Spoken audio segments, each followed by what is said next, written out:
Hello, everyone. Hope you're doing all right. It is Yu-Gi-Oh! Thursday. Also, hello, Raiders. Hope you're having a nice day. Hope you had a good stream, Minra. I know you usually like to raid and run. That is okay. I hope you had a good stream, and I hope you have a great rest of your day. I want to say something about the ads. I try and run the ads early to get them out of the way while the starting student screen is going on and the theme song is playing. And then Twitch likes to run a second ad break for some reason. I don't know why. Have fun cleaning. And if you don't have fun, at least have, have it in your heart that you did something, you accomplished something today. There you go. Okay, thank God the ads are finally over. The second ad break for some fucking... I hate Twitch, dude. I hate Twitch so much. But you know what I hate more than Twitch? The fine people at Konami. No, we're going to have to... I decided to do another Yu-Gi-Oh! Day. We're doing Yu-Gi-Oh! Thursday in addition to Yu-Gi-Oh! Tuesday because the Yu-Gi-Oh! Genesys points update came out, and I want to talk about it a lot. I want to talk about it. I don't want to talk about it, but I do want to talk about it. Hi, Tack! Welcome, Raiders! Whoa, what were you doing on stream? The same thing I'm about to do? I hope you had a good stream, Tack. I was in chat for Tack's stream reacting to the Genesys points list, which we're about to do as well. Oh boy. Sir is a day to be into TCGs between Genesys and everything Elestrals. Oh god. We're also going to talk about the Elestral stuff. We are also going to talk about the Elestral stuff. Oh god, the Elestral stuff is so... But first, we're going to do Yu-Gi-Oh! Elestrals isn't real. Honestly, you might be correct on that sooner rather than later, considering the news today. Oh boy. Let's talk Yu-Gi-Oh! Okay, so the way I wanted to handle this is I first want to go over the update that was 2 days ago. We talked about this a little bit on Tuesday. I didn't really focus on it. Because I don't like the way they do this. Let me take off my hat. Let's be polite. I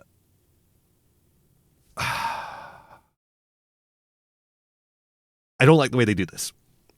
They always put out a what to expect in the points update several days before the actual update. I think when they do this, they think they're being more communicative, and the fact that they have a detailed list of why they are hitting things is good. Do not get me wrong. It is good they have a detailed list of why they are hitting things. I think putting it out before they have the actual list out is a mistake.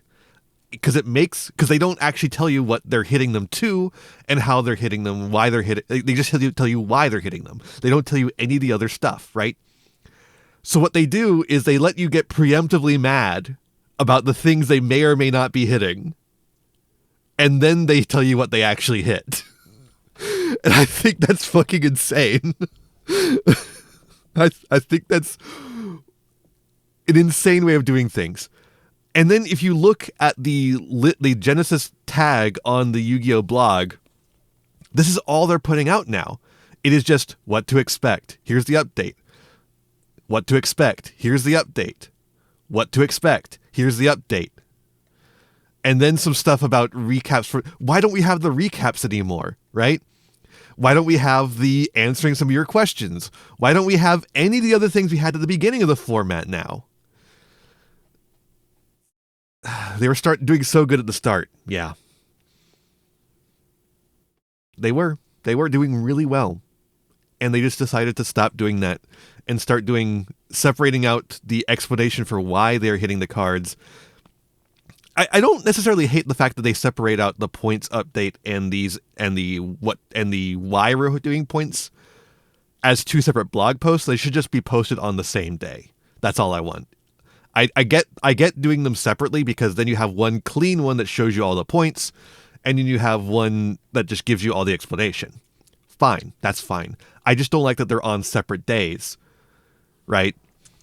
That's the only reason I can figure for why they're doing this, other than just, using it as a way to bloat the blog section to make it look like they're still being responsive, right? But I think the other explanation is that they're doing it so they can react to the response of how people react to the explanation. But I don't know that they're doing that, considering what we see here in the points update. I don't know that we're actually getting that. So let's go over what we have here. They said we're not going to hit stuff in Mesa Muertos except for Gaze of Timaeus. That's not exactly true. They do hit one other card, but it's a fine card. It's in the same vein. I think that's fine. This is correct, by the way. You should not be hitting most of Mesa Muertos because most of those cards are not good enough to be considered hitting. And then they go into usage rate. They go into their main philosophy for this points update is on usage rate. And I just think this is so wrong-headed. Usage rate is, I think, in my opinion, the most useless statistic for determining what to hit in a ban list or points update or whatever. Win rate, I could maybe see an argument for. We have a little bit of win rate stuff. But usage rate, like using low usage as a way to determine when you can bring stuff back and high usage as a way to bring stuff down, I think that's completely wrong-headed. It's just a bad philosophy for this kind of like format. And I think what I'm getting from this and from the points, which we'll get into in a second, is that there is no consistent philosophy. There is just, except for if we see something a lot, we want to hit it. If we see something not enough, we want to unhit it. That's the only thing I see in this whole thing. This whole long thing is just like, here's some statistics. Cool Tune was the most played. It didn't win very much though, so we're probably not going to hit it as hard as we would have otherwise. It's all statistics. Everything is statistics. I'm going to put the fucking hashtag Yu-Gi-Oh! Genesys on this video. If you're watching this and you're from Konami and you're one of the people who's doing this stat stuff, I want you fired. Get rid of you. I want all the fucking stats people gone. Well, maybe not all of them. You can have a little bit. You can have a little bit as a treat. I want people who care about making the format fun.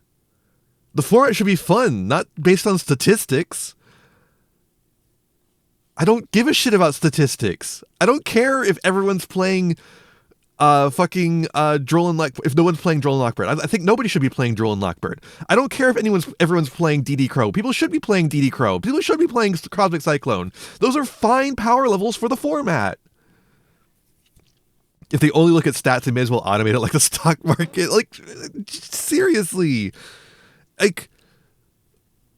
They use a lot of statistics in the Master Duel ban list. But the thing about Master Duel is that Master Duel can collect so much finer statistics, like win rates of specific cards and such, that you can't really get to in Genesys format because of it being a paper format.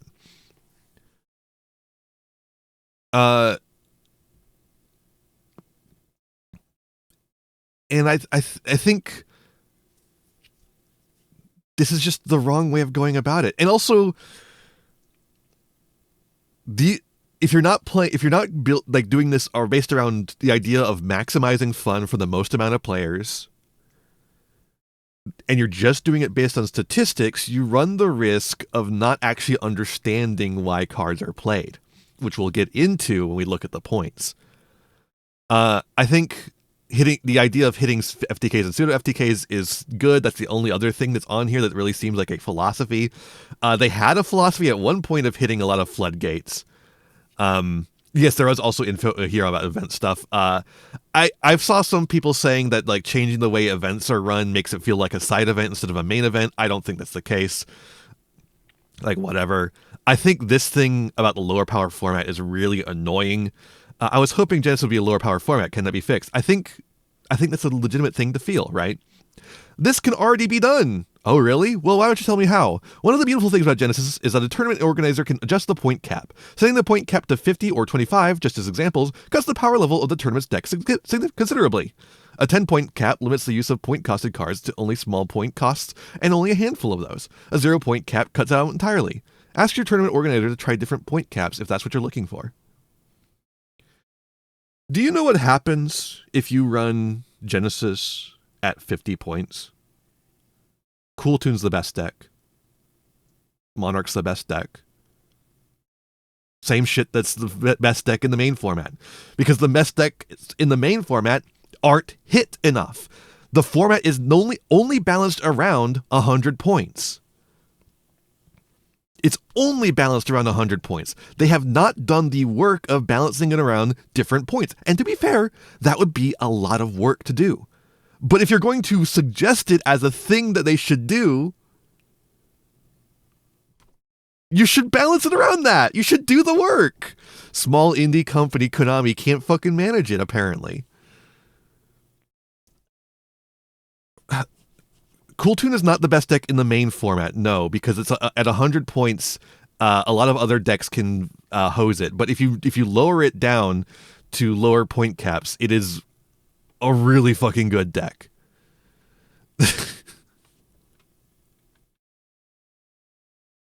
I think Cool Tune is the most annoying.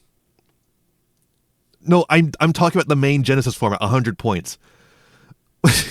God damn. I'm only talking about Genesis. I'm not talking about advanced tier at all. If I say main format, I mean the 100-point Genesis format. I'm talking about if you're doing what they suggest and lowering the point cap to 50 or 25 or 10. If you lower it to 0, Cool Tune, you can't play it because they have cards that are like 3 points. Of course, now that's changed. But yeah.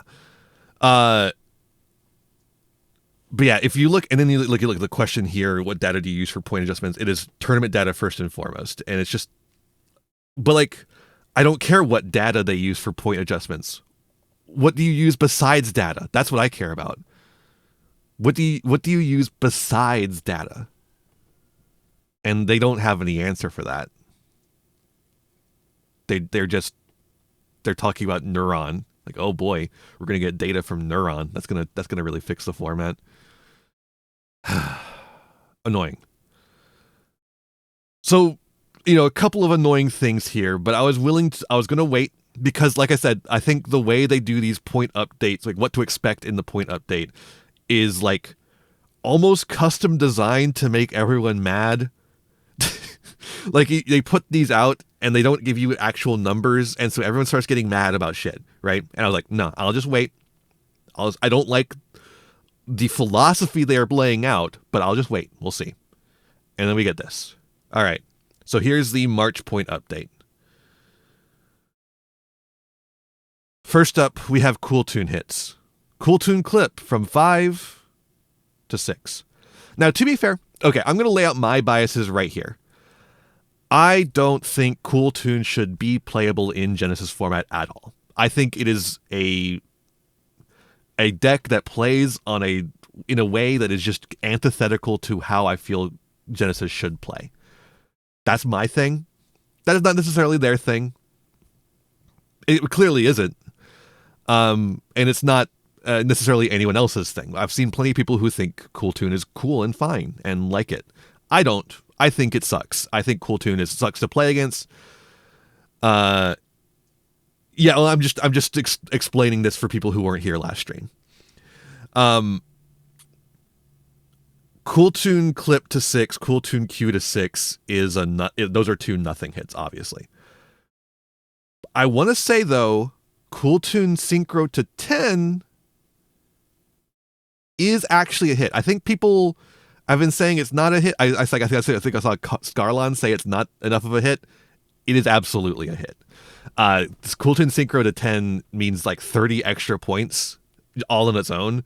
And Cool Tune Synchro is like a really important card for Cool Tune. It forces you to play Heralds. Yep. It's absolutely a hit to Cool Tune. I don't know if it's not enough for me because I want Cool Tune to not be able to play any hand traps at all. I don't think Cool Tune. I think Cool Tune should be 100 points in engine by itself. But we're getting closer to that. Fine, sure.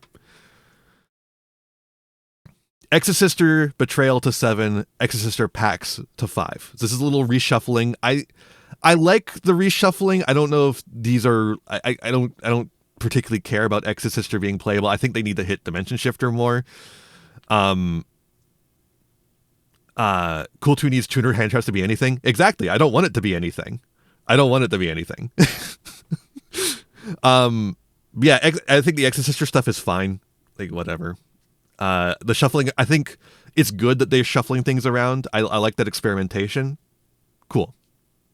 The problem with Exosister is not the Exosister cards. Exactly, yeah. It is literally just a Cool Tune issue. I just don't like Cool Tune. I really fucking hate that deck. That's all it is. I will fully admit to that. That is fully my bias. I just fucking hate Cool Tune so much. At least in a Genesys format context.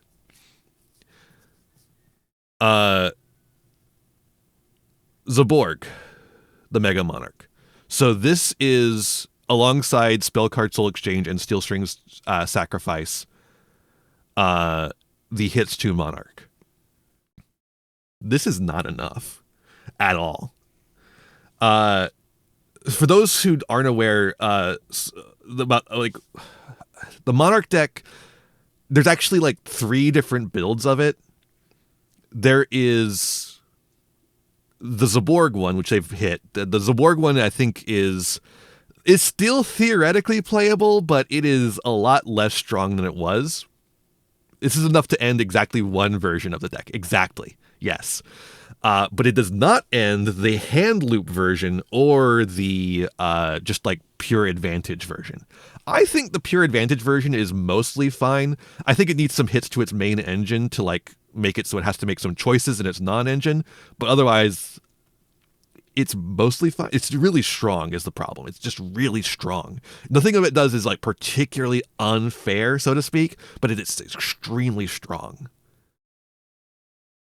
The hand rip one is very annoying though, and I don't know why we're not hitting. This is what I was talking about earlier, where like the Genesys people saw the Zaborg build of the deck and were like, Zaborg is the problem. We need to get rid of the Zaborg version of the deck.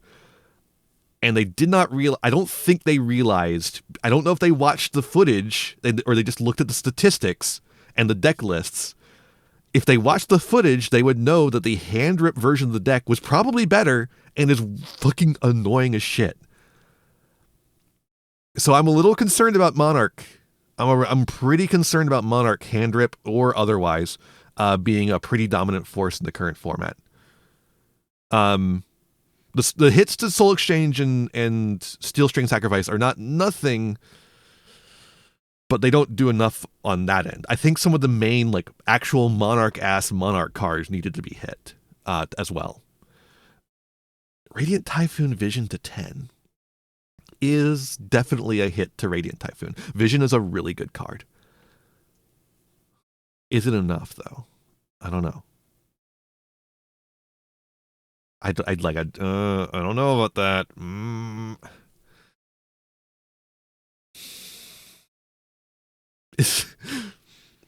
Radiant was already hit. Yeah, it is. It needs to be hit more. There's no way it does not need to be hit more. If you saw some of the gameplay in the tournament, Radiant Typhoon is just unbelievable. Archmage gets hit to shit though. Holy shit. 3 points on Assault, 3 points on Alteration, 5 points on Medius, and 5 on Thea Realize. Vision is the draw, yeah. So Thea Realize Medius is like, that's 30 points right there.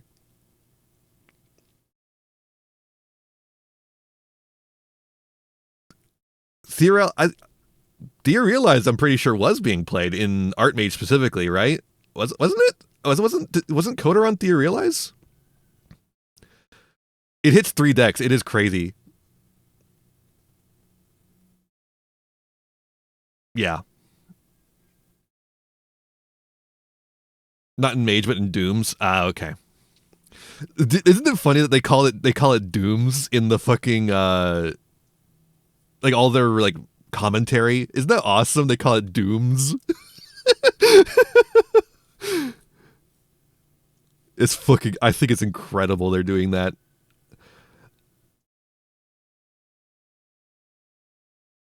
It's like Doomsday. Wow. Yeah, yeah, Nova. They're not calling it Doomsday. They're calling it Dooms.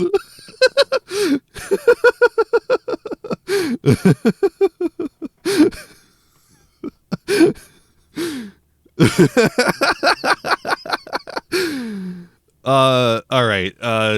Draco Tail Labubu and Rahu to 10. Honestly, this might finally be enough for Draco Tail to like be not in the top of the. But I don't know if it's.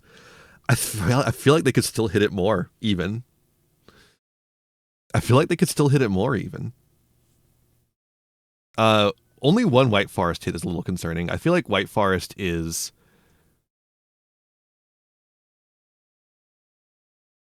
Like waiting in the wings for all this stuff to hit. Exactly, Burnug. It's a good hit, but it should have been more. White Forest to me is just waiting in the wings to like take over the format. I don't think because Monarch wasn't hit enough, it will take over the format, but it could very well be up in the top cut now because it's only got this one tiny little hit.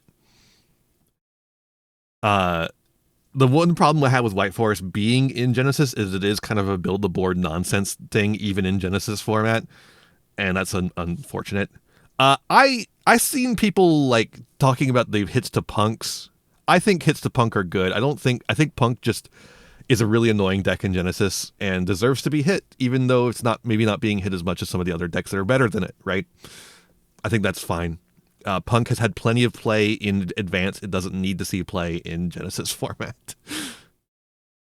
And that's the same thing I feel about Draco Tail. Like I hit Draco Tail harder. Make every card in Draco Tail 100. That's fine. I don't give a shit. Pep is so fucking annoying. Yeah, exactly. Genesis. Regenesis. Regenesis. Regenesis. We're getting a rebalance on Regenesis. It's the format's named after this archetype, you know. It's not.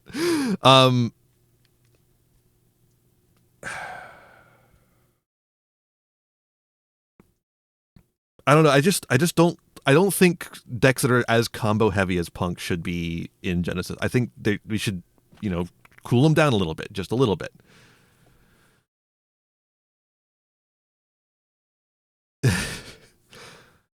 I don't know if that's actually true, Bernag. I think it's still perfectly playable with Vanquish Soul. You just have to rearrange the way you play the cards. In fact, one of the people I know who plays Regenesis says that it's harder to play it pure now than it was before. It's like harder to play it pure, so now you have to play it with Vanquish Soul, which is unfortunate. I get the idea of trying to rearrange the points in the archetype, but I think they did it the wrong way. It's just a rough. Yeah, no. To be fair, I don't know anything about Regenesis either. If I hadn't known that person who was saying that, I would know nothing about this. I would just be like, oh, okay, rearranging the points. That seems reasonable, you know. Yeah, I don't think you need to distribute the points so like thoroughly across the cards. Why don't they do this for most other like archetypes? Like, I feel like most powerful archetypes should have like a bunch of cards with 3 points on them. Then we get to non-engine. Ghost Mourner and Moonlit Chill from 3 to 5. Ghost Ogre from 3 to 4. Ghost Bell from 5 to 6. Effect Veiler from 7 to 8. Ash Blossom and Joyous Spring from 15 to 20. Droll and Lockbird, 25 to 20. Why? Just, why any of these? The Mourner hit is kind of insane. I guess it's kind of an Effect Veiler. Who wanted Droll back? Apparently a lot of people. I keep seeing people saying, actually, it's good that the Droll is going back to 20. Actually, it's good that the Droll is going back to 20. I think it's good that Troll is going back to 20. What? Who are you people?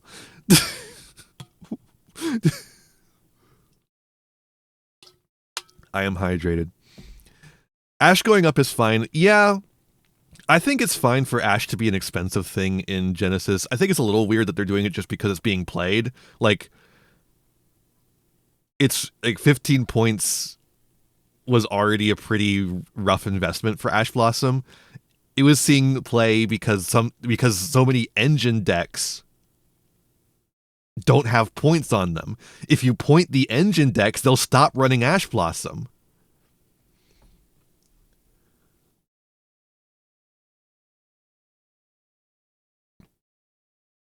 Ash is really good when it dissolves. Yeah. Is that a problem? Is it a problem that Ash, the 1-for-1 interaction, is good when it resolves? I don't think it is. And then Droll. I see a lot of people talking in chat.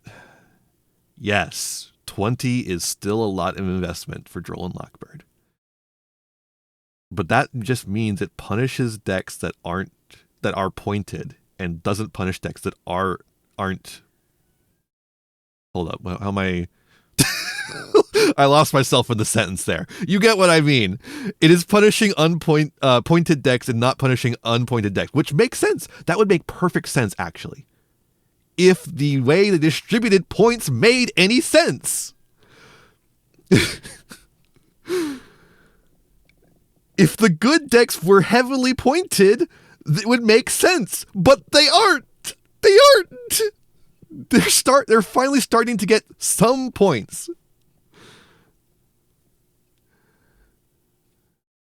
They distribute points to push product. That is the one thing that seems to be the most clear to me about Genesys format. It is a clear and present pushing of new product.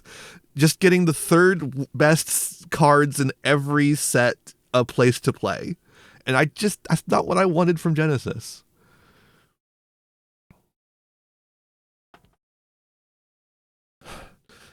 I honestly think Droll to 20 is worse than Droll at 25.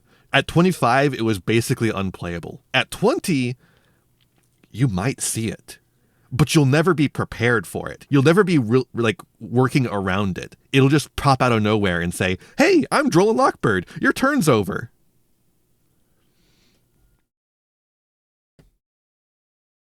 Yeah, Bernard, you have it exactly right. Mm-hmm.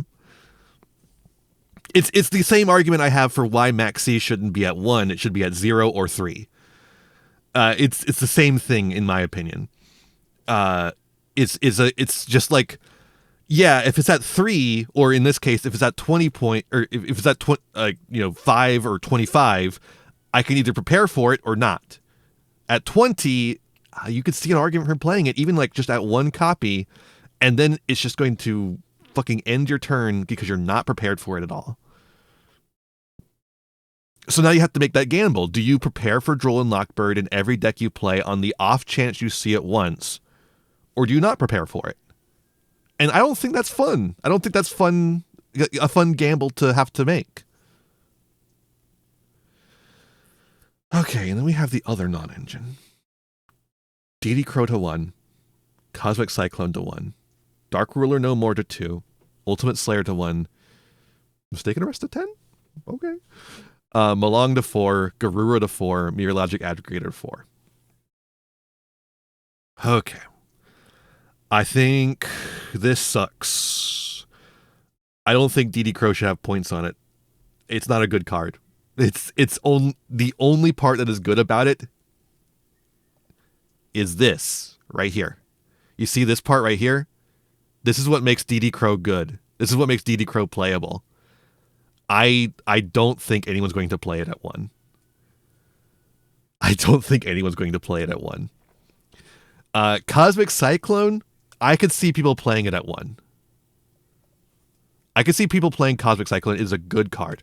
But You could also play Twin Twister instead. It's not as good. It's not as good. But I could see people playing it. I don't know, because Cosmic Cyclone's at 1. I think you pick Cyclone over Crow every instance, and I don't think a lot of people are going to have 6 points available for DD Crow and Cosmic Cyclone. Dark Ruler No More, I would put at 1 point. I think it's fine for Dark Ruler No More to have points, but I would put it at 1 instead of 2. And I think the way to hit Slayer is to hit the good things it sends rather than itself. I think Ultimate Slayer should be 0, and then Malong and Garura and Aggregator get the points. And Garura should probably have more points because it's a Super Poly target. But Super Poly already has points. It's kind of a... however you want to hit it, You could do that. I just think that's worse than running 3 Cosmic and then something else. Although, I guess, what is your something else? Skullmeister? I don't know.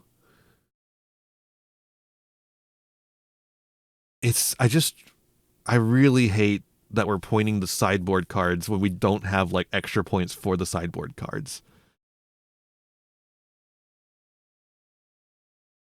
Mistaken Arrest, though. That's a good hit. Hit it more. Make this an extra 0. Put an extra 0 right here. Get this card out of here. That's exact. Yeah, Wobbler. That is very true. Putting points in the side is just miserable. Oh, Burnag, I want to say with that, you could make the choice of running. Actually, it was Froki with the hand trap over Cosmic with how many combo decks exist. I think the combo decks should not exist as they currently do. Where's Dim Fizz? That's a good question.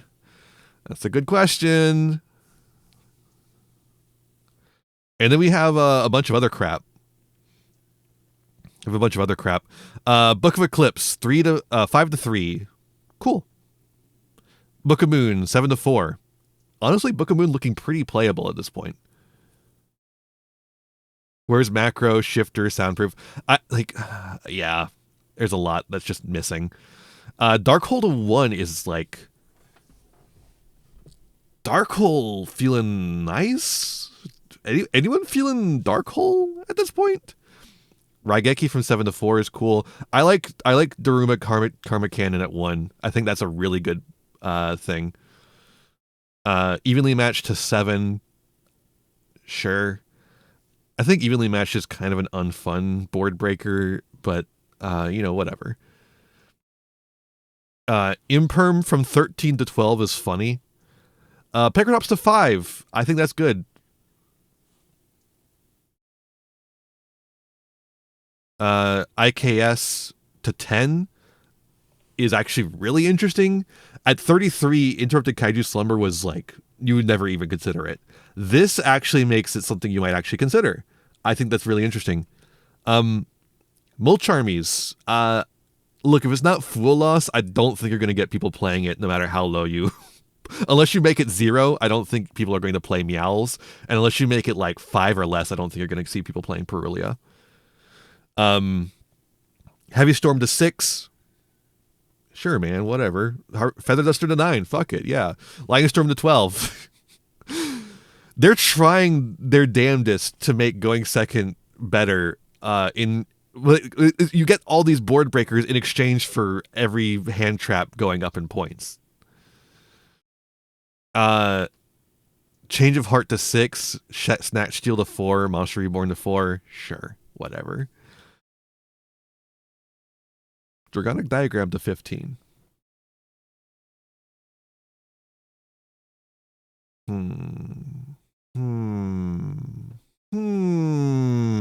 It's probably fine.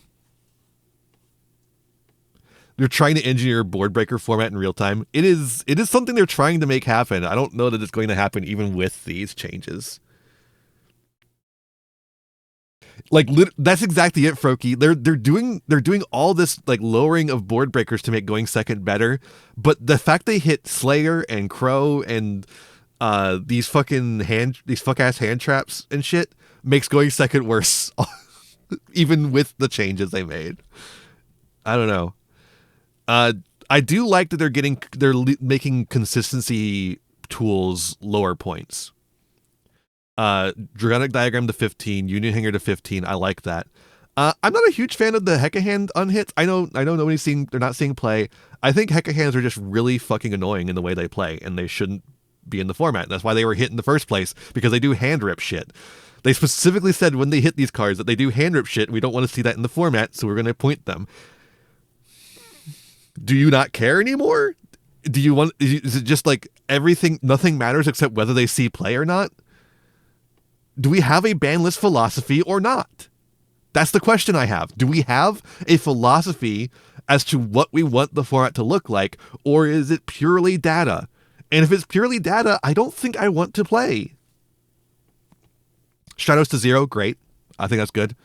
Fire King unhits. I think that's fine. I think Fire King is a really cool deck in this format. And with the unhits to Dark Hole as well, interesting stuff. Sprite could be easily unhit. I don't know why Sprite has. I feel like you could unhit Sprite a lot more than it is currently. Same with Sword Soul, although Sword Soul is going to get a little buff with that new trap that Tak was talking about, that synchro trap, synchro emergency, whatever the heck. Barrier the Voiceless Voice is probably fine. I haven't seen Voiceless Voice see much play. It doesn't seem particularly strong. Rhoda and Fossil Dig going down. Great. They should go down more. I think consistency tools are awesome. I think consistency tools are really cool. We should be hitting ceiling instead of consistency tools. Hey chat, can you read Misk's number? Have you read Misk's number? Have you read Misk's number? I combined two memes. That means it's twice as funny.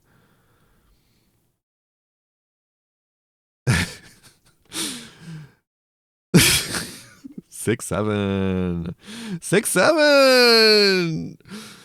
I think every Rhoda spell is unplayable unless they're like 10 points. Yeah, that's true. I think they should be like basic. I think they should be fucking 0 points. I don't fucking care about generic consistency tools. I think they should be allowed to be played. Yeah. So they lowered it to 6-7 and lowered Fossil Dig to 33 so that you can run one Fossil Dig and one Miscellaneous Source, and that's all your points. I don't know if any of you have played Dinosaur before. That is not good. That is not good. The Misk is nice for GMX. That is absolutely true. It needs Misk. You were able to do some stuff with Jurak sending Misk instead. But this gives you frees up a lot more space in that, and it could theoretically let you do a Overraptor build instead. I feel like you'd rather play Misk and Pank. Yeah, I think that is probably the case. Or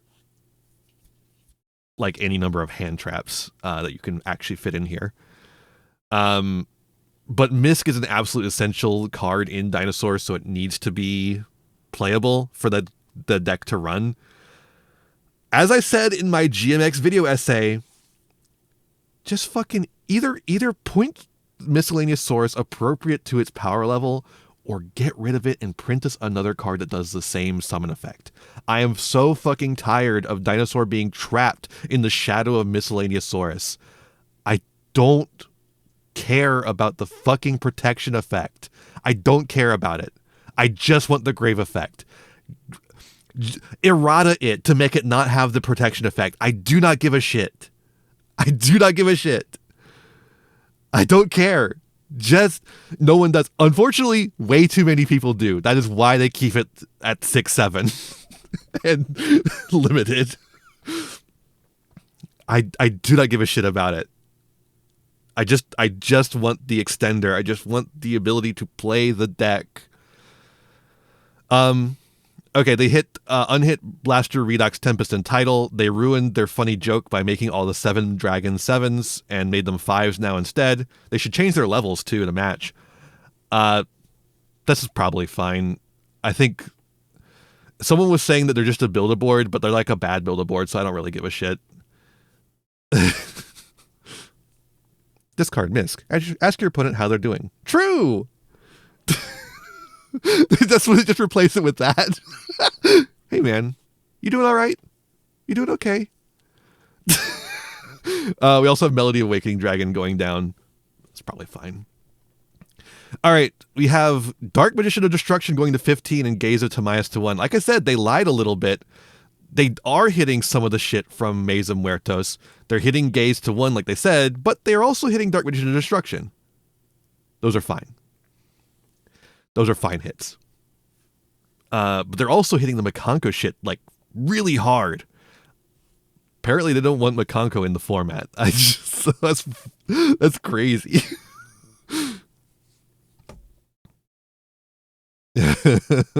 Ohime is still at 33. Yeah, like what the fuck? Makanko is like 216 points. They fucking hate Makanko so much. Also, sandwich to 3. Sandwich to 3. Trade into 5. Celestial Observatory to 5, Ixchel to 5. I've heard this is the wrong hit for Dark Lord, but sure.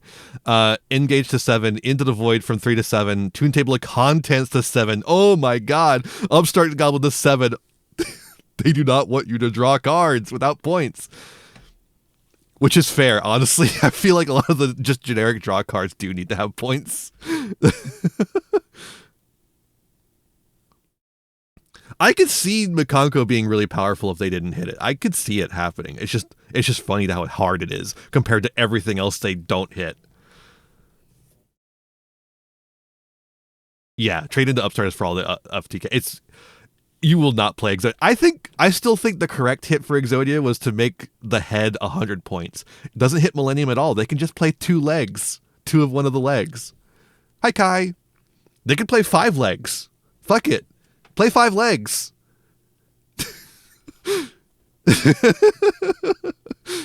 They could make every single draw spell like 1 point and Exodia head 100 points, and that would solve the Exodia problem.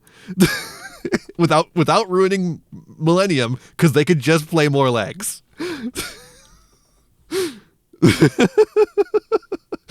The unstoppable Legzodia. Raider's Knight is a hit to Distant Coder specifically. In case you weren't aware, that's a hit to Distant Coder specifically. They said, hey, Distant Coder, you're too good at the game. You got to get out of here. You're the person winning with this card. You got to stop.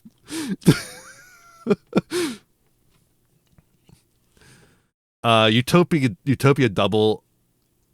Sure, I guess. This one's a good hit, though. Fanatics Machinex. You can't let this card exist. Yeah, well, so Raider's Knight is also an FTK tool. That's the thing about Raider's Knight is simultaneously an FTK tool and an OTK tool. Isn't that funny? Dark Eradicator Warlock is a Duel Links hit. Yeah. These two are really good hits. Just fucking get them out of here. Who gives a shit? Nobody who's playing Gimmick Puppet is doing anything that deserves to be rewarded.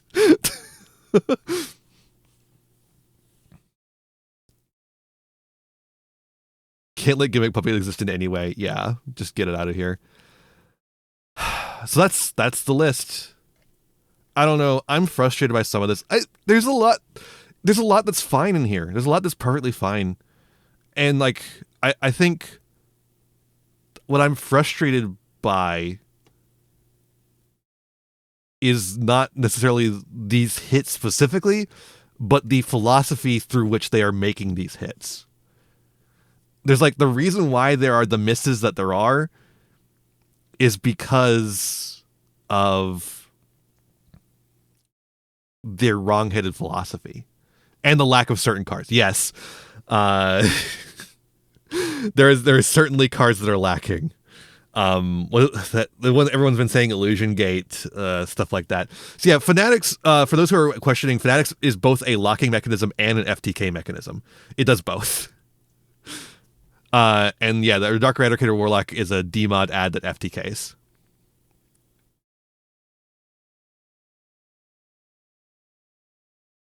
Yeah, I think Illusion Gate shouldn't have been a ton of points. It should have just been about the same amount as Dark Hole, or maybe slightly more, like 2 points, 2 or 3. But yeah, non-fusion area, soundproof, defusion, macrocosmos, shared ride.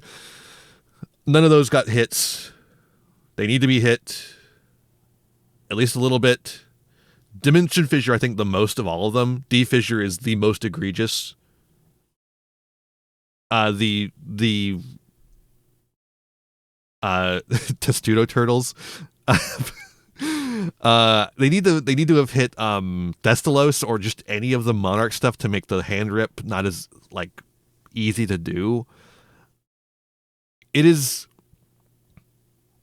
like I said, they're hitting some of the right stuff, but not all of it, which is a symptom of their philosophy, which is pure data. There is no like idea of what they want the format to look like. They just say, well, the chart says we do this. The data says we should hit this deck, so we'll hit these cards. Why? Do you know why you have to hit those cards?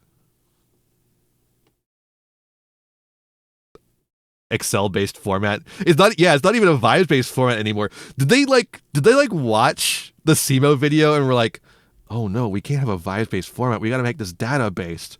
It needs to be more vibes-based. Bring back vibes. Bring back vibes.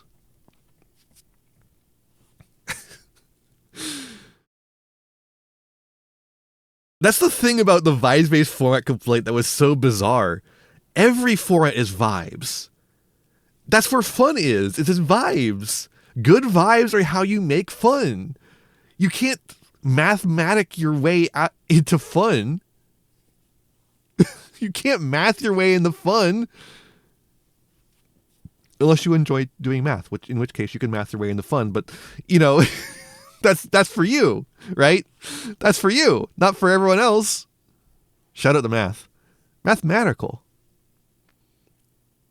See, that's what I'm saying, Beals. That's for you, though. Like, that's not for... You can't math the format into a fun format.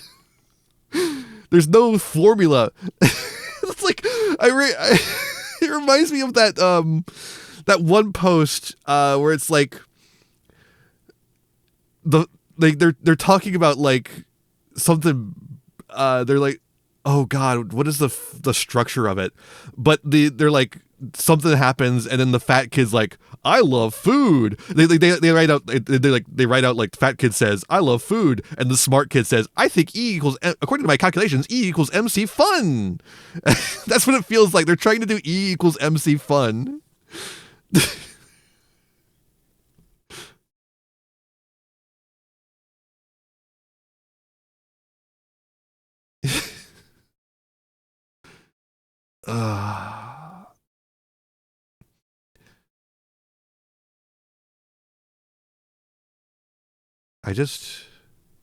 Yeah. Hey, you want to do some reacting?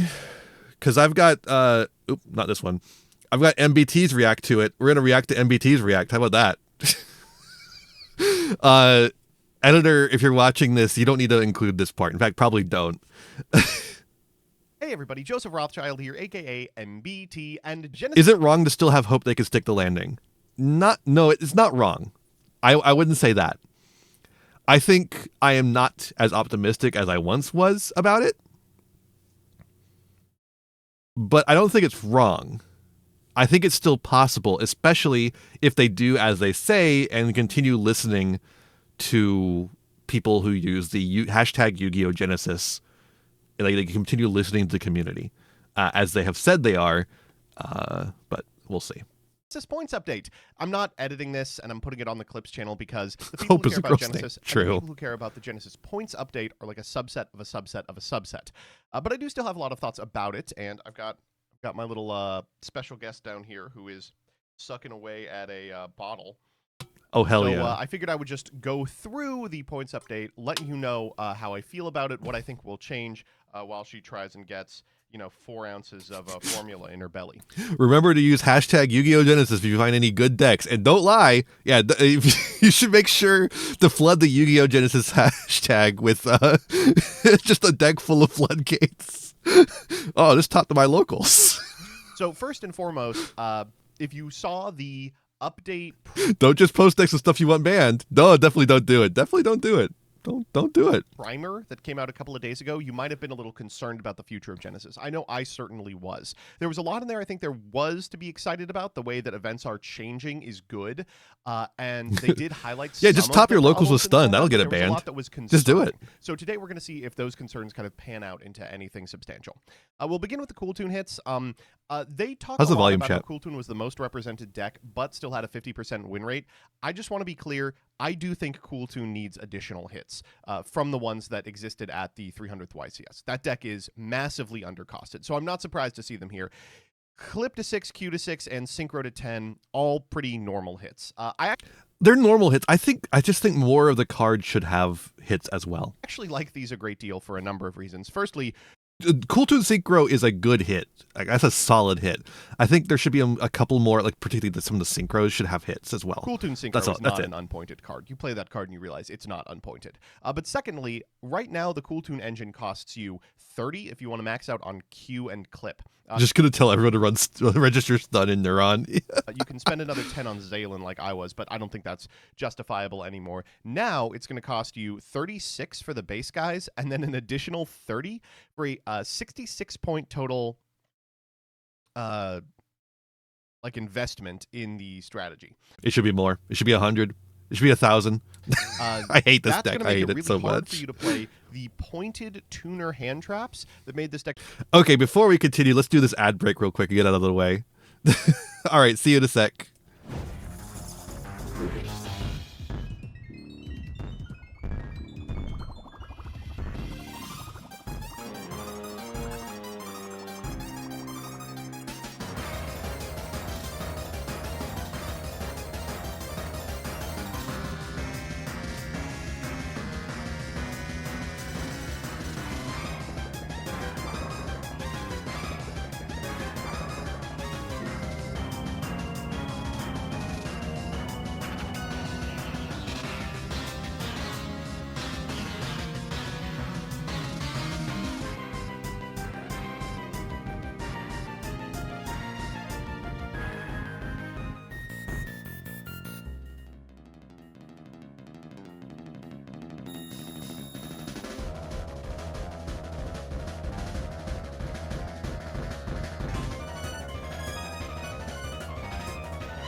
Night of the Lepus.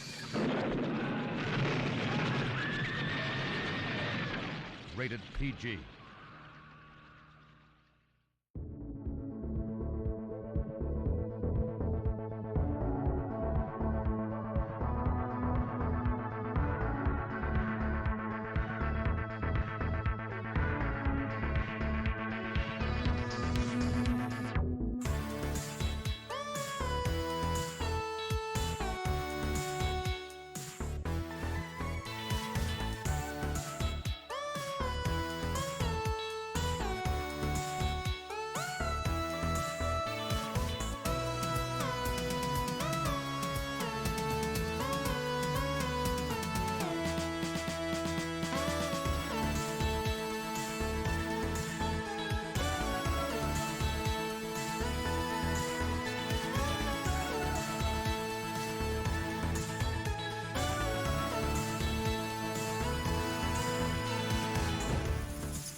All right, we're back.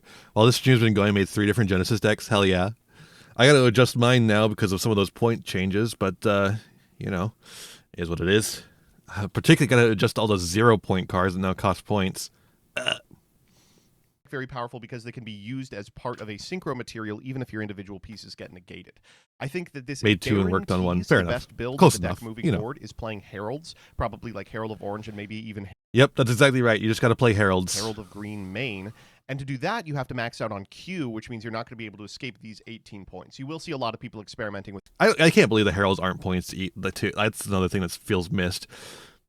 The Heralds should be like 1 or 2 points each. Only 2 clip, which I think is justifiable, and probably only 2 synchro as well, because 10 is a lot. Maybe 3. But these are a big hit. I don't want these to be. Like, they do the same shit as Ash Blossom, just for a higher cost. So they should be like a lower cost, but still costed, right? Be mischaracterized. This is a big change. Exosister Betrayal and Exosister Pax is fine. This to me just is sort of shuffling around. These Exosister decks were mostly on 1 Pax anyway because it's searchable and you want to spend your points on Michaelis, and that probably doesn't change too much as a result of this. But Betrayal being just this unbelievably powerful card that no points were concentrated in, while Pax, the playmaker from another era, had points associated with it, did feel kind of weird. Yeah, agreed on that. I just fully fundamentally agree on that. Zaborg to 100, Spellcard, Solex, and Steel Stringed Sacrifice are all very funny hits. Zaborg to 100 is pretty obvious to anyone who is playing the extra deck version of the Monarch build. Not surprising that this is the change they went with. Spellcard, Solex, I also really like seeing hit. This was played in Monarch, but it was also played in the side deck of decks like Vanquish Soul. So this does a good job of like boxing. Betrayal, however, wasn't good in the spell chart removal if you go second. Fair. Out those at the same time. And Steel String Sacrifice is now the funniest card that's pointed. I don't think this is the difference maker. I really would have liked to have seen something like a big Eidos to 10. Yep. Would have been nice to have. Do you hear that? Can you guys hear the people drag racing on their motorcycles outside or some shit? Anyways, very distracting. Sorry. I just don't know why none of the they are so reticent to hit actual Monarch cards except for Mega Monarch with points. Just like I don't even think it needs to be a crazy. Just like sprinkle some points throughout the Monarch deck. Just like just a little bit of sprinkling on the Monarch cards. A lot of decks are going to have no problem cutting to like few copies of Solex, cutting the Steel String Sacrifice. And they're usually only, if I remember correctly, they're usually only playing 1 Steel String anyways. Playing the hand loop build, or doing what the second place in Swiss person was doing at Richmond, and just playing heads up Monarch with what now 12 points of cards and 2 Pot of Greed. You know, you just have to go down on Pot of Greed. That's it. Like that feels fucking stupid. You just have to go down on 1 Pot of Greed. That feels fucking Vision stupid. 10 is a huge hit for Radiant Typhoon. That's 30 additional points that they now have to invest if they want to max out on this. But of course, they described Radiant Typhoon Vision's hit as something that also stops decks that were playing it as an engine. You know, this is a really powerful card, especially post-board, to get to what you need and to... Yeah, don't get me wrong on the Radiant Typhoon stuff. Vision needed to be hit because of what's being done with it outside of Radiant Typhoon. I just think, again, you could hit more cards within Radiant Typhoon as well. Just a little sprinkling, just a little. I feel like they should experiment more with putting like little 1 points on things in Engine. And put bodies on board if you want to like go into 3s. 1 or 2, 3. Archmage Vandalism, Assault, Archmage Varnish, on really good decks Medius like Radiant Cure, Typhoon. and Theo Realize are all very interesting. So, Assault, Alteration, and Medius, this all makes sense. All these cards are very powerful. The deck has 0 pointed cards right now. And Medius is also good as a hit to Doom Z and Elf Note, 2 decks that are not bad. I do think that that's good. Theo Realize to 5 is a little strange. I honestly would have preferred to see this card go to 100. A significant amount of the... That's an of Genesis interesting that take. Are played using remote setups, and Theo Realize is questionably legal at those. That's the reason why, because of remotes. Sure, okay, whatever. They could be a bit more harsh on Radiant. Yeah, it's been good since Genesis release and is good in the TCG. That is a perfectly reasonable reason to hit it, but they're not looking at that. They're looking at numbers. I don't actually know the status of if it can or cannot be played in Genesis games over the internet, though I have heard different things from different judges, just because it requires one person to have knowledge of the other person's deck, and there's no real way to control for that. Regardless, I think this does a good job of putting a point cost associated with decks that play Medius without necessarily killing them. I think Archmage and Doomsy are cool to have in the format, even though they both go through Medius as a bridge.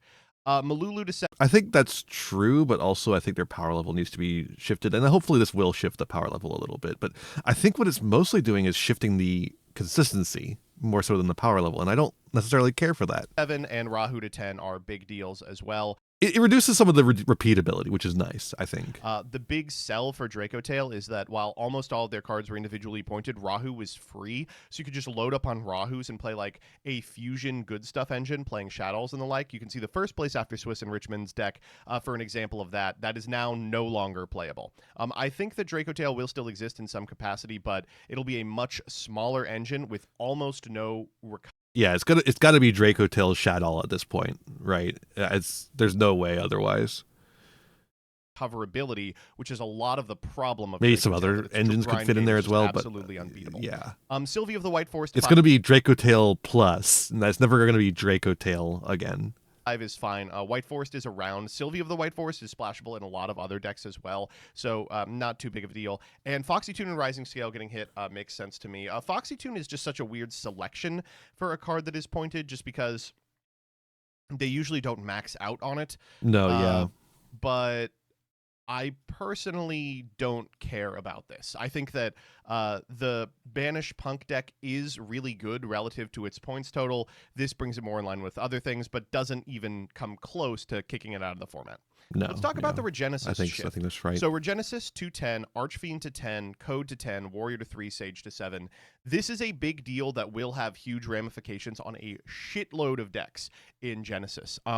A non-zero amount of people are just splashing the Regenesises as something to do. And it gets better when, if you are a deck that isn't playing extra deck monsters, you can also splash like a small Dogmatica package that includes the new Dogmatica hand trap that's just absolutely bonkers. Because these cards play well with that card because of the stat lines. Sure. Where the Regenesises are most present, of course, is Vanquish Soul. And in Vanquish Soul, they have crazy typings for them. That deck usually plays 3 Code, 3 Archfiend, 3 Warrior, and like maybe 1 Sage. Now, of course, it can't do that. And with respect to Vanquish Soul, once you start going down the list of things you can play with Vanquish Soul that are totally unpointed, because Vanquish Soul has a ton of points associated with the deck, you get into hot water almost immediately, because these cards are so much above the bar when it comes to what you should be splashing, that the next best thing is going to look like I said, the person I talked to said that it's still better to play like these hits hit Regenesis as a deck more so than Regenesis Vanquish Soul, so it's still better to play Vanquish Soul Regenesis than it is to play Regenesis Pure. Terrible association. Unfortunately, people who want to play Regenesis, I don't think this is that big of a deal. Archfiend to 10, you probably max out on, goes to. But 30. also, the person who told me that is also because frequently wrong. So I don't know. To the play style, not my circus, not my monkeys. Probably play like 1 Warrior, 1 Sage. A Code to 10 is a big deal. I'm not gonna lie, but It is interesting for sure. I think the points at Vanquish Soul are so bad that we will probably see these decreased. Like, I would like to see Code go down to like 5 and Warrior and Sage to be free.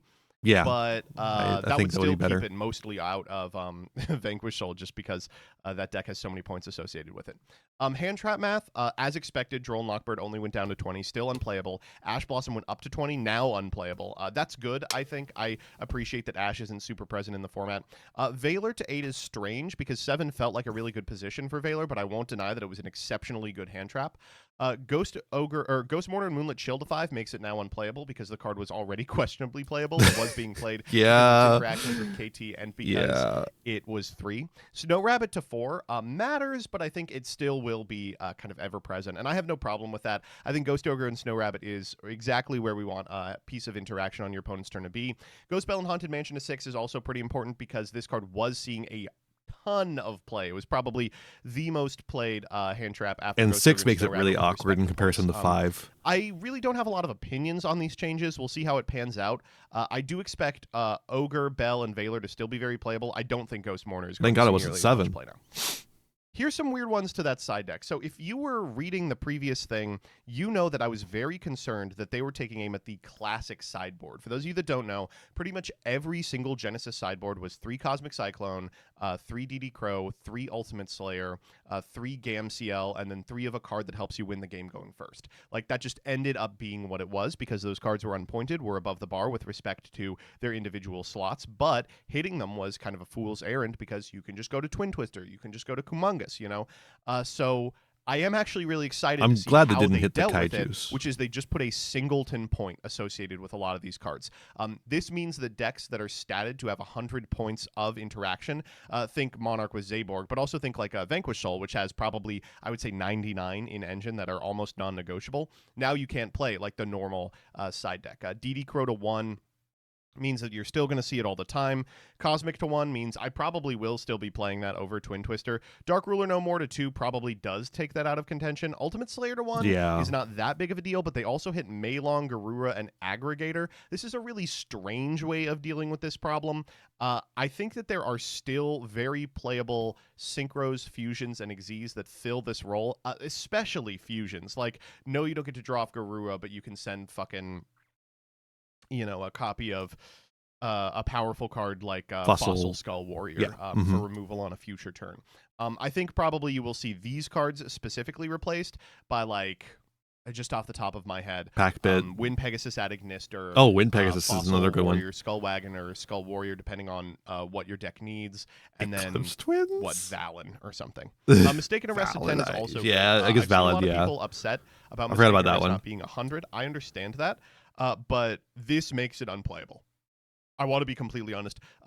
When it comes to cards that win the game going first, this card going to 10 removes it from contention with a lot of unpointed cards that win the game going first. Like, if Solemn Judgment was a 2-point card and Solemn Strike was free, you would play Solemn Strike every time. So I don't think you will see Mistaken Arrest after this. I think you will probably see it replaced with, what's the other one? Not Mistaken Arrest, but... Shared Ride, I think, is probably the card that will now occupy this slot.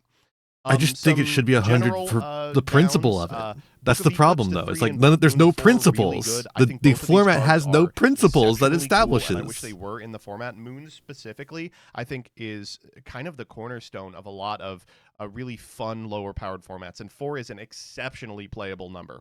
Darkhold to 1 is good. That card was already kind of negligible. Raigeki to 4 means it is now in consideration for the side deck. DDKC to 1 means it could potentially occupy the Mistaken Arrest slot. Evenly Matched to 7 is a little scary because this card was seeing a lot of play at 10. Yeah, I'm a little concerned about Evenly Matched to 7, honestly. In the sideboard for decks that do not have point costs associated with their strategies. Infip to 12 is fine. They're trying to see how far down they can bring Infip before people play it. I don't think it's 12, but if it gets to like 10, I think you will see it a lot. Pankratops to 5 is cool. I would like him to be a part of the sideboard, but 15 is a lot. Interrupted Kaiju Slumber to 10 is fine. It was always a little weird that this card was 33. Didn't feel like it very strange. Meowls to 3, or from 3 to 2, fine. Perulia 10 to 9. That matters for like Goatee and decks that are innately playing water monsters, but this card was also very playable at 10, so I think you'll see it a lot more. Heavy Storm to 6, Harpy's Feather Duster to 9. I mean, they're trying to make you play back row removal that's not Cosmic Cyclone, and I don't think it's going to happen. Lightning Storm to 12. I really do not want to see Lightning Storm in any of my games, but again, 12 is so many points that I don't think I will. Change of Heart to 6, Snatch Steal to 4, Reborn to 4. Snatch Steal and Reborn are not seeing play. I'm sorry. You could make Reborn 0 and nobody would play it. Decay from decks that are not seeing play at all. Diagram to 15, Union Hanger to 15. Gygas and Xeno to 0 are pretty substantial. You could make Reborn negative points, and I don't think people would play it. Substantial for the Jeff Jones style, like Lightning Storm with his bias. Yeah, I mean, we've all got our biases. Hands Chimera deck. But I think are totally fine. Stratos to 0 is fine. I'm a big Fire King guy, so seeing Alkanix and Kieran go down is pretty substantial. 3 Ponix, 3 Kieran now costs you 51 instead of 60, which means that if you play Alkanix, you go to 69 rather than the 80 it used to cost. You could maybe play a second Alkanix, but more realistically, you're probably going to now be able to just play 30. I don't know. There is something annoying about Lightning Storm. I get the animosity, but or enablers or hand. Again, I think 12 is perfectly fine for that card. I was paying 15 points for the Rescue Ace just because, God, this deck needs fires that are playable, and there aren't a lot of them. Gigantic to 15's fine. Chi Shao to 20's fine. Barrier 15's to fine. Rhoda to 33. What is the difference between Rhoda 35, 33? Same with Fossil Dig. Yeah, Maybe they realized we had all of the Rhodas at 33, but these were at 35 for some reason. Misk from 75 to what? To what? Shut to up. What? Now you can play Fossil Dig and Misk in the same deck. Crazy. Blaster Redox Temple Title. These were all telegraphed, and I think are good. I think that the Dragon Ruler deck is a deck that we want to be part of the format just because it's a cool sell for new players. And it does big flashy combos, even if it's not particularly powerful. Melody of Awakening Dragon, whatever. I don't care about Blue Eyes. Fair. Hits from the new set: Dark Magician to Destruction of 15, Gaze it to Mias to 1. Both make sense. Gaze it to Mias to 1 just to box out Dragoon, which is 100. DM Destruction to 15 means that people may play it, but I find it unlikely. The Makonko stuff. Want to bring up something about D-Rolls we didn't bring up a lot earlier? But, yeah, sure. I will say we had a Makonko 100-point testing, or 100-point play testing in the tank. If these points didn't happen, that I think was just straight up unbeatable. Like, this deck would have been a huge fucking problem for the format, and I am glad that I am perfect. By the way, I'm perfectly okay with the Makonko hits. I know I said there a lot. I'm still perfectly okay with it. I don't think Makonko is a fun deck. I don't think it should exist. Thailand Redux alongside their light Xyz monster do allow a few annoying floodgates to just be a part of their sideboard. Yeah, that's unfortunate. They understood that and hit these cards before it became a problem. Sandwich Day to 3 is in line with the next several hits. Trade into 5, Celestial Observatory to 5, Ixchel to 5, Engage to 7, Into the Void to 7, TTC to 7, Upstart Goblin to 7, all designed to fuck over Dire. End of Anubis, King Tiger Wanghu, Weird Turtles. Yeah. Raiders Knight People to were 80, talking about the turtles, Utopia but Double to 80, Fantastics Magnex to 80, Anubis. and Dark Eradicator Warlock to 100. These are all meant to box out specific FTKs. So, with respect to the actual hits, I'm actually thrilled about almost every hit on here. There's a couple that I think are kind of unnecessary. The punk hits could have been different, for instance. I don't love that cards like Eidos that are powerful just got... See, this is the thing. This is where I'm at. I don't necessarily hate a lot of the hits either, right? I don't hate a lot of the hits. But I can tell by what's missing and what is overhit that it's a problem of the philosophy. You could tell by the way they hit. You could tell by the way they use their walk. They're not doing it correctly. But should kill Konami. True. How you doing? Got away with it, but I will concede that pretty much everything I wanted to see from the individual decks got hit. The big deal here, of course, is that there was no word on the extremely playable and very popular Gravity Collapse, non-fusion area, soundproofed, correct floodgates that win you the game out of the board on the spot that are totally unpointed. There is also no word on Dimensional Fissure. I had really hoped that making an impassioned plea with respect to the fact that hand traps are also stopped by this card would get it hit. Instead, they hit the hand traps. It is still 0 points, which is horrifying. So on one hand, I am happy because I think the points were managed in the best way they could have been with respect to the decks that were popular at the 300th. But on the other hand, I'm really frustrated because... And only that because they only use data. Because they only use data. Because that's the only thing they use is data. There still are a bunch of cards I'm going to hate to sit across from legal at 0 in the format. A lot of people have been posting about how... And like, look, here, let me... Okay, we have Yu-Gi-Oh! Pro Deck here. If we go to the tournaments and we look at what's in the decks, browse tournaments. Genesys, more like. All right, Richmond is going to be the best data. The Dortmund and Sydney ones are pretty empty. All right, Radiant Typhoon. Look at the side. Well, there's Dim Fizz, and there's Mistaken Arrest. So we got the 10 points of Mistaken Arrest. We look at Doomsy. They also have the Dim Fizz, but you're not seeing like a lot of the Gravity Collapse and stuff like that. No dim fizz here. No dim fizz in this one. Can't do it in the Shadow deck. This one has dim fizz, but none of the other floodgates.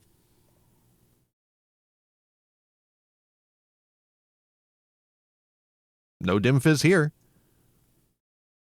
I guess it's fine. I guess it's fine because 2 of the top decks don't have dim fizz in it, so it's fine.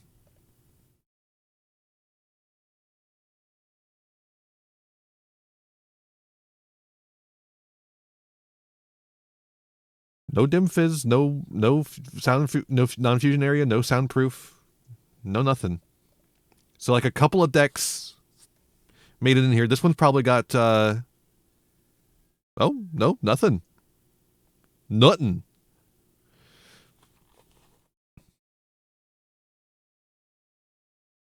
Because they are definitely looking at like what has higher win rates as well, in addition to just what is being seen a lot.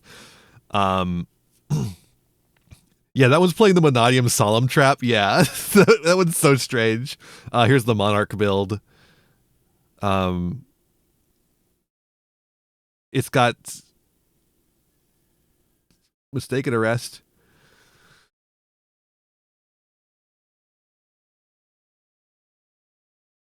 So, like, if you look at the top cut and you don't look...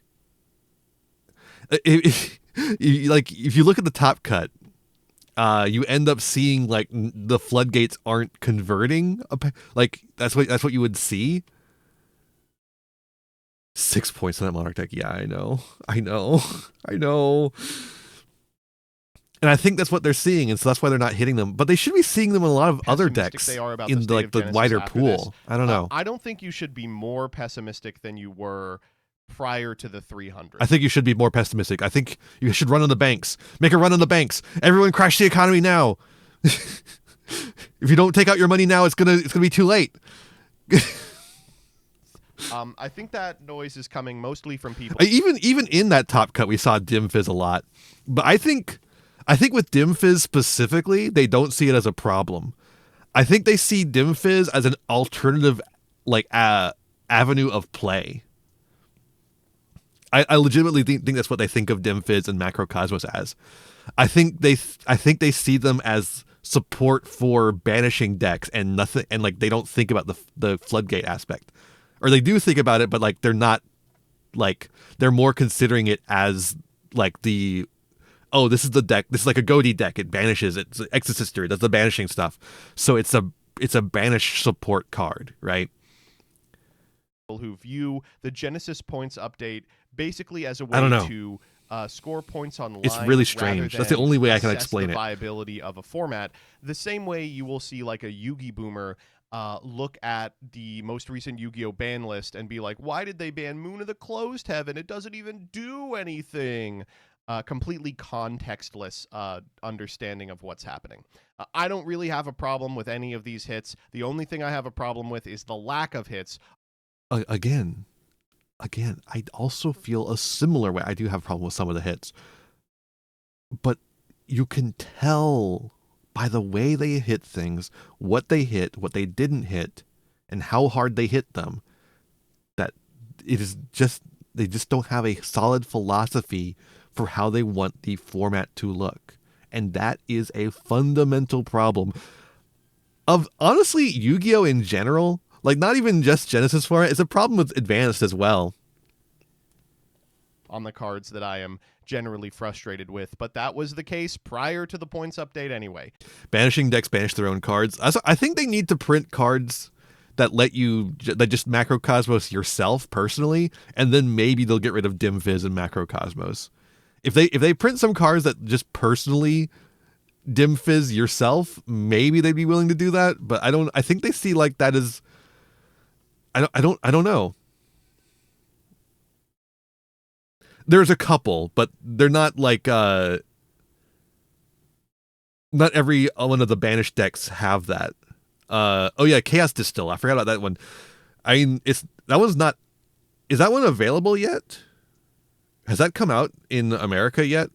I remember seeing it. Is that what set did it come out in? or does it come out in potentially? Mesa Muertos. Okay, yeah. I think we haven't had enough time with Maze to like know yet. I don't know every card that's in Muertos. That's the issue, Zipplypuff. I don't know every card that's in Muertos off the top of my head. It does add macro. Yeah, that is true. It does add macro. But no, I think to a certain extent, Konami sees forcing your opponent to banish all their cards as like part of the game plan of the banished decks, and they like the banished decks and don't want to remove that from them. I don't agree. I just think that's what they think.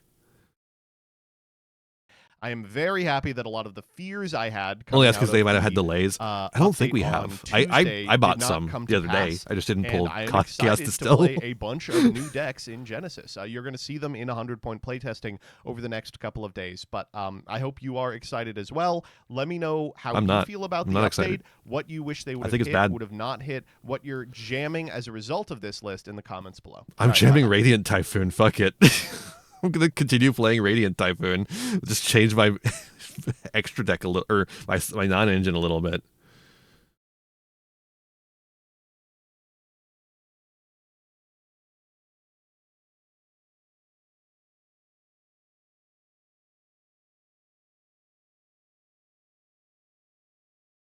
You should not be playing White Forest as Amina as a deck in Genesis format. I'm sorry. Magnet Warrior is completely free. That is true. You could just play Magnet Warrior. It's not a bad deck at all.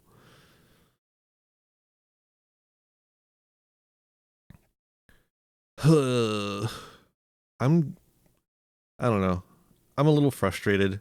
As you could tell, I've been yapping about it for an hour and a half now. It is what it is, I guess, though. I don't know how many it is what it is I have left in me, but you know, here we are. You want to react to something fun? I've heard this is a good video. Yu-Gi-Oh's game philosophy needs to change. It's like 2.5 hours. I'm going to put it at 1.5 times speed.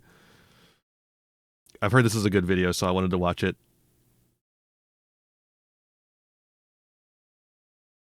This is a video that I always had the intention of making, as you need a hug. I don't know. This video is nearly 30 pages in its original draft. It is now well over 60. With frustrations in the game reaching a boiling point recently, it's about time to get this out. We need to address the issue with the very philosophy of how Yu-Gi-Oh! Is operated as a game. This isn't a newly discovered fact. It's something that's been building up for years. It's why I'd already begun the script a year prior. While the issue this might actually, like, Yu-Gi-Oh's game philosophy needs to change legitimately is what I've been saying the entire stream, so this is like a fun thing to close out stream on, although closing out stream on a 2.5 hour video is kind of a funny thing to say. No, I'm legitimately fine. I'm legitimately fine.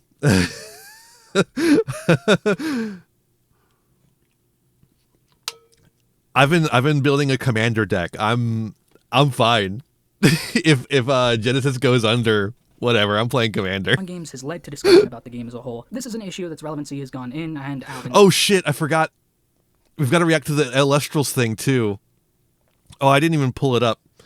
I don't actually know where would be the best place to find this. Elestrals Clash. Can I get the updates page of discussions? Probably. What happened to the game? What happened to updates? Desperate need for an update. Update history. Oh, they have one on the YouTube? Oh, fuck. We'll watch that then. I didn't know they had one on the YouTube.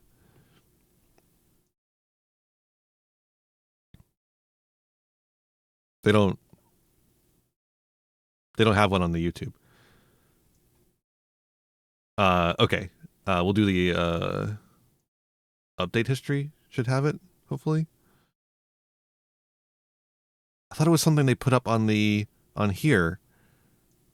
A drives. Oh, I forget he has this is a separate channel still.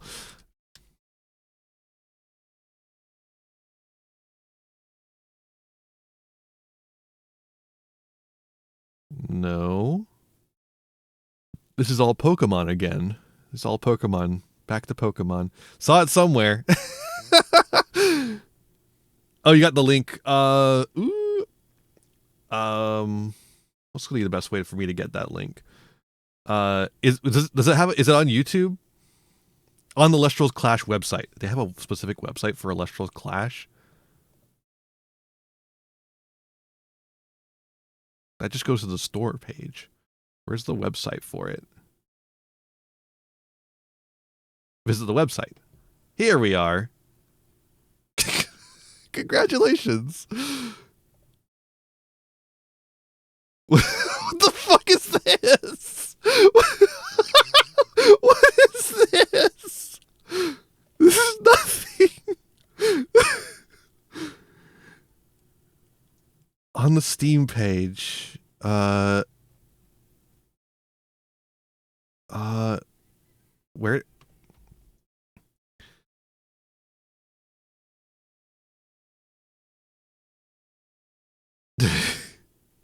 Where did it say that?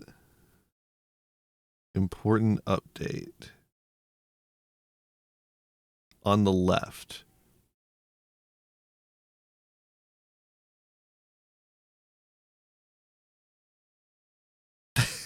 Go back. I'm back. Okay, I'm back. Where does it say it? Oh, here. Sorry. Whoa. Okay, we got it. We got it. Woo! We got it. We got there. Okay. Let me bust out my A-Drive voice. Hey casters, I'm Dan, also known as A-Drive, creator and CEO of Alestrals. I'm ready to provide you with it's also my Guy Fieri voice, by the way, with a comprehensive update of my perspective on the development status of Alestrals Clash, our digital online simulator. The situation is complex, and you deserve to understand what has happened. I want to be as transparent as possible about the timeline and circumstances that led us to this point. It's like he's on stream right now. Okay, for the rest of it, I'm not going to read it like that because it is, as you see, very long. Lose a bit of motivation. I don't think he'd be very hype. Yeah, I should do it in the apology video voice. In summer 2024, the Pixelborn Lorcana client was taken down. I wanted to reach out to Pavel, the developer, to discuss a potential collaboration for Clash. At the same time, Alestrals was engaged with Cardio for... That's how I pronounce... I don't know how you pronounce Cardio, but I just do Cardio. Like itch.io? Itch.io? Card.io? I don't pronounce that E. Fuck that E. Read it with the ukulele. That's what all ukulele sounds sound like. Unless they're like made by actual Hawaiian people who know how to play the damn thing. I mentioned Pavel to Cardio's former CEO, Chris Sheridan. Chris informed me that Cardio was in the process of acquiring Pavel's company and that Alestrals' work with Pavel directly wasn't possible as a result. Based on this information, we reached a contractual agreement with Cardio and began paying them to develop the Clash software in August 2024, with the expectation that Pavel's team at Pixelborn would handle the development.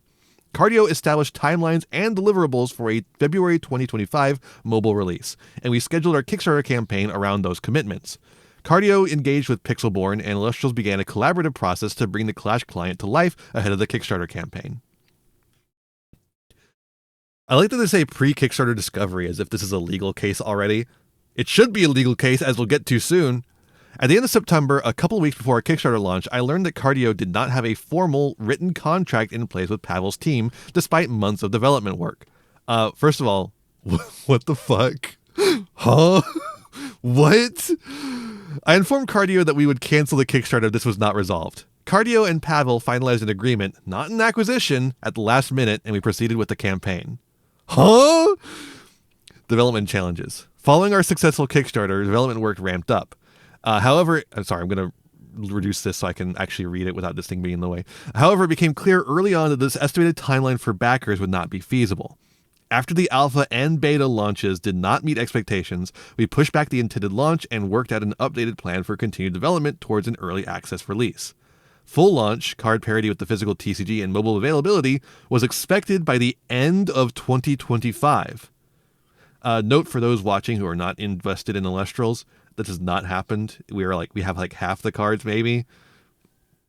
Pavel later informed me that Pixelborn had not agreed to the contractually stated timelines and deliverables. Throughout the summer, development continued. Early access launched in late July 2025.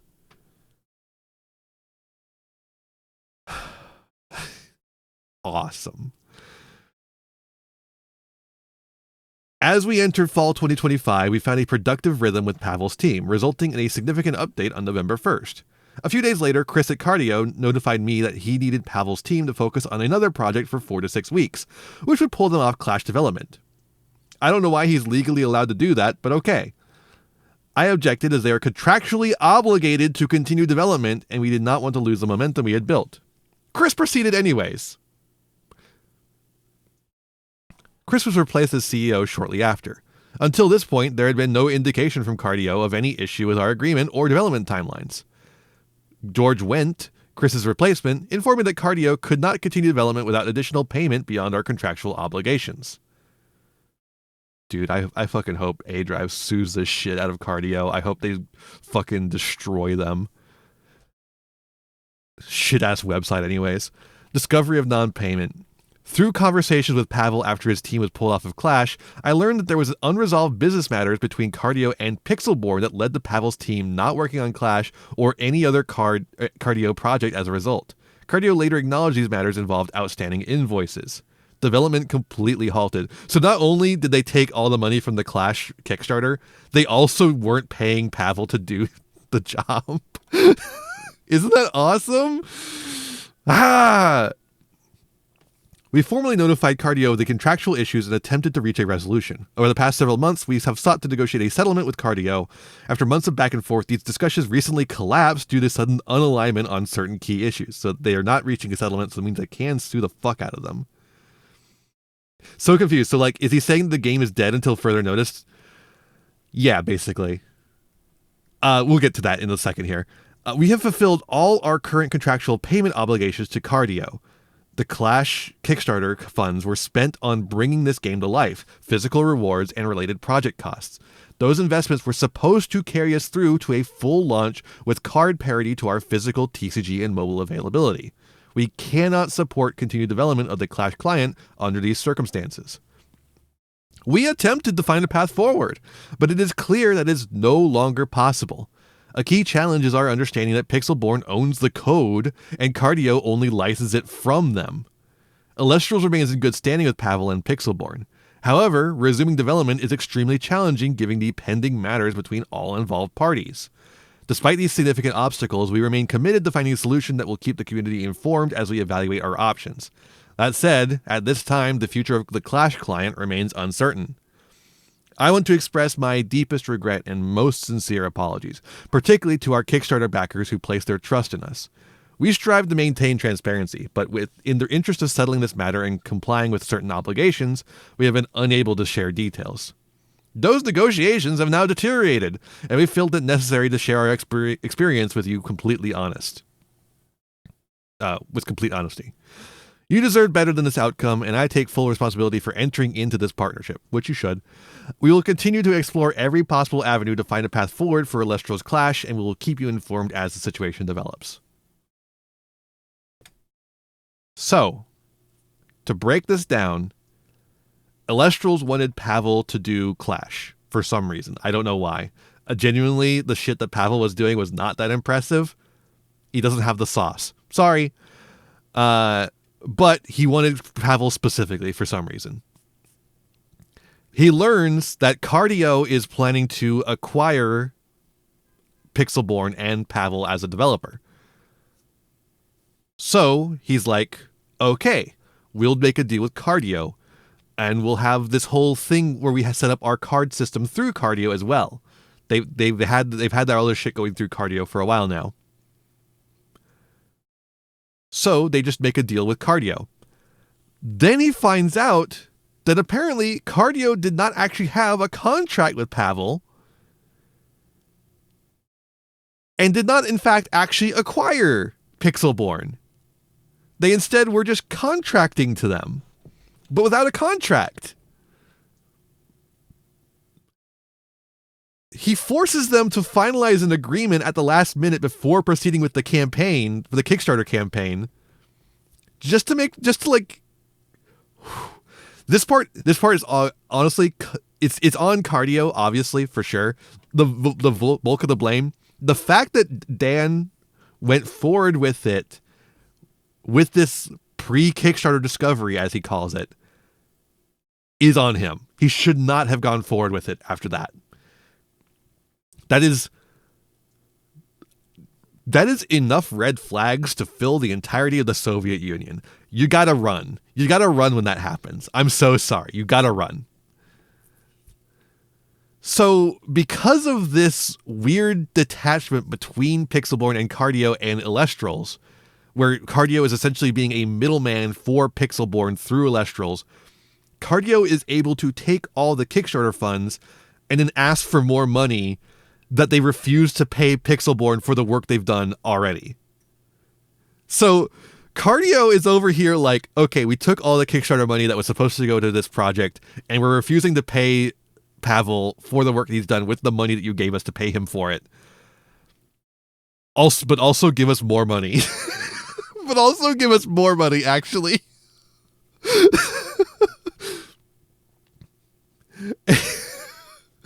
And so A-Drive is like, okay, can we like work out a settlement here to like fucking get this over with so we can go back to normal and get Clash back online? And apparently nothing doing. Trade offer. We get all your money. We get more of your money. You give us more of your money. We get more money. You get less money. Trade offer. So he outsourced the entire digital version of his card game to a company who didn't actually own the company that would be making the game. Yeah, but he thought they would be. He thought they would be until right before the Kickstarter, and he decided to go through with it anyways. That is his mistake. That part is his mistake, not going through with it anyways. Making another game, by the way. Dude, Cardio keeps, like, apparently what was happening, Cardio kept making Pavel work on other shit, like the Riftbound sim and all the other shit that Cardio wanted to have. Couldn't he just hire a team himself? Yes. Again, I don't know why he wanted Pavel specifically. Pixelborn was not good. It was mid. It was mid. Anyways, I hope all of you enjoyed the Kickstarter after this one, where they used the fact that it was a successful Kickstarter as an advertisement for that Kickstarter. I can't believe this stuff was going on in the background, and they're like, we've done 3 successful Kickstarters, or whatever. We've done so many successful Kickstarters. Oh, really? Have you? Oh, that's interesting. I didn't realize that you'd done it, because I know you did one. One was successful. No discussion. Damn.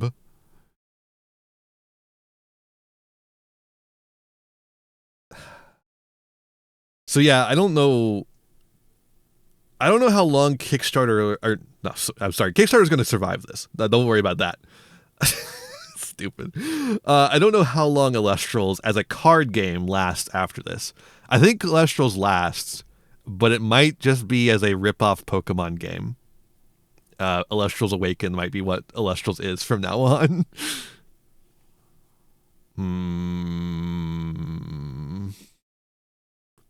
This Illustrial situation's so bad. We gotta take down all of Kickstarter.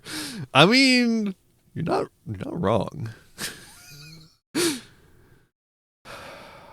Like, Illustrals just can't ever do a Kickstarter again, right? They don't plan to currently, but like, this ruins their ability to do a Kickstarter ever again, I feel like. If they ever need it, they've lost that ability.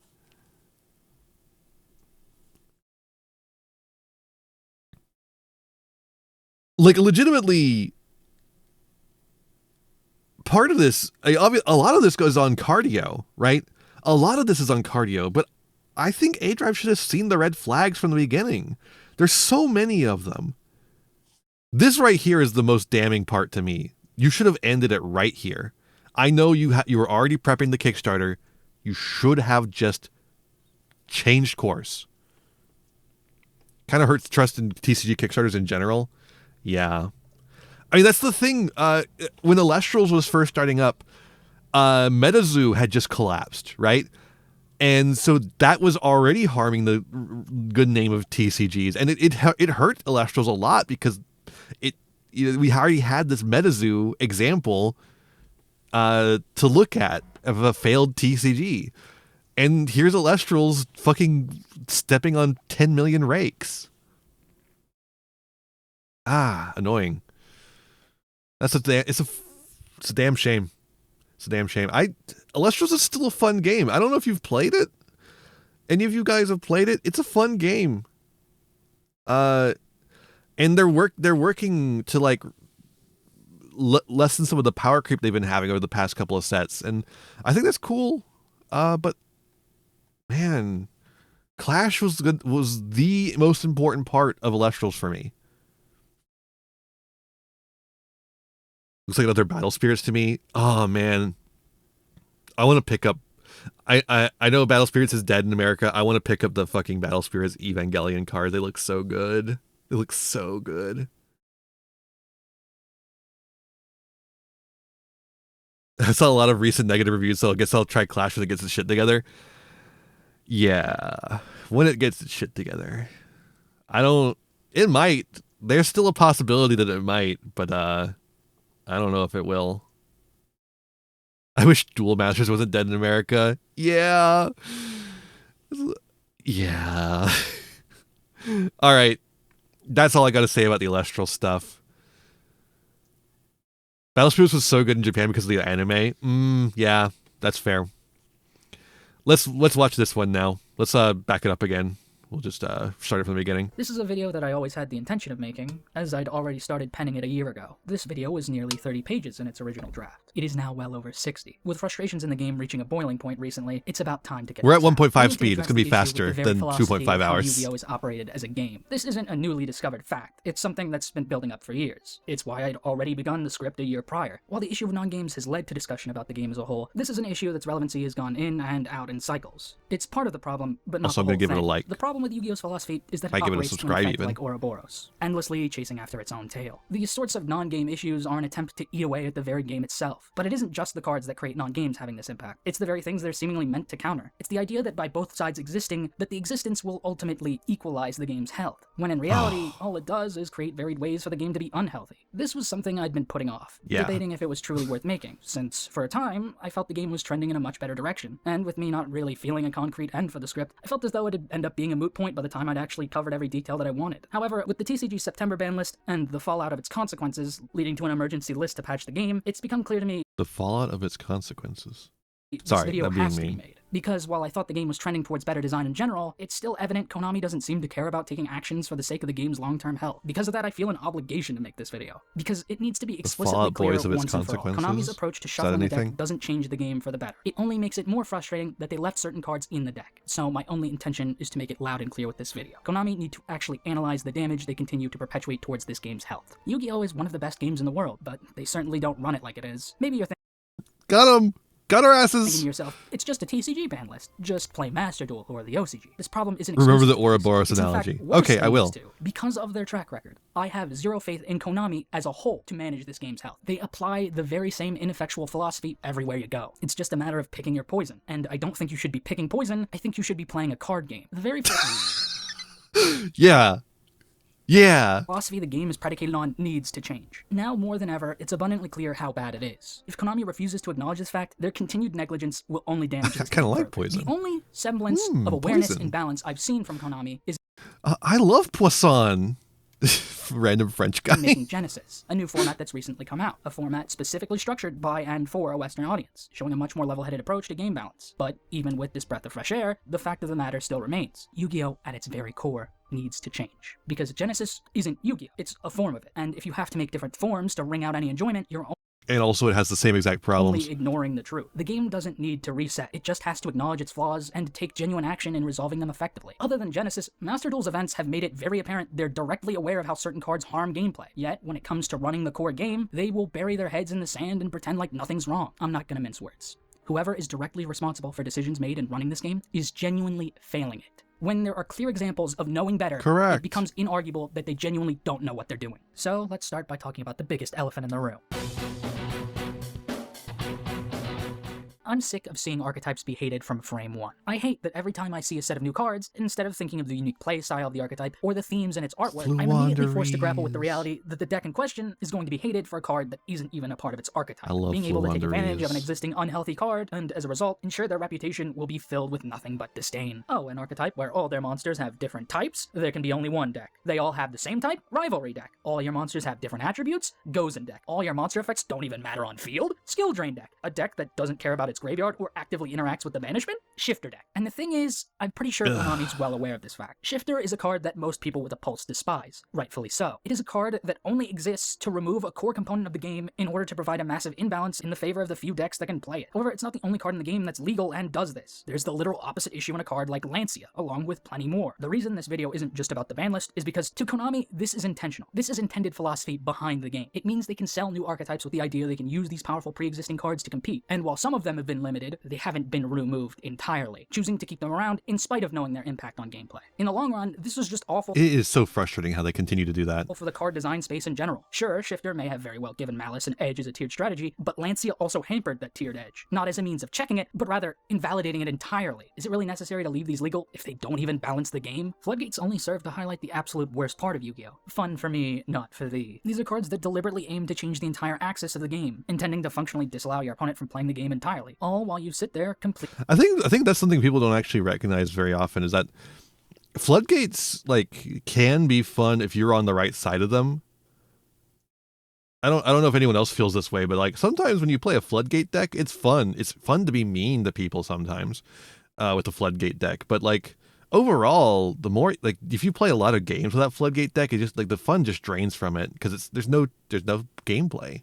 Completely unimpeded. The common argument is that they help far weaker decks actually have an edge in competing against meta decks. I get it. It feels good to actually be able to play your deck without a figurative gun pointed to your head at every step, but that comes at the cost of the gun no longer being figurative. However, this sentiment doesn't even matter, because good decks can play them as well. Since YCS Anaheim, floodgates have become a hot topic of debate once again, because they've displayed what they actually represent for gameplay, non-games, creating scenarios where an actual game isn't played at all. A player simply wins off the back of a singular card that invalidates the opponent's entire strategy. This continues to happen because of Konami's refusal to acknowledge the fundamental problem behind these cards. Floodgates in eons past weren't typically as bad in the day because the game was much slower. Floodgates used to actually reflect the namesake. They prevented things from getting out of hand. Floodgates, even more often than not, had a drawback the player using them had to contend with as well, so you were most likely I don't know if I agree with this. I don't know that floodgates have ever actually served that fundamental purpose. If you go back to the earliest uses of skill drain, it is turning off the power, it's using Barbaros and shit like that to summon big guys you shouldn't be allowed to summon at their big stats, and using skill drain to make them have their big stats, and then also turning off your opponent's monsters. It's not. I don't think there's ever been a situation like that. Not all floodgates were remotely fair, even back then, like Kaiser Coliseum. Oh, what fun. The point is that these cards fundamentally go against what the modern game is at a larger level. The passage of time has only made them far less tolerable. At least you couldn't send skill drain, with your cards. Yeah, that is true. In gameplay. Back when games would usually last more than 3 turns, there was a realistic chance that you could eventually draw the you had to play under a skill drain as well. out and turn the tide of the duel, since your opponent couldn't vaporize you at a moment's notice. But now that duels tend to cap out at 2 to 3 turns, if you can't address them immediately, they translate to an instant game loss. This issue is compacted into being even worse in the context of a best of 3. The reason not to play floodgates is because of variance. You never know for certain if they'll be effective against every deck you see, but if you load your side deck with them instead, you now have auto-win buttons for games 2 and 3, invalidating the entire point of playing a best the of background 3. effect is really funny at 1.5 times speed. It's a little bit too fast. Floodgates usually tend to be a brand of shame for archetypes. The fact that they can use them without suffering any consequences means the deck is defined competitively by that card, a card that intends to invalidate gameplay as a whole. Having the identity of the archetype be impacted by these cards genuinely harms their reputation far more than it helps them. Less people focus on the genuine design behind the archetype and more so on the power and how it ends up being uncontested as a result of the floodgate that the deck skirts around. It actively sets back the ability to evaluate the strength of cards. This then seems to trickle back into design, since nothing is truly learned from people hating those archetypes rather than hating the genuine and competent design practices. This is sticking mostly to the conventionally applicable floodgates. There are a swath of far less conventional floodgates, but when they manage to rear their ugly heads, the issue remains the same. They create non-games. Paradise Smasher got banned because it only now started working. The reality is that its design was never indicative of healthy gameplay. It's just a matter of object permanence. Getting rid of it only God, that's a good way to put it. Konami sees it, because foresight is a foreign concept to Konami. There are plenty of cards that have followed this very cycle. It doesn't matter how niche they may be, they ultimately contribute nothing of value to gameplay health. Like, if it's not happening currently, they don't see it. Warding an auto-win to any deck capable of using them is completely shallow design. Deck lockdown is just a mistake, but it can also stop your opponent from summoning from the deck. The reason this card isn't super conventional is because it heavily affected both players. But the weird thing is they do see it, though. They do see it, but they don't care. They don't seem to care in advance. They care, like deck lockdown. How many points is deck lockdown in Genesys format? Is it 100? Let's find out. Just whatever. Adventure Ryziel, sure. Genesys. I'm pretty sure it is. Deck lockdown 100. Yeah. See, they know, but they refuse These are to two care. extremely potent things to cut off, so doing the same to yourself typically didn't get you far either. Of course, you could just activate it after playing all of your cards, entirely invalidating the setback of the card. This just didn't see as much use as others because it's less applicable, but in the scenarios it was playable, no one, and I mean no one, would tell you it contributed to healthy back and forth gameplay. It doesn't matter how good or bad these floodgates are. The reality is that they actively invalidate gameplay as a whole, and if they aren't actually addressed, we're just going to needlessly go down a line of them every banless cycle waiting for them to all die off. The very ideology behind it takes so long when they already seem to know what are the problems. They already seem to know. Is anachronistic. It's a question as to why do we still have them around if they aren't even appropriate for modern design standards. The simplest answer I can think of is that they're blanket solutions, structured to patch flaws with the game that Konami can't be bothered to genuinely fix. If you go by the logic that they're meant to give newer or casual players an easier barrier to entry and play, since they simplify games, well, I have news. That isn't addressing any of the actual barriers to entry. Even then, this doesn't work. Say, for example, I'm someone who plays the game casually. I decide I'm going to spend this limited time off work getting invested in one format. I commit to learning the meta, learning how to play a deck that I really want to play in the format. I've taken time aside to take the game seriously, because I like the game itself and have made a commitment with the freedom available to do so. Then what I'm greeted by in gameplay is cards that convince me the game isn't taking itself seriously. If I become disillusioned with the game, do you think I'm gonna keep buying product for it? Sure, maybe I could just call it quits on taking the game seriously, go back to playing casually and investing less in products. But this game has a competitive scene. It has a world's competition for multiple different formats of the game. The existence of these cards hurt that scene. The scene that is responsible for your profit. Do you want to make money? If you Oh my god. Did you hear that fucking clipping there? Holy shit. Gameplay, you have to establish a format that accomplishes that. Or, better yet, actually address the core game's philosophy woes so casual players can play a game of actual Yu-Gi-Oh! Without being overwhelmed. Why would anyone invest in a game that actively disincentivizes becoming invested in it? It's not going to make someone casual get invested in playing on and off. If anything, it's just going to make them disinterested from ever sticking to the game long term. Likely to just forget it and move on to another. It is 2 hours long. We are 1.5 times speed for that reason. Over a market of people. And speaking of, it's ad break time. Ad break time. See you in a sec.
Giant entertainment, giant terror.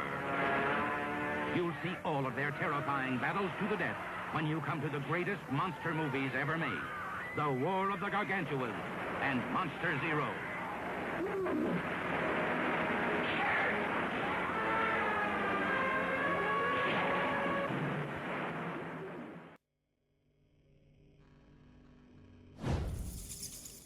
All right, we're back.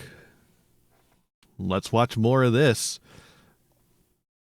That are already committed no matter what. By the way, apparently Riftbound is also getting tired of cardio. I think cardio might be dying soon. At the expense of said majority. Deservedly the so. only people that like Floodgates have zero interest in engaging with gameplay. Every time I see someone mention liking them, their reasoning is, the game sucks. If the game sucks, don't play it. If this design appeals to people that... If it's not fun, why bother? Let me pull it up again. I have to put this on my... I'm going to put it on my soundboard eventually. I just need time to do it. The game is a battle. If it's not fun, why bother?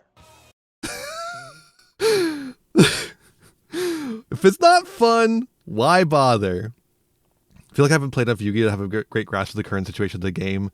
As someone who played 2002 release and been dipping in since, I feel like whatever they had going on around 2015 was my favorite state of the game, minus Pendulums. It's not a bad time, yeah. I think Pendulums are interesting. I think the way they've implemented them in the past is bad. But yeah, the problem with Yu-Gi-Oh!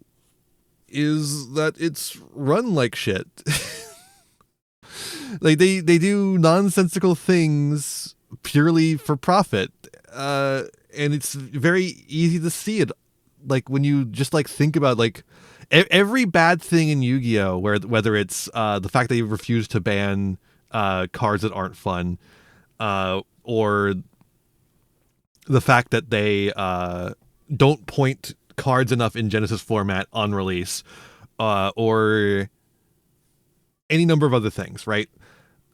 If you can always like think about them and be like, oh wait, well this makes a profit somehow. This makes an immediate short-term profit. You don't never think long-term. Never think long-term with these. If you think in the short term, it makes a lot of sense. It's all short-term money decisions. Long-term profit, who gives a shit about that? We need to make more money now rather than, money later. Same with Magic the Gathering. Yeah, it's kind of it's a thing that's going around. I feel like, weirdly enough, Pokemon is the only one that's not feeling this right now. Although Pokemon, to a certain extent, is because they're doing a lot of catering to scalpers and such, but they have the infrastructure to support scalpers, unlike most other card games. So. Yeah, I imagine that's some other thing is that Yu-Gi-Oh! Also significantly increased releases. Magic the Gathering and Yu-Gi-Oh! About the same time significantly increased releases. Don't want to play your game to begin with? Don't design them. Why would anyone stick by a game that they can't take their enjoyment of seriously ever? It isn't going to make someone casual get invested. If anything, it's just going to make them disinterested from ever sticking to the game long term. Is it really sustainable to rely on a market of people that never commit to your game in the first place? I feel like it's business 101 to operate for the benefit of an existing majority rather than a fictional minority at the expense of said majority. Blanket solutions are never particularly good in philosophy, and they most certainly aren't in Yu-Gi-Oh! Take Nibiru and Maxi, for example. They're cards that exist as a deterrent to specialing a billion times. It's just a shame that specialing a billion times has become a key component of the game now. Nibiru is less of a problem, seeing as it does actually demand a semblance of thought to use correctly. Maxi, on the other hand, doesn't. This card functionally emulates another existing floodgate that's already banned, and as independent cards get stronger and stronger, the amount of drawing Maxi does gets less and less fair, contributing to a lose-lose scenario when it resolves. Maxi turns the use of every single extra deck mechanic in the game into pot of greed for your opponent, and decks aren't designed to end on a single use of a summoning mechanic. Hell, Ryzeal isn't even designed this way. Despite Detonator being such an independently insane card, you might be wondering, like, why wouldn't Fusion? It's because Fusion doesn't require you to summon another monster to then summon another monster. all those other mechanics require you to at least summon 2 monsters, usually, unless you're talking about a Link one. Card passing on just it is not remotely respectable, because if decks were able to reliably contest a 7-card hand with a single card, that would be an entirely different problem for game balance. Maxi is a card that invalidates 99% of the game's design. It actively invalidates the integrity of the game itself. This is not a card that balances the game. It is a card that imbalances it entirely. It is the card game equivalent of Brawl's tripping mechanic, where if it goes through, the actual competitive edge is lost completely. Although Nibiru isn't as potent a flood... This is such a... I mean, that's the way to describe it, though, right? Because Yu-Gi-Oh! Is the fighting game of card games. So the way to describe it is through comparisons to fighting games, I feel like. As Max C. As time goes on, it feels more and more like one. The very same thing that happened to Max C. The existence of this card does nothing more than guarantee... I think Link ones are a problem, but I think a lot of the, like, slap an Ixies on top of one monster can be fine. I think they can be really interesting stuff. I will say the new Dark Magician fusion, that's basically just a Link one, but it's a fusion, is a little much. But, whatever. Let's call Smash a fighting game. Come on! Any deck that doesn't have an answer to it before 5 summons is unplayable on a competitive level. Of course, the alternative to not losing to Nibiru is making said deck insanely resilient to being Nibiru'd. We've seen how that's not exactly the easiest solution to crack either. That's exactly the fusion I was thinking of. Yeah, that one's a little insane. I don't know why that one is like Think about Sword Soul and how Barone was more about insulation against Nibiru rather than about being an endboard piece. Ryzeal Cross being insulation against Nibiru. Decks making Apo before the 5th summon to, you guessed it, insulate against Nibiru. This is a paradox. Making Dolka before you go through the rest of your combo just to insulate against Nibiru. They want this card to exist to keep a type of deck in check that does not exist on a wider scale, with them also allowing cards that invalidate its very purpose to begin with. Instead of balancing the game's health on a broader scale, like it purports to, is keeping a large demographic of decks that aren't even particularly good out of playability, even on. And the crazy thing is, I think to achieve the balancing that Renegade Redoer here wants, you would have to ban so many fucking cards. You would have to ban so many cards. It's duplicitous design. More decks are designed to lose to Nibiru than there are decks designed with the capacity to play around it. Decks will do 5 or more summons and achieve precious little in that time. It's a wonder as to why we decks might are legitimately have the card pool convoluted for the person playing it, and it makes it automatically lose to cards like Nibiru or Max C, regardless of the archetype's actual power level or gameplay style. It is setting archetypes up for failure. Why would you knowingly design cards in such a way that makes them not worth playing? The excessive summoning serves as checkpoints of interaction. To solve Yu-Gi-Oh, you have to burn down most of the game and build back up. Yeah, you could just destroy all the cards and then just like put back specific cards you want to have put back, and then you could like make like a rule where you can only play one of those per deck, and then just make a whole bunch of new cards that are at a more reasonable power level, and then you could add like a draw up to 5 rule so that you have like a good comeback mechanic, and you could have infinite normal summons because like who gives a shit about that? You could call it Rush Duel. And yet, the game on a broader scale isn't utilizing those individual checkpoints. It's just blowing them out entirely at the starting line or the end goal. In a series that don't need to rush things here. For fun, for Evil Twin, the first thing I literally had to account for is designing an in-archetype way around Nibiru, so the deck can actually play the game, without needing Sprite, of course. Evil Twin is an archetype that originally intended to... And then, like, Evil Twin as an archetype has, like, a built-in stop fucking ash blossoming my goddamn Leela. I cannot believe they made a fucking card that is just like, stop head trapping me, fucking let me play my cards. And on a tomato. Oh. This unimpressive game plan is completely invalidated by the existence of Nibiru, because they designed the deck to get there at 5 summons. So if the deck were to be playable, support has to address this, and not actually expand on the deck's game plan, because it doesn't matter if it expands, if it's still going to pan out the same way in gameplay. They printed Trouble Sunny, which made the duo much better, but the deck still had the same flaw. There's no answer to Nibiru, it's just summons. a 6th They summon. added another summon, oh great. Anytime Konami wants to design a tiered strategy, they have to warp the design around all these cards so that they can actually sell them. Konami made further support for the twins with a new main deck name and a Link one. There was a short fanfare for the support, and then the deck faded back into the shadows. Because even the card that says stop hand trapping me wasn't enough. Because they added more gas to a car with no tires. Sweet sounds like it addresses the Nibiru problem, but because she only negates a card that's activated in response, and to a live twin card, the subsect of the archetype. Yeah, it doesn't actually stop the Nibiru part of that. It just stops the like ash blossom. It's irrelevant past summon 1, it's extremely easy to still rinse the deck with a Nibiru. While it does address the deck's weakness to other hand traps, it doesn't address the one that automatically wins against them. But they're well aware of this issue in design. To be fair, most hand traps automatically win against live twin. Because, again, if you do any negate on Leela or Kiss a Kill normal summon, that's the end of the game. They might have the extender. They might. Probably don't. No, Live Twins are great. I love them. They're so cute. About its purpose, letting the deck skip the Nibiru tax, so it actually has the capacity to play games. This isn't good for the general design space of the game. Yeah, man. They made a fucking anti-Nibiru card for DDD. It's aware Nibiru's existence just invalidates decks that aren't even that powerful to begin with. He's saying it. He's saying what I was going to say. We just design ways to negate it. We can't just ban Nibiru. That would mean Dark World Hand Loop FTK would be playable. Just ignore the fact we willfully printed an FTK. This all ties into a greater issue with the game as a whole: the absurd power level of the game and the sheer refusal to directly address it. The ban list is how you remove the poison from the well that is Yu-Gi-Oh's card pool. However, Konami. To be fair, if they don't have the extender, they don't build the deck well. Well, you know.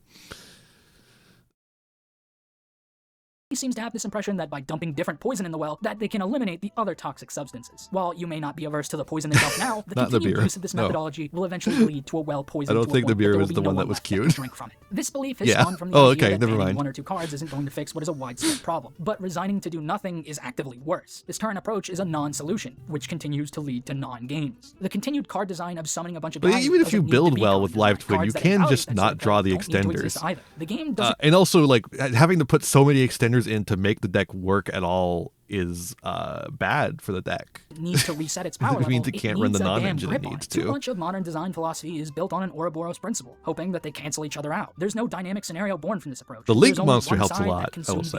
It's entirely artificial. It isn't fun, it isn't interesting, it's just dull. It's not gameplay, it's the complete and utter erasure of it. Dimensional Barrier is one of the worst cases of this mindset. It is a card that literally disallows your opponent from using a specific summoning mechanic, save for Links, which is only I can't believe this card lasted so long. Before them. Honestly, I'm surprised they haven't eroded it to include Links. With how little regard they have for gameplay, might as well go the whole 9 yards. So many decks are straight up designed to use only. Is this Dimensional Barrier is not still legal, is it? Is it still legal? There's no way, right? There's no fucking way. It's been a little bit since I played Advanced, can you tell?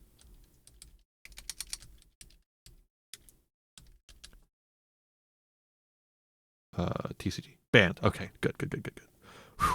Only one summoning mechanic, so D-Barrier is an auto win against a majority of the decks in the game. This card's playability only serves as an embarrassment to the integrity of running the game. Yeah, list before last. That not only consistently sees play, but also consistently ruins gameplay. The fact it took this long to finally get rid of it in any format is a stain of incompetency. But this isn't the worst case of it somehow. Max C is an indefensible card. If you defend it, you are quite literally the problem to this game. The emergency Max list, C yeah. is a scam. Its existence is the equivalent of a restaurant selling you poison food and an antidote to the poison separately. But instead of rightfully condemning them for knowingly poisoning your food, Daddy's getting fucking strays up in here. What the fuck? You commend them for also selling an antidote. You're a sucker. It only justifies the continual cycle of the god-awful card design that it's meant to deter. Holy shit.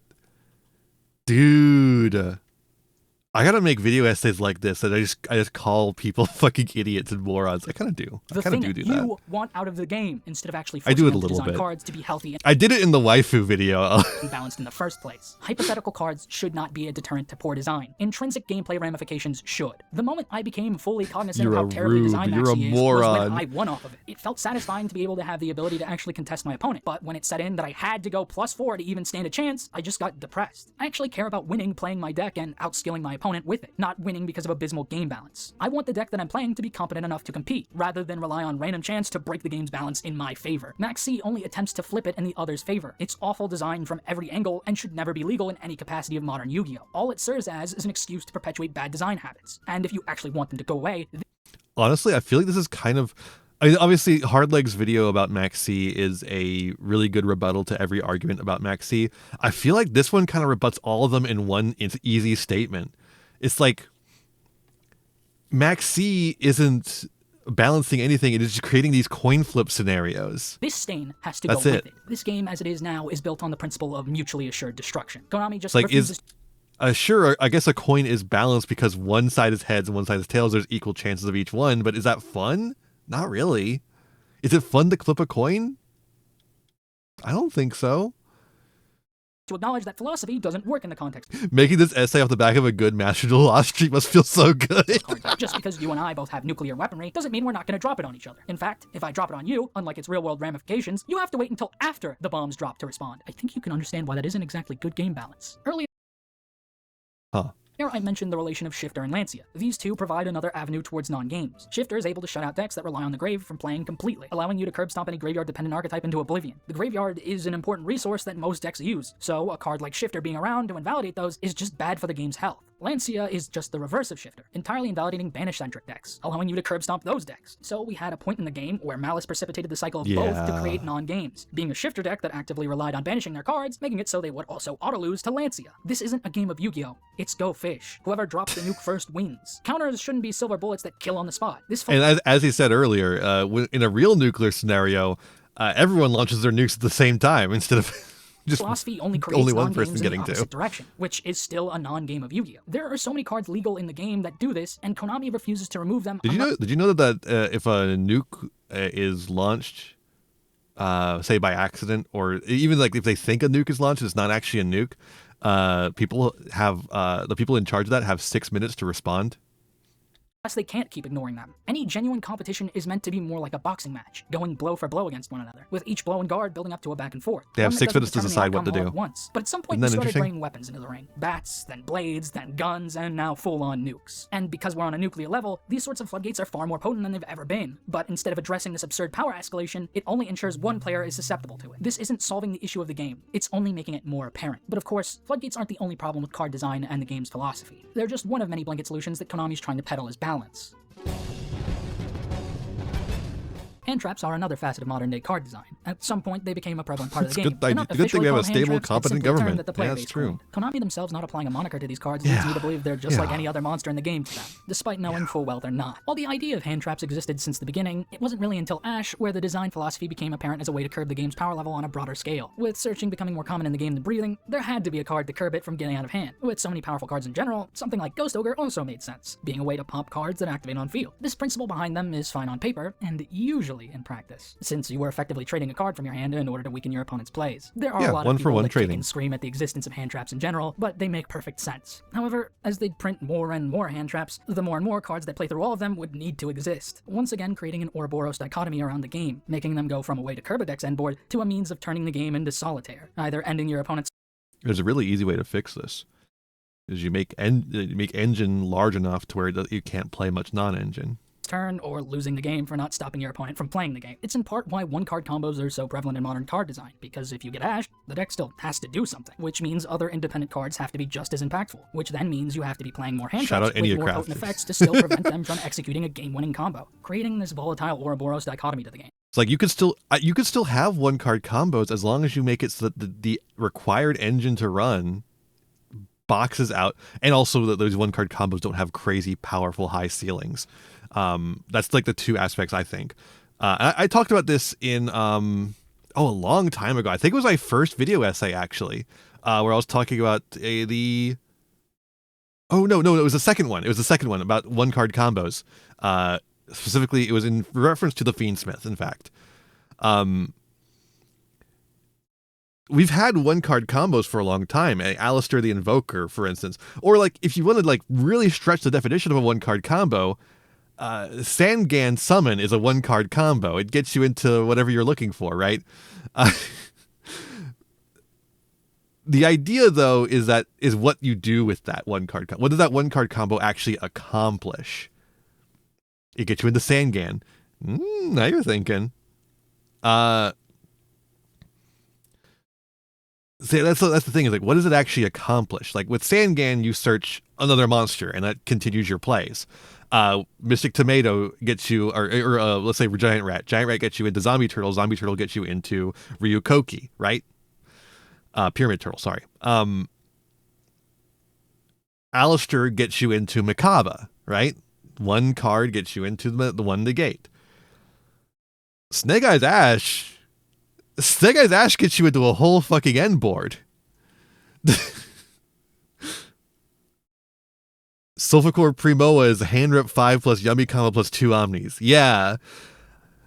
One card combos can still exist, but they need to do so much less. And they need to take up more room, or you need to have more one card combos to take up that room.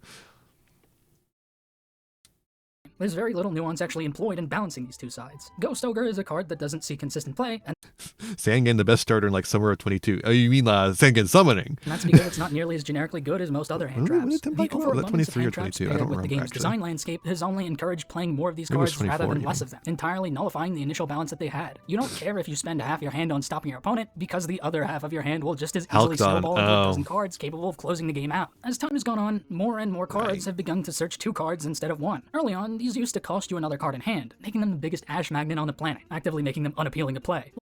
Yeah, this is the same thing with Snake Rain. This is why I never play Snake Rain. Even I like reptiles a lot and never play Snake Rain. While your opponent won't always have Ash, you will always lose to it every time they do see it. And since Ash is a core part of modern Yu-Gi-Oh, you will see it, and you'll lose to it when you do. So now we're at the point where we can search 2 cards without discarding, making the scenarios where you Luckily, get Ash less devastating. This highlights I was only watching Yu-Gi-Oh at the time Halcyon was like the thing to happen. I don't think I actually started playing until after Halcyon was banned. Like playing as in like actually getting to locals and the obvious shit. problem in following this philosophy. Instead, I played against Drytron summon fucking Herald of Ultimateness. In design. Just because Ash and the other hand traps exist does not mean you're always going to open all the cards you need to balance the game, meaning a deck skipping the Ash tax can suddenly become a game-winning difference. And Relying Dragoon. on They're unreliable also means of ending on balancing the Dragoon game at that is an point incredibly still. stupid balancing measure on its face. Adding more cards to artificially make it reliable still doesn't make it a reliable balance. It just makes it a gameplay nuisance that will perform its intended purpose sometimes, while setting gameplay back most of the time. Hand traps are all fine in a vacuum. They don't break the game in half simply by existing, but it's getting to the point where it's a problem. Despite the prevalence of Ash as a I don't think the problem is the hand traps necessarily. card, even it ends up as a format-dependent card, and it's genuinely a bad thing if she's not in the format. Ash is the most ubiquitous type of disruption in the game. Maybe you could argue that the problem is the fact that a lot of these hand traps negate, right? I think maybe negate is such a fucking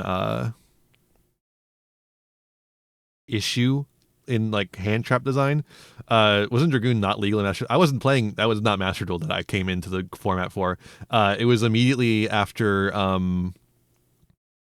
not immediately, but after Eternity Code, when we got Anodorn Archosaur, and I brought dinosaurs to locals, and then I got Drytron comboed. I also got Kitchen Sinked. Someone was playing Kitchen Sink at that time too. Quit right when it released because I saw all the combos. I was like, yeah, fuck that. Only to come back during AGOV because I saw my GF play Master Duel when I visited her. So when it's suddenly not good, it's a sign far worse things are taking place in gameplay. Ash may not be in the average list, but a billion other format-specific hand traps will be, and they're not going to contribute to any healthier of a gameplay environment. This often leaves deck building in a miserable place, where half to even 2/3 of a deck are hand traps, and the scraps of it is the actual core of the archetype itself, and maybe another engine. It's endemic of the game's undertone balance between consistency and power, and how the reliance on hand traps can devolve the game into solitaire. You either match card for card, or you lose. It isn't genuinely skill testing, and it certainly isn't engaging gameplay. If an archetype can't play through them, they're naturally far worse. Not even because of their innate power level or their playstyle, but because they don't have one-card combos to afford them the ability to run so many hand traps. Playing so many hand traps runs you the risk of seeing hands like this. Because hand traps aren't productive card design, and their God, inclusion those is a hands necessity. are like they're the worst So part many hand about traps runs you the risk of seeing hands like this. the worst part about hands like this is that they're not even bad. You could still play. The Fualas, the Ash Blossom, the Called By, the Crossout, they're all gonna help. Although I guess a Called By and a Crossout in hand is pretty rough.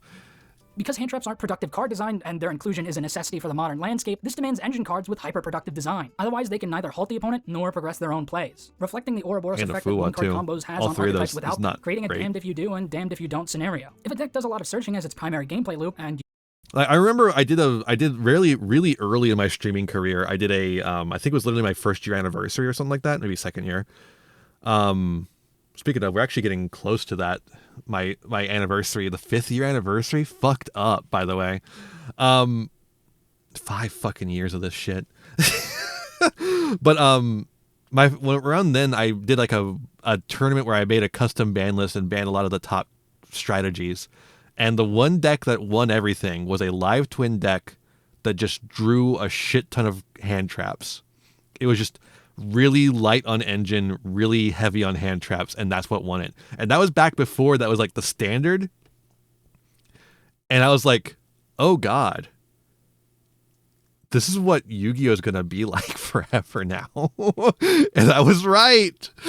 Don't draw Ash? Well, I have just the card for you. I hope you didn't want to use the game mechanic in the game that's entirely dependent on searching en masse. Droll has been cited as being a canary in a coal mine for certain formats, a phraseology that means nothing considering the 50 other canaries that are already dead. Droll is a card that also takes us back to Shifter and Lancia. All of them are lingering floodgates. These are the absolute worst type of hand traps, since there is no way to counter them once they resolve. If we're assuming floodgates were genuinely intended to balance the game out, they also fall under this issue of reliability, since you still have to draw them, and worst of all, you have to be going first to even use them effectively. That is the thing, is that you have to draw them. Every time anyone has an argument in favor of any of these lingering floodgate hand traps, I always am like, but you have to draw them. That's not fun. That load of good these will do you if your opponent's going first. So now we've printed them on. If the entire format is balanced around you drawing the one of floodgate hand trap, that's not fun. Hand traps instead, compounding the issues of both philosophies into one even bigger issue that once again if you draw fails it, to balance you the win. game If earnestly. you don't This draw isn't it, a case I of win. Jenga. The entire infrastructure doesn't collapse once they're removed. Compare The hands. infrastructure We collapses win. once they become an integral part of the game's ecosystem. Have fun. Because they're designed to do something they can't possibly do. They need to be removed as a necessary part of the structure, and the game itself needs to address and reform around the changes proper. Droll just validates the design behind cards that search too, which then creates an Ouroboros effect, needing Just Ash out and the Droll draw. to stop the cards that are only designed this way as a direct result of these cards being too prevalent in the game's ecosystem, leaving the game to actively consume itself, something it can't do. This then further validates design creep in general. How do you get around cards like Droll or Ash that can choke out decks? This is why Rush Duel is so fucking smart. They didn't ever add searching. They instead what they do is they send cards to the graveyard and then add cards from graveyard to hand. It's a two-step process always. And I don't think there's anything that directly sends one card to the graveyard either. It's always like they don't have archetypes proper. So instead they like, oh, check the top 5 cards, and if you have one of these types of cards, you can send it to the graveyard. Or it's like, just mill some cards, right? That's it. They don't have any way to specifically search a card. Don't add to hand. Just skip that part and set it to the field. Cards Also, they that draw set 5 directly at every to field turn, feel so deliberately designed to get around this. they draw While up to cards 5. like this already existed, it's become increasingly common in modern design. And while applications like That's what Centurion One Piece leverage does. it in a way Yeah, beyond it's just smart. dodging Ash and Droll, it feels pretty clear the real goal behind the design is skirting around them. When you consider the most prominent case of this was with Diabell Star, it seems pretty deliberate. And if this design becomes more common, Ash and Droll become worse. But the continued design of cards depends on them to exist to balance the game. So I'd hope this doesn't replace searching, since there is more nuance to this design than just dodging Ash and Droll, because they decided a card that makes you lose on the spot would justify making these design choices in the first place. The fact that lingering floodgate hand traps are legal is extremely bad. The fact that there are decks designed in such a way that the cards feel like they're at times a necessary evil. It's kind of weird now that I think about it that there's not a hand trap that just pops a spell trap. Isn't that weird? Like, Ghost Ogre can do it if it activates its effect on field, right? But there's not one that can just discard pop, right? There is? Is there? Typhoon.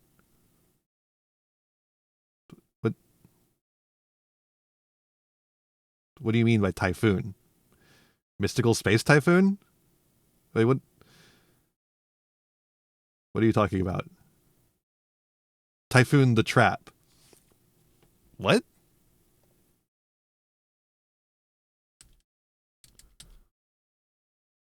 This looks like a Magic the Gathering card. If your opponent controls 2 or more spell trap. Okay, well, that would be why no one plays it.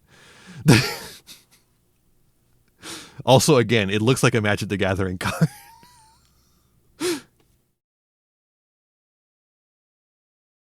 And you control no spell. See, I'm talking remove all of this and just make it a monster that you discard.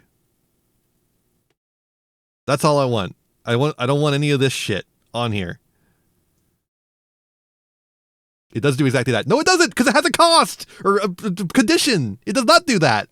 Evil is also very bad. It, among many silver bullet hand traps, have a tendency to outright ruin formats that would otherwise be considered perfect. You have people that believe a best of 1 format defeats that problem. It doesn't, because the reality is the ban list itself has to reflect the game's balance, best of 1 or best of 3, and as evidenced by Konami running both, they can't balance for either. These cards exist to deter something that the actual game's balance itself should have been deterring from the start. Their intended use is in a scenario that should have never been allowed to occur in the first place. They create non-games, and these are the cards that never get hit for good. Instead, Dominant it is the Spark current is top also an deck that interesting plays thing, them. yeah. Another deck will eventually come along and play them. The same gameplay issues will persist, just the deck that plays them will change. The that is true, actually. Hate will never go away. Everything could theoretically be a Magic the Gathering card now.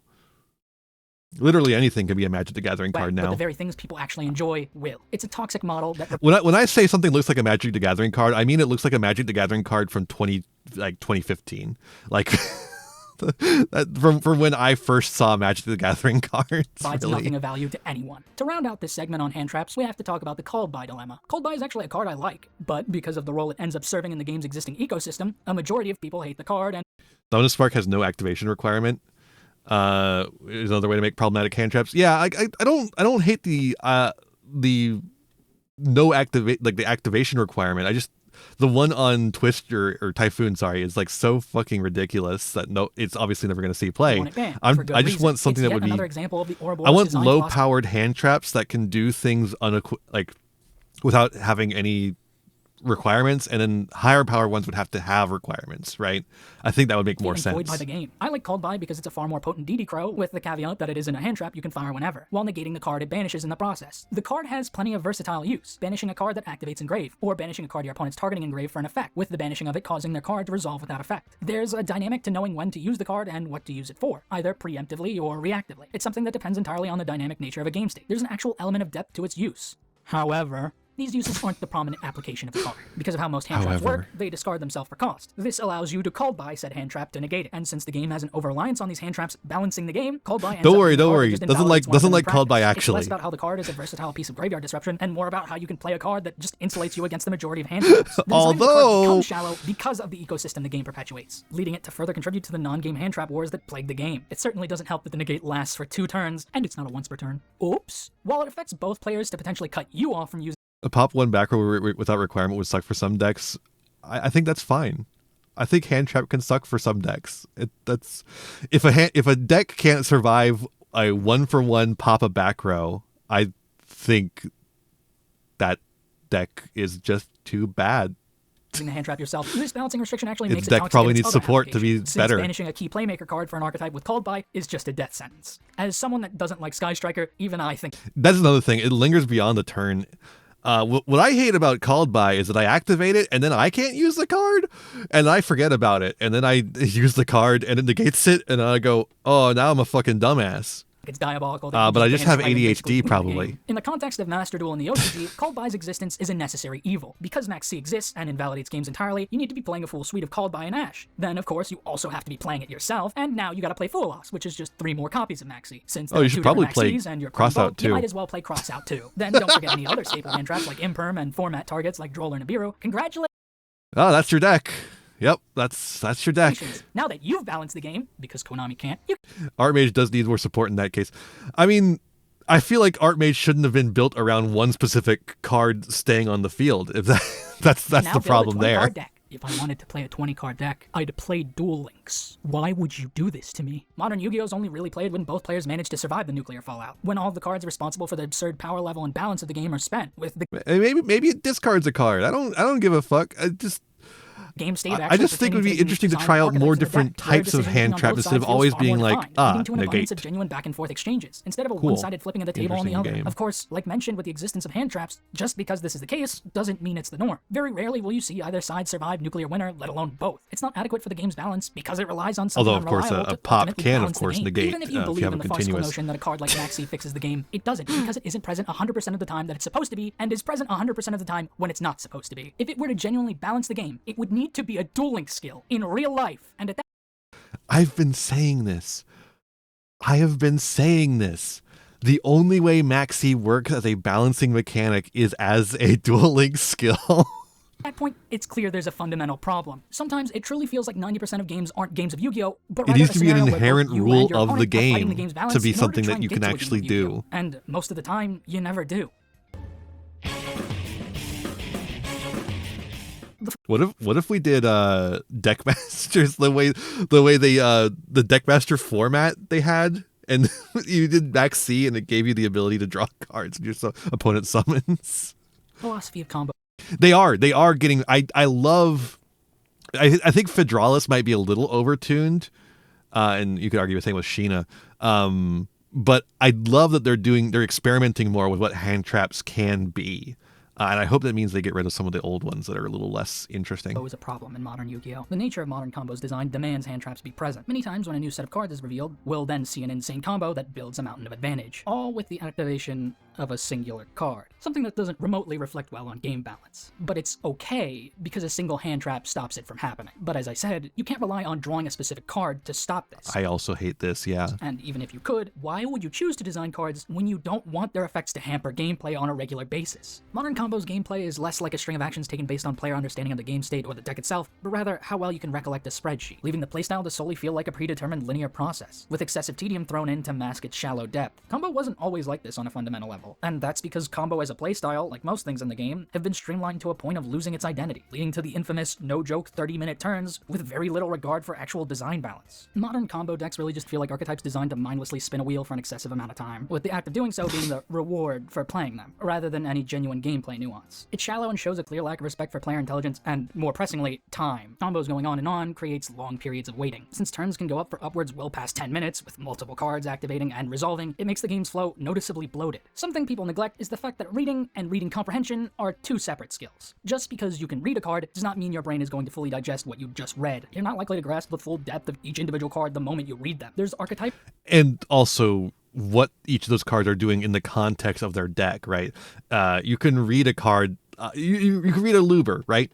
A Luber says, I'll go get a branded card from my deck. But if you don't know branded fusion, you might not think that's a huge issue. Context which you're likely lacking, and despite seeing multiple cards, it's not always obvious to intuit what cards are intending to do. I can read Poplar in under a minute, but that doesn't mean I'm going to comprehend the full extent of what Poplar does in a single read over. Poplar has 3 separate effects, something that's become increasingly common in modern card design. Poplar's first effect is to special summon itself when added to hand by an effect. I really think most cards should only have 2 effects. Hand, something that's not really shocking. This means knowing about Ash without necessarily knowing Ash exists. Like maybe bosses should have 3, and most other cards should have 2 or 1. For 1.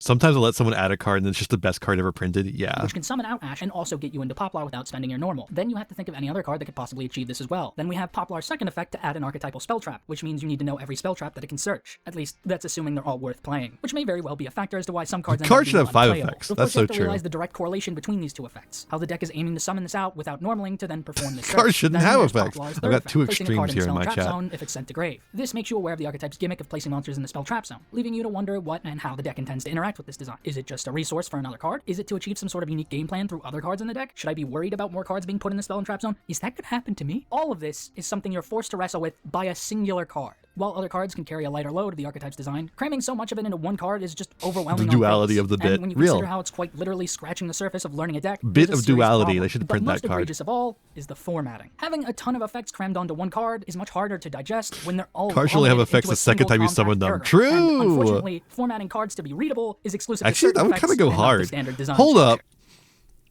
Now I kind of want to make. Gemini format.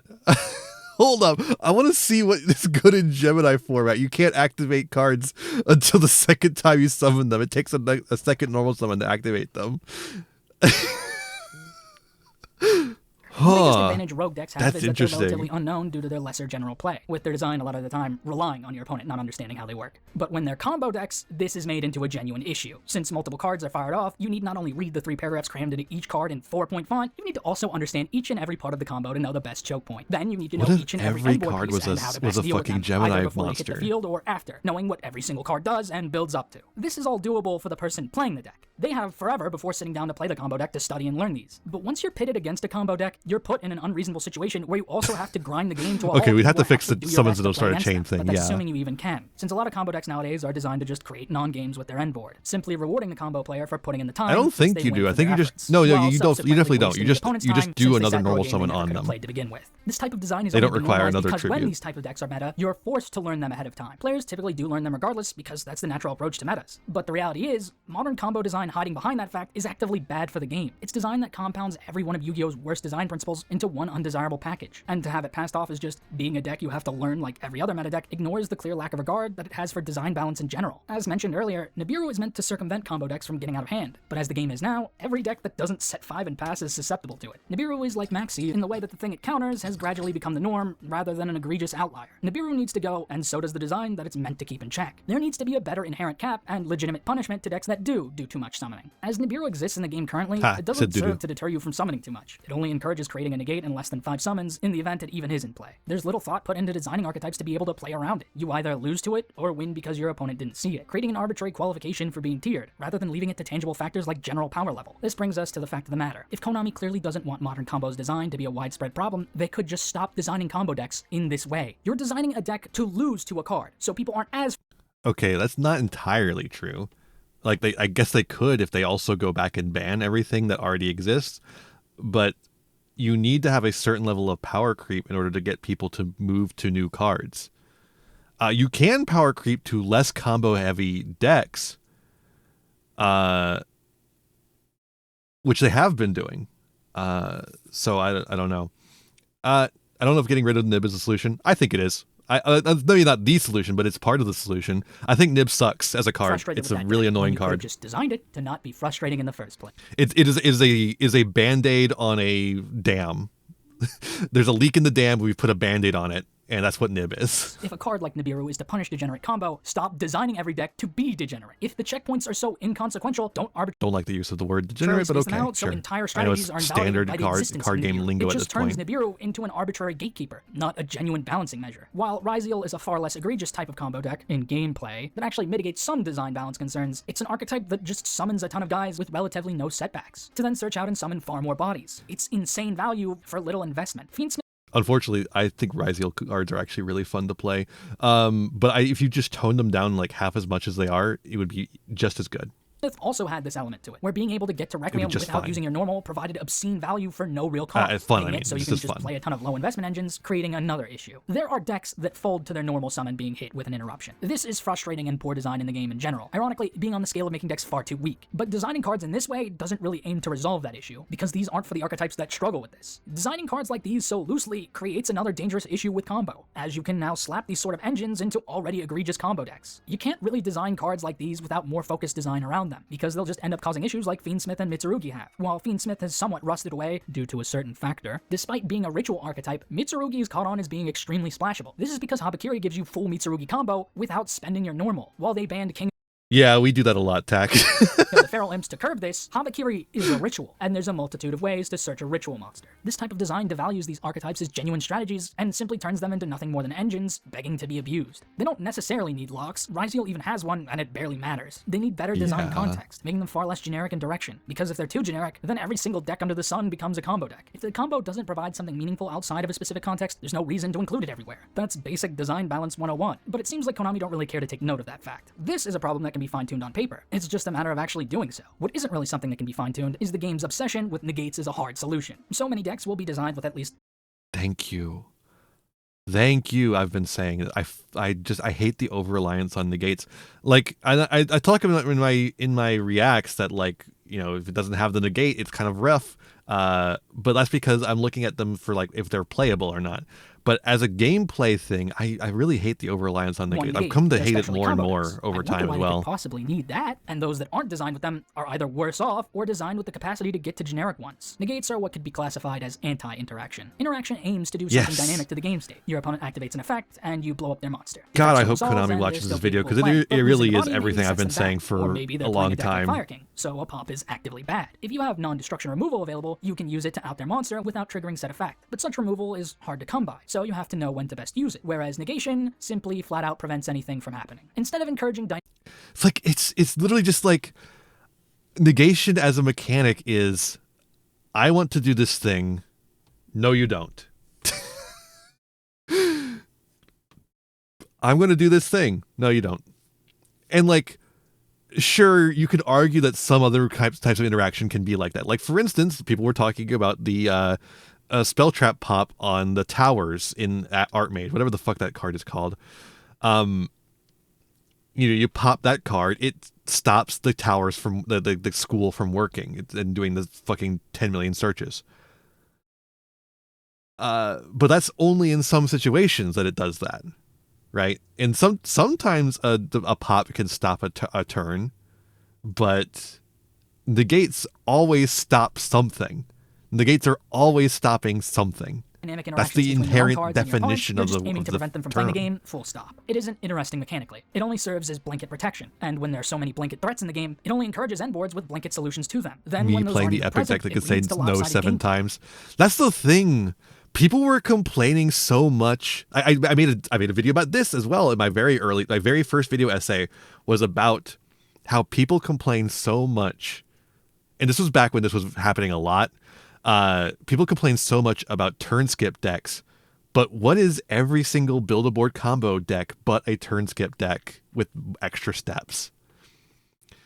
I guess I haven't used Nib in any limited format. At the same time, I like a card that takes some thought to use. I will agree. It is certainly better than some of the other alternatives to Nib. But the way it operates is just on a frustrating axis. It is just like well, if you can't play around Nib, you lose. If you can play around Nib and you choose to play around Nib, it's fine. But unless I don't have the Nib, in which case you should have not played around it. You either play a deck that beats it or doesn't. Exactly, yeah. And then also, like, you have to choose. In some cases, you have to choose whether to play around it or not. And you have to just, like, soul read if your opponent has it or not. Negates should not be in the game as they limit gameplay as a whole, but because there are so many unbalanced game-winning cards, negates feel like a necessary evil that typically ends up being unnecessary. Ghost Ogre is a format-dependent hand trap because A, popping a card that has to be on field, then activate its effect afterwards is slow, and B, since it doesn't negate the thing it destroys, it ends up being a pretty low-impact hand trap. This is printed on a hand trap, a card type that is extremely easy to use. The fact that a card like this is considered bad highlights an issue. The fact that this level of nuance in design is obsolete. And I just disagree. That's our fundamental disconnect there, Tack, is that I just disagree. I don't think that's cool at all. Because if it doesn't negate the thing, it's not really doing anything to balance the game out. Pendulum is an entire card type that has had its reputation defined by combo and negates. The reason why most people hate Pendulum gameplay is because Konami refuses to design. But also, I advocate for a significant reducing in the entire power level of the format. So they leave them to just pump out a million negates. There's nothing else they can do for interactions because they didn't bother to give them any. Pendulum extra deck monsters exist as a card type, and yet they remain unutilized as tools for Pendulum decks. They have an easy way to start curbing generic tools for Pendulum. They're just not doing it. This isn't a problem exclusive to Pendulum. Yet I feel as though Pendulum has been used as a scapegoat to ignore the fact this design permeates the game as a whole. There's really cool modern Pendulum cards. I agree. Whereas linearity is inherently bad. Open-ended gameplay is always good, as it's adaptive and tests your on-the-fly decision-making. However, most open... This is the thing, 100% what he's saying here, I agree with for sure, but, obviously it's all subjective. Fun is subjective. And the thing about Yu-Gi-Oh! Is that you have, as a card game as big as Yu-Gi-Oh! Is you kind of have to go into it trying to make the most fun for the most amount of people, and it's really hard to gauge that when they never really ask our opinion on that.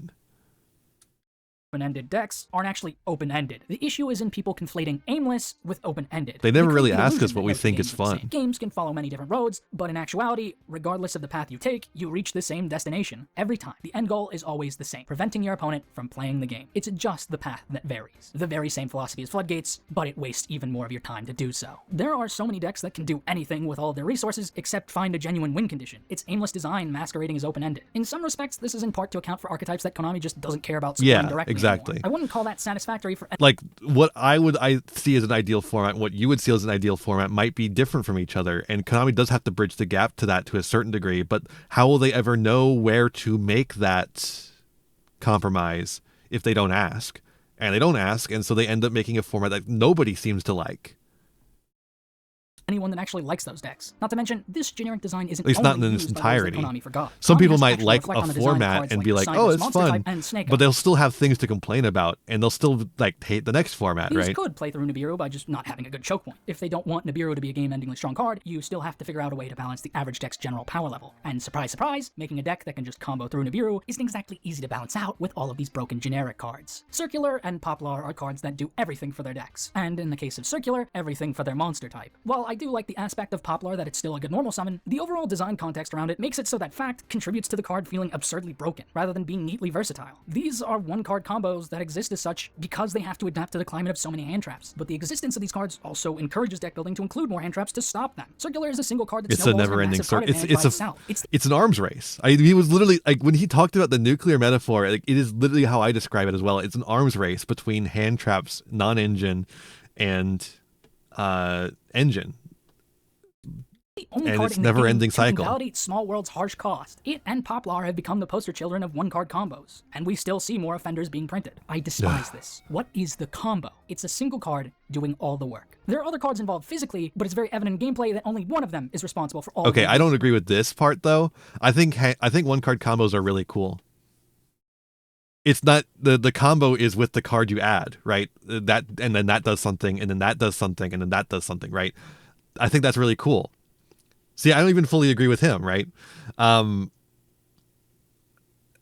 like one-card combos. I just think they do too much. Put into play. I think you should have to play more of them, like more one-card combos to actually make something good, like make a good end board. A combo between cards so much as it's a dissertation. Exactly, Zippy. That's exactly what I think. Cardboard. It devalues all the associated cards by forcing out any chance of them doing something beyond the linear combo. They're deprived of any dynamism. There's nothing dynamic for the cards to do other than follow the specific combo. It's rooted in the idea of making them good in the context of the one-card combo, rather than being good in actual gameplay. One-card combos becoming more common in the game then demands you play more hand traps in order for you to be able to play the game, since if you don't stop off. Like he mentioned that hand traps go back all the way to Karibo. Didn't mention the fact that one-card combos go back way, way, way back.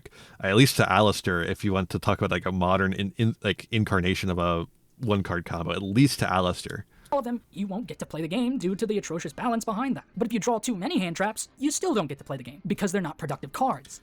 Most people like the recent TCG format and seem to be working towards something that's more enjoyable for most. I think the people who like the recent TCG format like it, and there's plenty of people who don't like it. I don't like the current TCG format. I don't find it particularly fun at all. I think there's a lot of people who just stop talking about it entirely.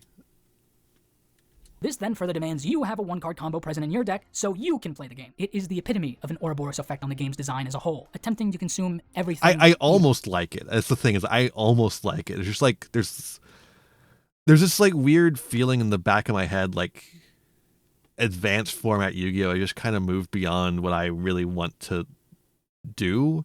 It feels like I have to be competent at it. It feels like it's asking more from me than I want to put into it. In itself. This nature of design was especially bad with Circular, as the card was banned. You know why it was banned but Poplar wasn't? I'll give you a hint. This is where we get into a separate issue that's a subsect of combo, something I intend to expand on in greater depth with a different video. But it's also relevant here. Cybers as a monster type is shallow, not in number, but in depth. It's an entire monster type that's constrained to the combo playstyle. Designing so many to get more bodies in circulation. It's really frustrating that all Cybers is just link spam. And printing one of the strongest generic links under that typing wasn't exactly a well-thought-out idea. But don't worry, we want to sell a new Cybers archetype, so Circular is free again. The design space for Cybers archetypes is limited to just being a link spam combo deck. Malice, even while trying to be somewhat interesting with it, failed. I bring up this Cybers issue because I saw Malice and was excited for its theming. Then, when they revealed it was a banishment-oriented Cybers deck, I could tell it was going to be hated by everyone under the sun, because both those elements are despicable traits in the game's design ecosystem. Malice's cool design principles with their traps and banishment recursion are completely overshadowed by all the awful design bureaucracy that Konami refuses to address. We can never see a Cybers archetype and think, wow. Instead, we're left with, wow, more I was combos. so excited for Malice when I first saw it, and then I was like, I saw the combos people were making, and I was like, oh, this is not for me. Flop. Great. The only archetypes that have managed to break from Cybers' slop mold are Salamangrade and Marinces. And that's because they just designed links that facilitate their own game plan instead, which then in turn dictates that they combo off. Even if I thought it was going to be a really cool thing that sat on like one monster and a bunch of back They have to row. make every Cybers archetype link-oriented. Otherwise, it won't follow whatever game plan they No, intended it's for just the another archetype originally. Cybers You'll just use all the fucking generic link combo alignment slot. pile. One-card combos and links cannot coexist without thorough restrictions. You either lock them out of generic links. Yeah, or it don't design them it should have The been fact modern Malice salad. Unbox is the most That's exactly embarrassing what line it of should have text been. ever printed on a card. Oh no! I can only use the most generic and accessible mechanic in the game? Woe is me. Links are already an underbalanced mechanic in the game. Designing cards that just vomit out a million guys without serious restriction ensures that any and all powerful generics will be abused. They need to make a Cybers deck that does lock shadow links. Yubel's close to being a deck. They need to make shit that lock like Cyber shit that lock shadow links. No link plays. Got made into a coherent functional archetype. I both love and hate that they miss timing as a sort of unintended future-proofing to curb link climbing in the deck. I appreciate that they've made a card that negates without actually being a negate. It's just that it's still a negate functionally. And it's way too easy to make while also not being a once-per-turn summon. I can't believe how easy Phantom of Yubel is to make. Using itself. It should have added the effect to pop rather than replace it entirely. It's close to good design in that regard. Of course, the elephant in the room is that Yubel has so many cards that make it absurdly strong, with an overabundance of one-card combos, leading to an overabundance of hand traps necessary to counter it in turn. Not to mention, that one's not even contact fusing, at least not in the normal way. It's like contact fuse from the graveyard? Fuck off. More powerful, creating a scenario where you either hose them with hand traps or lose. I really like how Yubel and Unchained came together with their synergistic design, but Fiendsmith, in conjunction with the amount of monster spam already capable, blurred the deck into Link just Zero. being a pile, yeah. Way over the edge and acceptable design. I feel it's worth reminding you, Yubel's I remember I was an engine pile I was experimenting with. I wonder if I have it here still. What would I have named it? I actually don't remember what I would have named it. It was just like a fucking engine pile thing that was really interesting. I remember what I named it. I named it Yif. Deck not found. Oh, I had to log back in. Fuck you. Fuck you. Dueling Nexus.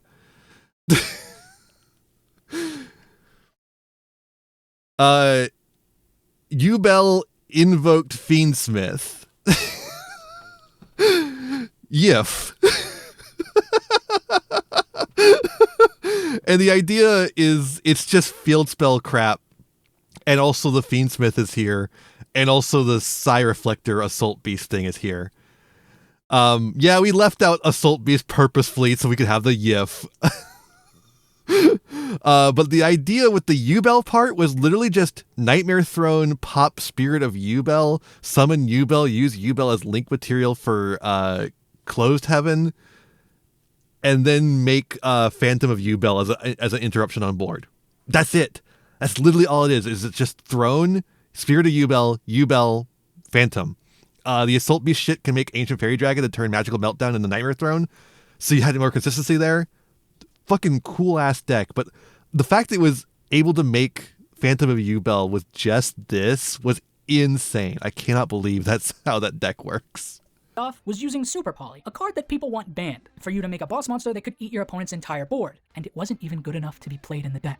Instead, there's a generic rank 10 negate Unfortunately, yeah. An extra deck slot. Wonderful. With all these compounding issues behind the game's philosophy, it's time to discuss where it all comes to a head. I'm so sad that the obviously the Super Poly stuff would have been really frustrating to play against, but it's kind of sad that the Super Poly stuff wasn't even good enough to include. Negative impact is felt most clearly. Oh, As I've outlined, combo gameplay if it goes off results in a problem for the player going second, creating an unbreakable board that essentially invalidates player 2's input in general. This is the true culmination of everything. One of the biggest issues in modern Yu-Gi-Oh! Oh, is it ad break time? Let's do an ad break. Be right back.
mighty pyramids of Egypt, the stupendous hanging gardens of Babylon, the Colossus of Rhodes, the mammoth lighthouse of Alexandria, the giant tomb of King Mausolus, the towering temple of Diana, the enormous statue of Jupiter, and now, the eighth wonder of the world, King Kong.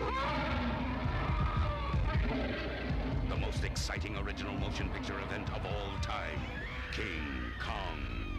Rated PG. Parental guidance suggested.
All right, we're back.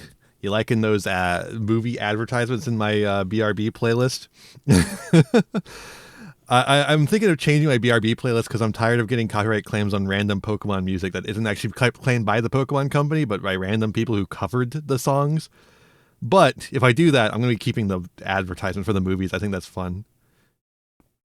Anyways. Is the massive Oh god, we're not between even going halfway first through. and going second. If you're going second, you usually don't get the chance to play, unless you've sufficiently hand-trapped your opponent. Hand-traps are truly a necessity for the context of going I think we second, can still not get it solely through in the for next combo, hour. but in general. Simply Puff, thank you for the You don't follow. have to play the game at all. Hand-traps suck for going first gameplay, but are necessary because you can't always go first, obviously. Even if they aren't productive to your game plan, What if even if we- they rot in your hand, Can I- you need do to I play them, dare? because a world where you don't, there's no means you'll play far less 1.75. games of Yu-Gi-Oh! But just because they inhibit the player going first doesn't actually change anything. There's just a chance you don't play Yu-Gi-Oh! Because of a bricked hand with too There many we of them. There are a few other ways that address going second, and none of them are truly effective solutions either. Board breakers are the most prevalent alternative to hand traps. These are cards that, once again, attempt to address the game's horrible imbalance by simply swinging it the other way. Your opponent made a billion negates? Dark Ruler no more. Problem solved. Did they have a ton of monsters? Raigeki. Did they set 5 and pass it? Duster. Want a hybrid choice of Raigeki and Duster? Lightning Storm. Want both effects in one? Evenly. Banish the board, save for 1 card. Opponent has scary monsters? Super Poly. All gone, and they can't respond. Your opponent has a monster that functionally can't be outed? Kaiju. Yeah, but Super Poly is cool. Once again, a series of cards that exist, Poly. All gone, and they can't respond. Your opponent has a monster that functionally can't be outed? Kaiju. Once again, a series of cards that exist Kaiju. to address things that never should have been a problem in the first place. This design premise often ends up resulting in non-games where the person I've also argued this about kaijus, is that kaijus are a failure of game design because this tower shouldn't exist in the first going place. first gets blown out regardless of what they did. Then, should they survive because of cards like Dark Ruler and Evenly, the stipulations are that you can't outright kill your opponent that turn. It justifies one-card combos At further, least true because how else are you towers. gonna have I a chance think to I think you can have like minor towers that have like you can't be destroyed or can't be banished or something like that, but it shouldn't have everything, right? back against these blowouts. It alludes to back and forth gameplay, but it ends up a shallow bastardization of it. You and I both know a one-card combo snowballs into another nuke, which is the biggest issue behind their design. They're not intended to perform a combo in Crozia's true sense. fine. They're I don't just have a meant to problem win with the game Crozia. should they resolve unimpeded. Because of how difficult it is to break modern boards, these sorts of auto wins serve as a means of preventing that issue coming to a head. And Liger of course, it Dancer doesn't shift is the game to a LP miserable, so much as yeah. it shifts the result of the die roll. There's no winning with Apocalypse Towers is a terrible thing to play against if you've ever played against that. Yeah, I don't like full towers. It just invalidates going first. I like Mirror Jade actually. Like Mirror Jade's not a towers, but like when it gets removed, it does a board wipe. I think that's interesting.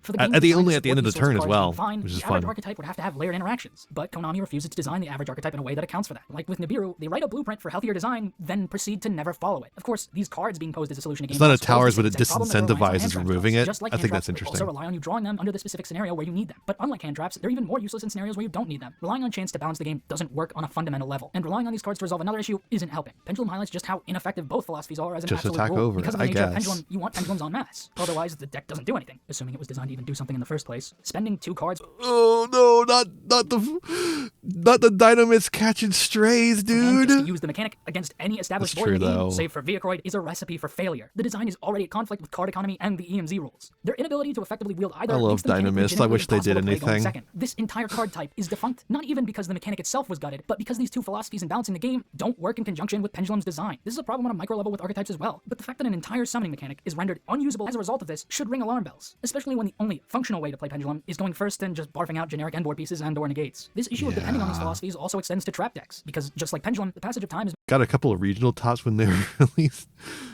Oh, I think. Okay. Because what you could do with them is you could make Cyber Dragon Infinity. You could spit out a couple of Machine 5s and make Nova, and then make Infinity, if I remember correctly. parts to their functionality. So adding a need to play such cards causes even more problems for them fundamentally, which then demands them to be designed to accomplish insane feats, not even just because of power creep, but because of pure necessity to meet We the love game's making philosophy. Infinity. Legends are at least a more healthy and balanced type of board breaker for the game, since they tribute one monster, and you can only have one on either side of the field. Of course, since they aren't engine, relying on them resolving this issue invalidates the game's depth. The problem is in the fact they need to exist. With so many cards, they can only be addressed by them. Fortunately for kaijus, their design doesn't break the game on a wider scale when they aren't addressing those specific issues. Considering Sphere Mode and Lava Golem tribute more cards off, and are too niche and designed to see consistent play, they are genuinely healthy cards, and it's concerning that Konami has yet to find more healthy design solutions like them, deciding that printing cards like Sandgen summon. That's a real.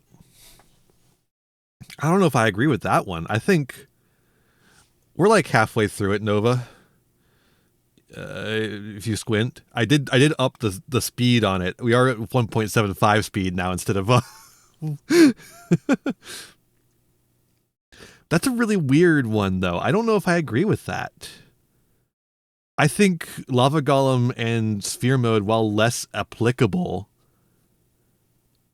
are more annoying when they resolve. Just like I feel like the same argument for against Nibiru works for them. Like, sure, sometimes they don't work, but when they do work, they fucking work, right? Why would they be better designed than the other? I don't. That doesn't make any sense to me. It's the only solution for going second. Going second sucks, so Konami's solution, instead of working down the power level of what you can do going first and establishing better... I also infrastructure don't know around how going you second fill cards, the another solution is hour of always this. Nuclear. Tenpai's field spell just invalidates it. Okay, yes, the taking the normal... Well, actually, Lava Golem and Sphere Mode, from what I recall, do not take the normal. They just restrict you from using a normal. So you can actually use 2 in 1 turn. I learned that recently. But yeah, otherwise, yes, they restrict you from the normal. That part I agree with. The biggest issue with this video is that we're this far in the video. I have no idea what kind of game Renegade wants this game to be. Feels like it's taking shots at basically everything. Fair enough. I know what the game I want is, and based upon some of the same arguments that he's having, and I've showed it to you. We have to play test it still. I can't imagine someone talking about cards for a long time. Yeah, I can't imagine either. I can't imagine. You sure have. Yeah, I hope to show everyone else someday, but we'll see. Because I have in mind what my ideal Yu-Gi-Oh is. I don't. Maybe he has. Maybe Renegade Redoer has that as well, right? But I would like to see. Maybe we'll have a. No, it looks like it's all complaining. Interaction so the battle phase can actually happen. And Transcendent Dragon make sure they can't even do anything in battle either. It leads to non-games that are frustrating in the very same way. I just looked at all the on chapters, opposite it's like, turn. wait, it's Despite just Tempo more not being complaining seen as for a de facto an best hour. deck, no one liked its associated gameplay loop. And as it grew more prominent, that didn't change. Well, this is There like no real fine. appeal to I these complain a constructs, lot. because their philosophy is built on the basis I complain for more than an hour. Which you won't by the very nature of the game. Going second decks I complained for an hour and a half because earlier. They're designed to go second. Regardless of the disparity between first and second, decks designed to only work under Never talk specific about the cards conditions for are just 20-ish bad in minutes. practice. Decks shouldn't be designed to go first Never, or second. never, ever. They should be designed to Me work. neither. Like I said, I would never Pendulum talk about and anything decks. for that These are long. fundamentally going first decks, and if they don't go first, Don't they look have at an the uphill battle time- that standard decks the don't. stream What's the point of playing these length? decks if they lose to pure chance, divorced from any actual gameplay? Why bother when you can just play a better deck that doesn't rely on the coin flip? We have a going first deck like If it's not fun, FTK, why where they chose bother? to apply the same philosophy behind Tenpai, having a field spell that invalidates player interaction to ensure you always execute the game-winning combo without fail. Gimmick Puppet is so frustrating as an FTK because it invalidates hand traps entirely, and since the game is dependent on them balancing the environment, a deck that literally FTKs and invalidates the game's own philosophy No, balancing no, just you're highlights not. how utterly pointless it is. Konami decided to print the Charmies as a means of balancing out for the second. The delusional excuse that people gave for Maxi as a positive was that it fixes going second. It doesn't, because the person going first can also use it. That hour and a half includes like only serving to further magnify every single issue with the game. all so the reactions that functionally do the same thing, but are only really useful going second. The problem is everything I said about Maxi being bad philosophically still applies to them. You're relying on drawing a specific card to fix the game's balance. You're hoping it hoses your opponent out of playing the game entirely. Actually, we started doing the reactions at the hour mark, so it is actually just an hour. The only if that makes you feel better. Is now hoping you never draw it going first. Design that loads your hand with cards just changes the balance of the game entirely. Despite printing a shuffling clause, I've never seen it resolve Well, not exactly the hour mark, but the ad break mark, so at 57 minutes let alone in. matter. Oh, but don't worry, you're going to need those draws because of another wretched design philosophy, hand ripping. It's a design principle that's becoming far too common of an occurrence, creating even more issues Oh my going god, second. This why is there so much design hand ripping in keeps this extending its way game? into more and more decks. While these may be older cards simply reaching a boiling point, they don't seem to be a dying breed. Some are banned, and many are not. Worst of all, more cards like them are still being printed. K9 is a newer archetype that I'd actually consider pretty well designed and balanced, but for some reason, someone at Konami refuses to design cards that are healthy for the game's environment, and insists that toxic effects like these have to be a common occurrence. Not only it'll be printing it on fine. Werewolf, but It'll be also fine. leaving this abomination around when it's being used in And the that's same deck. This an design doesn't hour have to where exist. that also K9 includes is the already preamble toxic. and the Toxicity 5 doesn't equal minutes good. Studies of prove that. All you serve to intro. do is So make going second even more frustrating. When you need every resource you can muster I to think I contest the will, wars of Tack. modern Yu-Gi-Oh! I Actively can't designing imagine I cards to wouldn't. lessen those resources is fundamentally bad I'm for not the a game. I'm not a I genuinely huge wouldn't sealed put it past person, Konami but if I'll this I'll probably was like it as much because as I like while any they're also sealed. designed to only really be used going second, they give you more resources to contest and potentially break a board. But this just tells me Konami thinks hand ripping is fine, because surely you'll just open a Charmy and draw enough cards that it won't matter. It is once again designing balance around a hypothetical scenario and not the actual game itself. So the real question after reflecting on all these issues is, how do we build a better foundation for the game's overall health? What do we supplant these harmful philosophies with to truly improve the game's quality? It does feel as though Konami have made a genuine effort to dial things back a bit, though I'm not sure if it was intended at this point. The Mole Charmies are clearly fractional powers of Maxi. Granted, the OCG still has Maxi. How do you not know but with it them was and the new intended? Dominus traps, it seems as though Konami's trying to distill the potency of the game's current hand traps into something more balanced, potentially intending to fade the older ones out of the game once all the replacements are in place, with Fualos being the true replacement for Maxi, since summoning from the decks is common to the point of being unavoidable. The only difference is that there are fewer draws involved. The Shuffle Clause attempts to address the issue with Maxi drawing a million cards. This neglects the fact you can spend cards from your hand, namely hand traps, the thing that's already a concern with Maxi, leaving there to be no repercussions most of the time anyways. Distilling Maxi still doesn't address the core issue behind it, considering what Maxi intends to do is toxic regardless of how it's diluted. Hey, we all use songs from Sonic 06 occasionally. Balance meaningfully, because it's entirely dependent on uncontrollable random factors. It just needs to die off, period. I like to use the one that was called Wave Splash, something like that. But against decks that do, it's just an auto-win card. Making them specific only sets them up as niche auto-wins, punishing specific archetypes for existing. Paruli exists because someone at Konami was furious that they couldn't auto-win against Flu with Maxi. These cards don't seek to actually balance the game. They just want to balance Maxi, requiring you to play different versions of it in the side to auto-win against the strategies they oppress. The reality is, you can't balance Maxi because it was never designed with genuine balance in mind. Why have I talked about Maxi so much when it's banned in the TCG? Because the assholes designing this game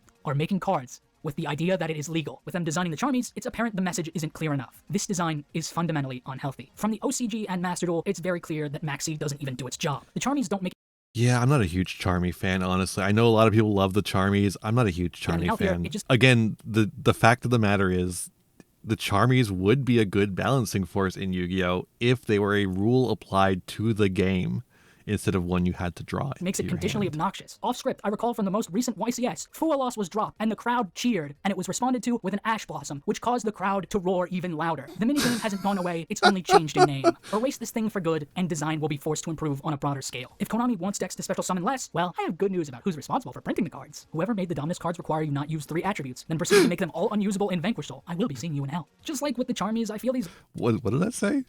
Hold up. Not use 3 attributes, then proceeded to make them all unusable in Vanquish Soul. I will be seeing you in hell.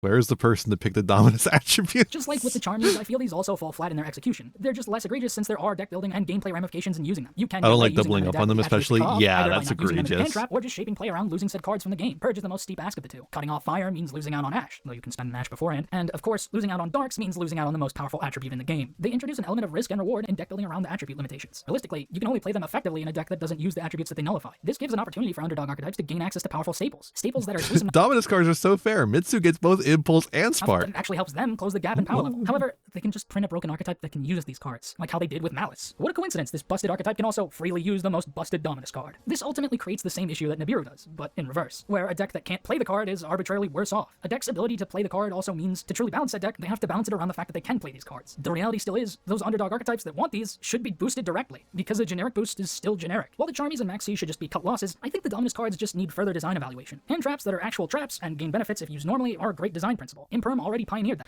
I would actually kind of love if hand traps were more actual traps. Having the benefit being that their harsh locks don't Imperm apply is such a great. good It's much closer fucking to being a card balance for design. powerful generic I card love designs, as Imperm. they pose I love risk-reward Imperm so elements, much. while also serving as a challenge for deck building, as well as encouraging consideration for I know lines it's a around using the negate, card but like in as scenarios far where as you do play negates actions go, I they think lack. it's the most Spiral feels interesting like the one. perfect iteration of the If you design. want to have Starts off like if you have a format that is negate focused, Imperm is like such a good way to design it. Sparks, In my the two opinion. most common attributes, immediately affording all of the lesser powered attributes a strong staple. And unlike Purge and Impulse, Spiral's a healthy form of interruption, being a bounce of a monster rather than a negate. This type of design interaction needs to be more common in the game, unlike Floodgates. If Konami wants Floodgates to exist, they have to reflect on the modern game's design. A modern take off the top of my head would be something similar to Nibiru, but instead of wiping a board after 5 summons, it shuts off all monsters summoned afterwards, making it so their existing board has to do something while leaving room for their plays to still do something, focusing more on genuinely reining in the power in the game rather than erasing it on the spot completely, capping the power level instead of draining it entirely. But I also don't have to come up with an example for what a balanced Floodgate would look like, because Konami already made one. M-Pen is a card that actually applies nuance behind its design. It is skill drain, but Fluondere's player detected. Okay, this is Renegade. I could tell. My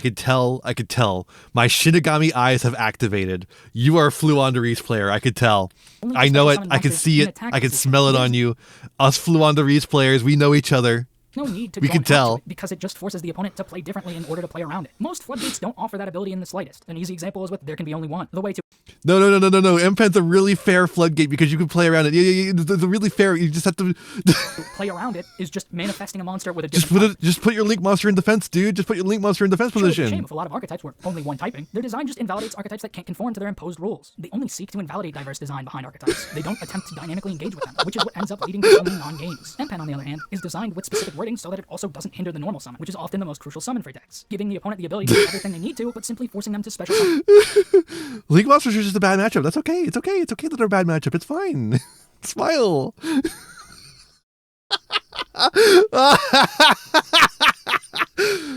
Oh my god. Yeah, okay. Yes. This is Fluonder. Yep, okay. Okay, Defense Fluondere's does all propaganda. the Let's effects. go. Defense suddenly places pressure on Let's the opponent to go. have a card that can answer and out it, but rather your opponent now has to approach the game differently and I be love considerate about how to play to Fluondere's, progress their dude. game plan. The need to summon in defense actively prolongs the game by potentially preventing the opponent from Are there any people more delusional than branded players? Other like Fluondere's players are the one group of people more delusional than branded players about their deck. I swear to God, we are so fucking insane about this deck. I was so sad playing Speedrun when they got that big wave of support around when Flu came out. Oh yeah, which is much healthier than attempting to end the game. branded players getting strays. Sorry, I'm just still astounded by last stream. Thought entirely. The problem is, this is one of the only Come floodgates with nuance on! I also play branded, to be design, and fair. it's in a deck that's capable of playing multiple floodgates with zero nuance design. Of course, this design isn't entirely sound for universal balance. There's always the reality that a floodgate is going to invalidate some strategy in the game. After all, M-Pen does invalidate Link strategies, since they can't be summoned in defense. That's why I don't think they're He does pursuing mention as it, a universal okay. way of balancing the game in the first place. I can understand why Konami might think it a necessity, but if they're working under that idea, they're not working very hard on it, and that's the biggest issue with their continued Me and my existence in the game. stupid Auto-win chud floodgates Link turn side monsters. decking, a crucial part of the competitive game, into a joke, where you're loading your side deck with cards that win matches for free. This fact alone should make it apparent just how awful these cards are for the game's health. But for some reason, Konami loves to just bury their head in the sand. They can't keep doing this. If they're meant to sell decks, it's not working. I mentioned Malice and its ties to Shifter earlier, but it's a deck that, despite its strength, has seen upset after upset, due to the side deck being the killer for the deck's success. While I wouldn't say I want Malice to be a decorated YCS veteran, this toxic design doesn't even work to support the very things they're intending to prop up with it. The idea that Konami can't ban every floodgate at once is just plain stupid. It's unproductive and adds nothing. It's a refusal to address the issue and a meaningless resignation. It also doesn't hold That is one thing. Everyone always is like, they can't. They have to bring Droll back in Genesys format because they can't. They have to make sure they hit all the stupid fucking FTKs. Oh, they can't hit every floodgate. They got to do them one at a time. Why? Why do they have to do them one at a time? They printed the damn things.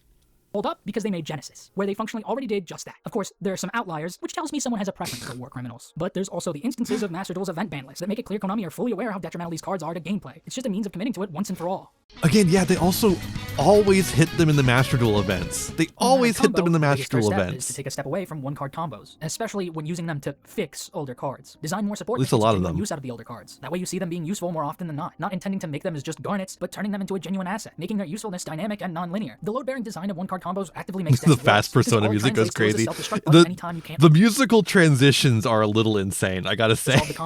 Hey, Renegade, do you need an editor? Dex functionality can be boiled down to a singular card. It becomes far easier to shut it off entirely. Yumi has to actually put a limit on how many effects are crammed into a single card, because they're treating every card like they have the text real estate of pendulums. Simplicity is king. Have an effect on field, and an effect in hand, or grade, or some other variation. Springin's Tri-Brigade kit is perhaps one of the best cards ever printed, not by means of raw power, but by achieving so much with so little. It's a card tasked with supporting 2 different archetypes, 3 technically. That is true, we are at 1.8 times speed, but it is also like, it goes out weirdly fast. We're at the high speed. Do so perfectly without any 1.75, yes. Playing either of the archetypes in her name, and she gets you another body in play once she's been used. It's just really loud is what I think what the issue is. It's really loud. I think obviously the speed might be an issue too, but it's very loud and then comes down quick. The archetypes. But thank God that anytime a card lists things, they actually format the card text to be digestible. So She's a card with 2 strong, simple, and concise effects. This should be standard design. It makes cards far more digestible and far I love healthier Spriggan's overall. kit. Should emphasize more cards Tri-Brigade Spriggan's kit. Really good card. Carry the whole archetype. Pacing out effects between more cards is much better. Other than the card text itself, combo as a playstyle needs to evaluate the meaning of pace and power. In terms of modern combo decks, Yumi format. I think the Tri-Brigade minus Yumi is such a fun deck right now. Something far more palatable, but ends up still being absurd, especially with Mitsurugi lumped in. Yumi actually puts value behind their monsters as materials, having effects you can use if summoned in general, or a separate bonus effect if they're summoned by a synchro, with their synchros having overall solid effects as both interruption and play enablers, with their playstyle around the link one allowing you to synchro on your opponent's turn. While their interactions are far more engaging gameplay-wise, the sheer amount of them creates an entirely different problem. There's so much they can do that it feels like you're just going to lose unless you stop them from spinning their wheels in the first place. While Yumi has much healthier design elements, combo's balance is still aching without better limitations. Certainly doesn't help that this wretch is still legal. I feel Killer Tune is a more balanced iteration of Yumi's design. Is it?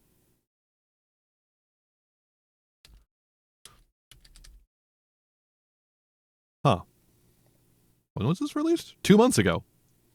Why did Farfa only react to this recently? The official translation just came out. I'm just going to call them Wicked Tune from here on out. But they've still felt the need to include undesirable design in their cards, having extra deck rips present. These 2 archetypes do highlight the fact there's another way to design combo decks, a way that's much healthier on a fundamental level. Designing combo decks that aren't meant to do everything within the first turn. Design principles like Flu, Goaty, and Centurion should be prevalent in the game. Flu! First example, Flu!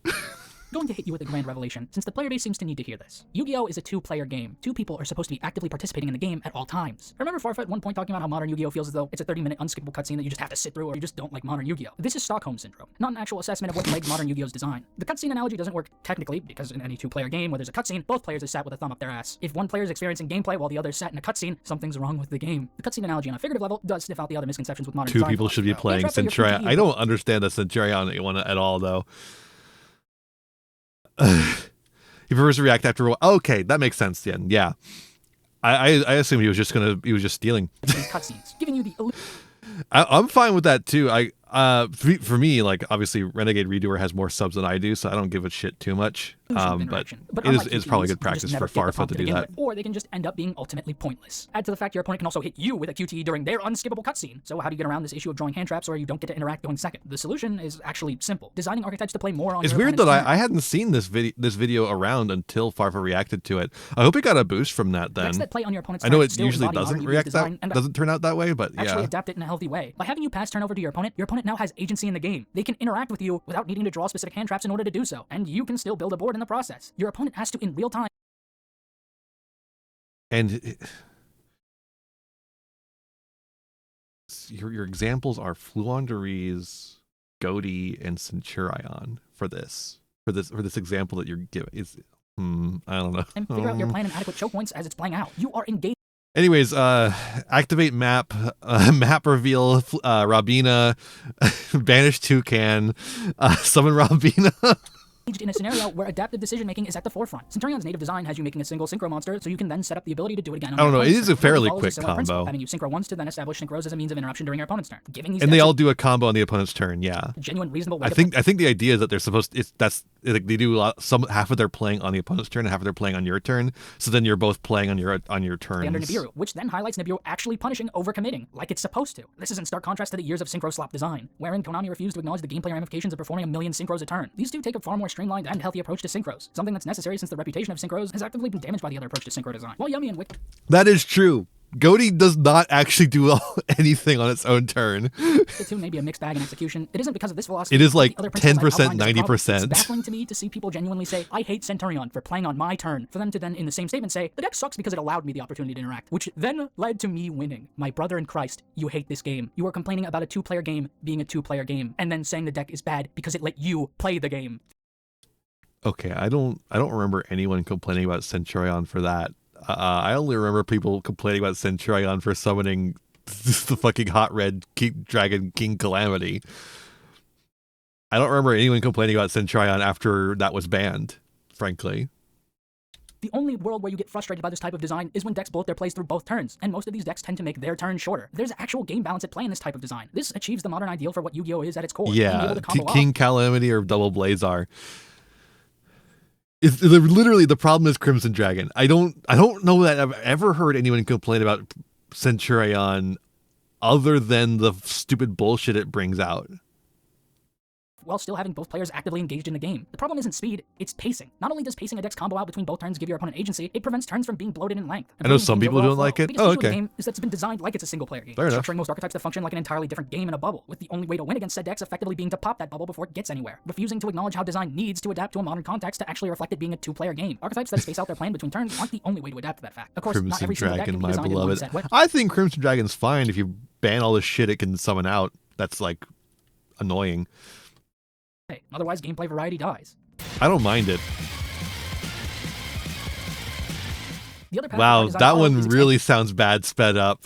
And in the background, it just sounds like that in the background. Can we listen to that again?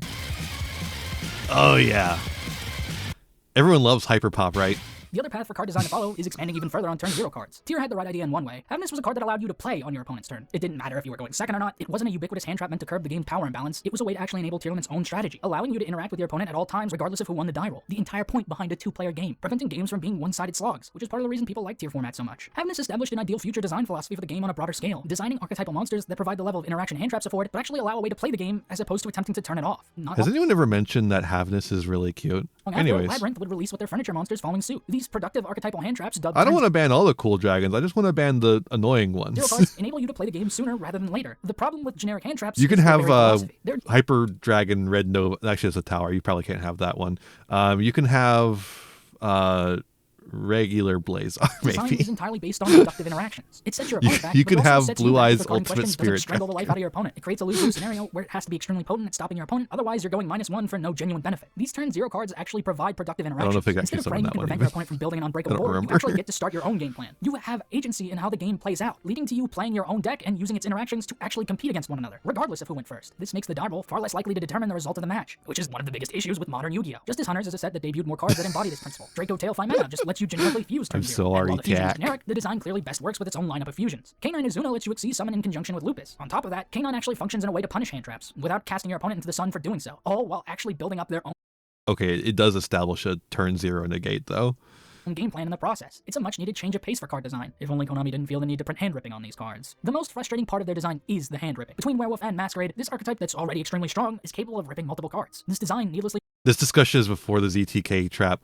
Yeah, this is 2 months ago. It makes games more frustrating. Mermail does it. Ouroboros, perhaps the most fitting card to mention in this video, also did this. The latest X-Saber support intends to enable the original Gothams, who has a hand-ripping effect. Hecka Hands does it. Elven Notes does it. It has to stop. With the sheer amount of them releasing, I am genuinely concerned Konami is stupid enough to believe hand-ripping balances Maxi in the Charmy. Is that what they believe? Dude, if that's true, if that's the reason why they've been printing so much hand rip. If hand ripping is common enough, surely you'll just offset it with a million draws. At best, this is another foolish Ouroboros approach. At worst, this is just bad game design on a fundamental level. This type of design needs to stop in its tracks, regardless of whatever excuse Konami thinks justifies it. You don't have to print more cards like these, since the existing ones have and will continue to bring out this issue. It's not something you need to keep adding into the game, because it only takes away from the game. So the same goes for Konami has been watching too much SEMO shows cards to Magic players. It'd be funny if that's the one Yu-Gi-Oh content they do watch. They decide to implement extra deck ripping in Wicked Tune, on the turn 0 card, no less. Genuinely 1 step forward and 2 steps back, encapsulated in a single card. Removing cards before they can make an impact on gameplay I is hate poor game Cool design. Tune. I hate Cool Tune. I hate Cool Tune. Diablosis and Unicorn. Was the takeaway that it's fine if it's random? These aren't design elements that contribute to a healthy gameplay environment. They only provide a frustrating and unfair power to decks, creating non-games in a different way. The game doesn't have to find more ways to create non-games. It has to find more ways to create games. While Lab came much earlier than the Justice Hunters archetypes, it further iterated on the design behind Turn Zero, containing multiple different cards that play Turn Zero via the furniture. Since they I think Lab's a cool deck. People hate on it too much because there's some really bullshit traps that shouldn't exist. In archetypes, so you're much more likely to open at least one of them most games while playing the deck, leading to the ability to play on an opponent's turn 1 consistently, which is a massive boon to trap decks. I also hate the stuff Cool Toon will be getting. I hate what they do now currently, but I hate that stuff way more. These are far healthier in design principle. As long as we keep a handle on how generically these cards can be used, this should be present in the future of archetypal design. The only conflict of interest is that Konami's already made the Charmies, under the impression they actually do something positive for the game, which actively makes this design philosophy That's true, Zipplypuff. I drawing do more agree on cards in a that. game where Turn Zero cards are common ensures the game becomes unbalanced in a different way. You can't fix balance with quantity when you already have a quality Anyone who control issue calls on a broad Labyrinth scale. Stun The balance is isn't making your cards hold more they value don't than know what Turn the Zero word cards do. means. Actually giving the game a What the way word to stun achieve healthier means. gameplay on a That's regular basis. simple Maxi, ass. Ilk, and General hand traps will never accomplish this because they only seek to reduce games to nothing. Ooh, I do not agree on that. I think Draco Tail is much more interesting and fun than Cool Toon. It's even though it's a stronger deck. I like the way it's balanced a little. I like the way it works fundamentally better than Cool Toon. Which is already an issue people Mainly have. because The Cool real Toon has concern to have with Turn stupid Zero cards is hand that rip every shit archetype in it. retroactively needs one now. And when you consider the fact Konami couldn't be bothered to do that with Lynx, when decks literally needed them in order to function, it's Hand rip, unlikely to extra do deck so. So rip. Konami needs to appropriately adjust design Don't on a like broader it. scale to match this direction. Another concern to address is actually banning cards that are abused constantly. This directly relates to the issue of floodgates, but this is about taking action against non-game design as a whole. While Lab is capable of unsavory things, that's entirely due to the fact that there are just auto-win trap cards that shouldn't be legal to begin with. Exactly what I said earlier. Not the intrinsic design of Lab. These cards are never resolving in a game that can be considered healthy. It doesn't matter if it's in Lab or not. The consistency to do so isn't the problem. The fact you can do it in the first place is. These decks are what I'd consider And this is the thing I was talking about with the Farfa's ban Ash Blossom video. Ash Blossom's not the problem in that scenario. It's the fucking build-a-board nonsense. Unhealthy design premises for modern Yu-Gi-Oh! The issue is, there are simply still elements overlooked in design, deliberately or not, like D-Barrier or every virus card just proving, hey, maybe these cards should never be good, as they'll only ever contribute to non-games when they're played. You'd think that Labyrinth would have highlighted that fact, but no, it was the deck itself, not the cards that people were complaining about ruining games. Tier was so comically busted while milling both players, it forced you to play a graveyard strategy, and since it was also the best deck, a Tier 0 format was inevitable. They banned the Ishizu millers, and this issue went away, although it really went away because they also chose to gut the entire archetype itself in the same breath. Centurion's ability to consistently synchro on the opponent's turn finally forced Konami to ban Calamity, a card that was already a nuisance to gameplay anytime it was summoned. Flu's ability to search a Wing Beast forced Konami to ban the Wind Barrier statue. Once again, a card that already caused problems, but only got addressed when Konami could no longer ignore it. Object permanence isn't Konami's strong suit, but considering they just hit more of them, I'm sure we'll get to the rest eventually. I want people to realize and understand the We got one of them. The problem with one more down. It's the practice and willful negligence Konami employs to push them over the edge. It's important now more than ever to make sure that we stop letting this type of design shape the game, because all they have make the game look it's either I think they have a hand rip and then I think they have a hand rip and then extra deck rip in the current wave of support that's legal. Good, but Konami has shown a willingness to bring back these toxic cards later. They brought back Protoss, a card that facilitates the same unhealthy gameplay, but because a tiered strategy wasn't capable of using it anymore, it was. But then they're gonna have more extra deck rips. You know it, a tiered strategy is able to use it again, and it's suddenly a problem again. Who could have foreseen that? It's like what number is that? Your head and said, come Don't on. worry, it's not Come as I on. stare you in the eyes, loading bullets into the magazine. Now that Protoss is banned again, I'm forced to ask, are they dumb enough to unban it again? It leads me to believe they'll just no free hand Paradise rip. Smasher when there's no Just longer extra a deck tiered rip. strategy I think the they extra can rip is utilize. enough though. This approach to the I legality of these fucking cards hate is that. outright moronic. They don't simply stop being a problem once you see them less. They're a problem no matter when you see them, because their intrinsic design is a problem. You're supposed to oversee the entire game's health, not overlook it. Archetypes like Flu don't have to go, Shifter and Featherstorm do, because they invalidate gameplay nuance, and they very well will continue to do so in the future, regardless if it's in Flu or a wholly new archetype, just as Shifter has proven time and time again, with Malice and many more decks. The ban list is meant to I also think that Cool Toon should be hit more akin to Dragon Tail in Genesys format.